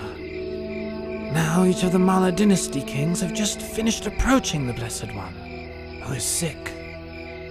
If I allow any more guests, it'll be a great burden on him. Supata, I can't permit you to see the Buddha. At this time, he is seriously ill and must rest. Ananda, please allow Supata to come to me. At this time, there are 6 renowned schools of doctrine. Each has many followers. Of these 6, can you tell me which are led by an Arahant? Supata, in any faith which does not have the Noble Eightfold Path, there is no true samanas to be found there. Should bhikkhus or non-bhikkhus continue to practice the Noble Eightfold Path, this world will not lack for arahants. Now listen to my teaching of the Dharma. This heart is luminous, shining like the moon, but it is subject to incoming defilements. As such, it is dulled and obscured, like the moon concealed by passing clouds.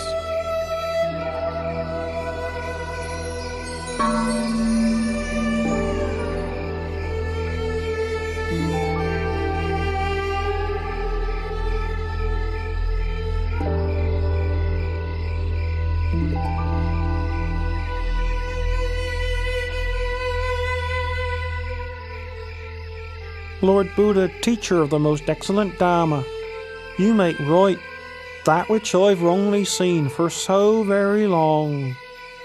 Please may I take ordination in the Buddha's dispensation? Ananda, please take on the task of ordaining Supata as a bhikkhu.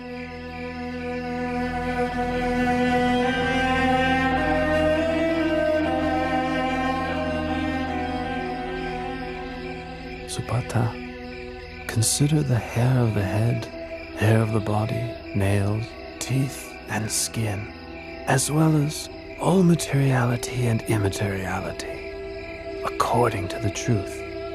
Such things are changing, decaying, impermanent, suffering and not self, not a being, not a person, not I, not mine, not myself, not him, not his, not himself.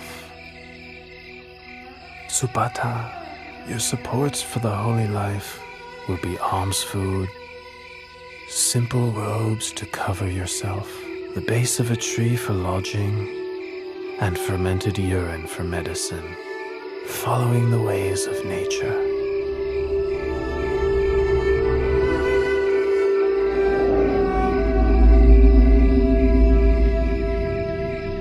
Having received instruction from the Buddha, Subhada went off alone and practiced contemplation until attaining to arahantship that very night. Venerable Subhada is considered to be the last disciple who attained to enlightenment while the Buddha was still alive.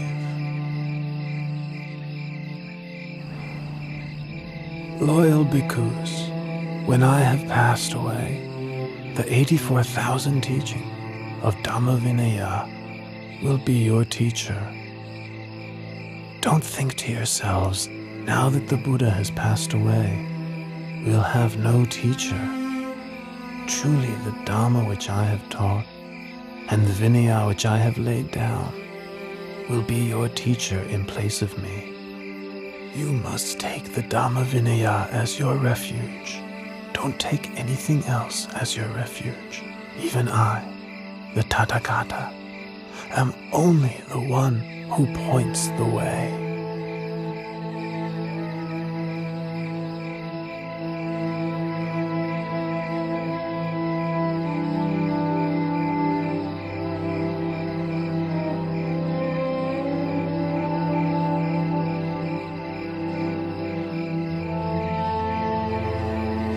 Lord Buddha is about to abandon me and enter Parinibbana. With all my effort attending to and following the Buddha, I have still not attained to arahantship as the other monks have. Venerable Ananda, I've been sent here to find you. The Buddha wants to see you. Ananda, come and sit close by.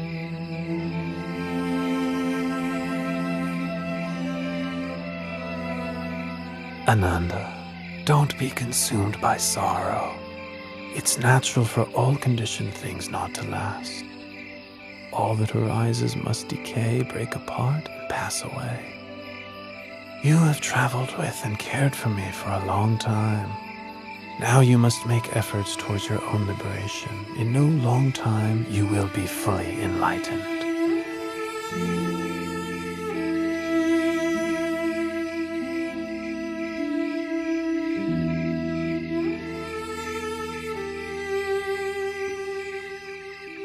Ananda, Chanabiku has views of self-importance because he's been close to me since the household life. He has become stubborn and difficult to teach. Once I have passed away, he will become even more stubborn and disrespectful, refusing to take instruction from any monk. You must give him the Brahma penalty. How do we impose the Brahma penalty? All the monks must refrain from speaking to, instructing, and admonishing Chana.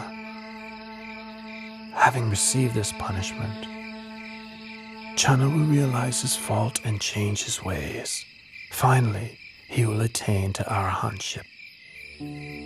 Loyal bhikkhus, for as long as the Sangha meets regularly together, in harmony, with respect for the disciplinary rules, and with humility towards the senior monks, careful not to fall under the influence of craving, content to live in the forest, and wishing happiness to all that come to live and practice. For as long as the Sangha is not preoccupied with work, not prone to indulging in talk, not given to excessive sleeping, not socializing without good cause, not given to indulging unwholesome desires, not falling under the power of evil intentions, not consorting with bad people, not giving up effort in practice, but striving for the attainment of higher dhammas. For so long there will be no decline for the Sangha, but only development and growth.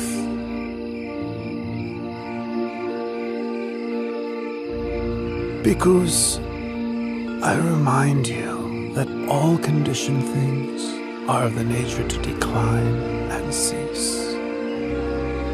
Free of heedlessness, develop yourselves and benefit others to the utmost.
After the Lord Buddha's cremation ceremony was over, Dona the Brahmin was given the task of distributing the relics of the Buddha amongst the nobles and Brahmins who had gathered there. In each of the 8 states represented, a stupa, or chediya, was built for enshrining the relics, so that people could pay their respects to the remains of the Buddha. 1. King Ajatasattu of Magadha built a stupa in Rajagaha. 2. The Likhavis built a stupa in Vesali. 3. The Sakayan royalty built a stupa in Kapilavatu. 4. The Mauryan royalty built a stupa in the city of Al-Kapa. 5. The Kolean royalty built a stupa at Ramagama. 6. The Malla royalty built a stupa in the city of Pava. 7. The Malla royalty of Kusinara built a stupa in Kusinara. 8. The Brahmins of Vetadipa built a stupa in the city of Vetadipa. As for Dona Brahmin, he built a stupa at Kusinara for housing the golden urn, which had contained the relics of the Buddha before they were distributed. This reliquary is known as Tumba Stupa or Tumba Jediya. 3 months after the Buddha laid down the khandhas and attained parinibbana, Venerable Maha Kassapa led the Sangha in the first rehearsal of the Dhamma Vinaya at the cave of Satapana on Mount Vebhara outside of Rajagaha, with King Ajatasattu as the royal host. After the duration of 7 months, the first rehearsal of the Dhamma Vinaya came to its conclusion.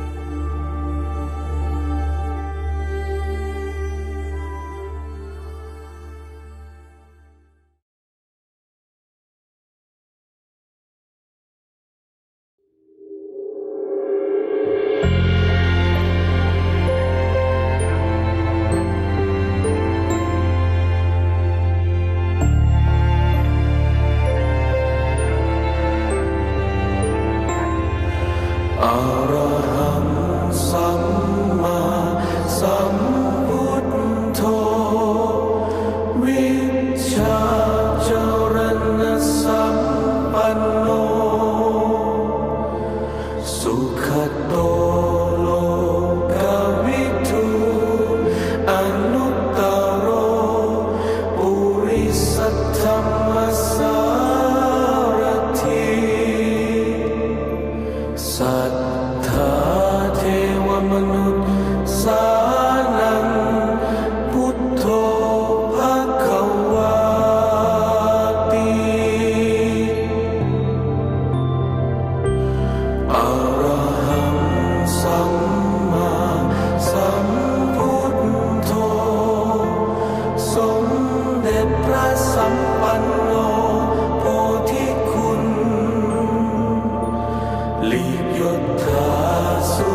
Anicca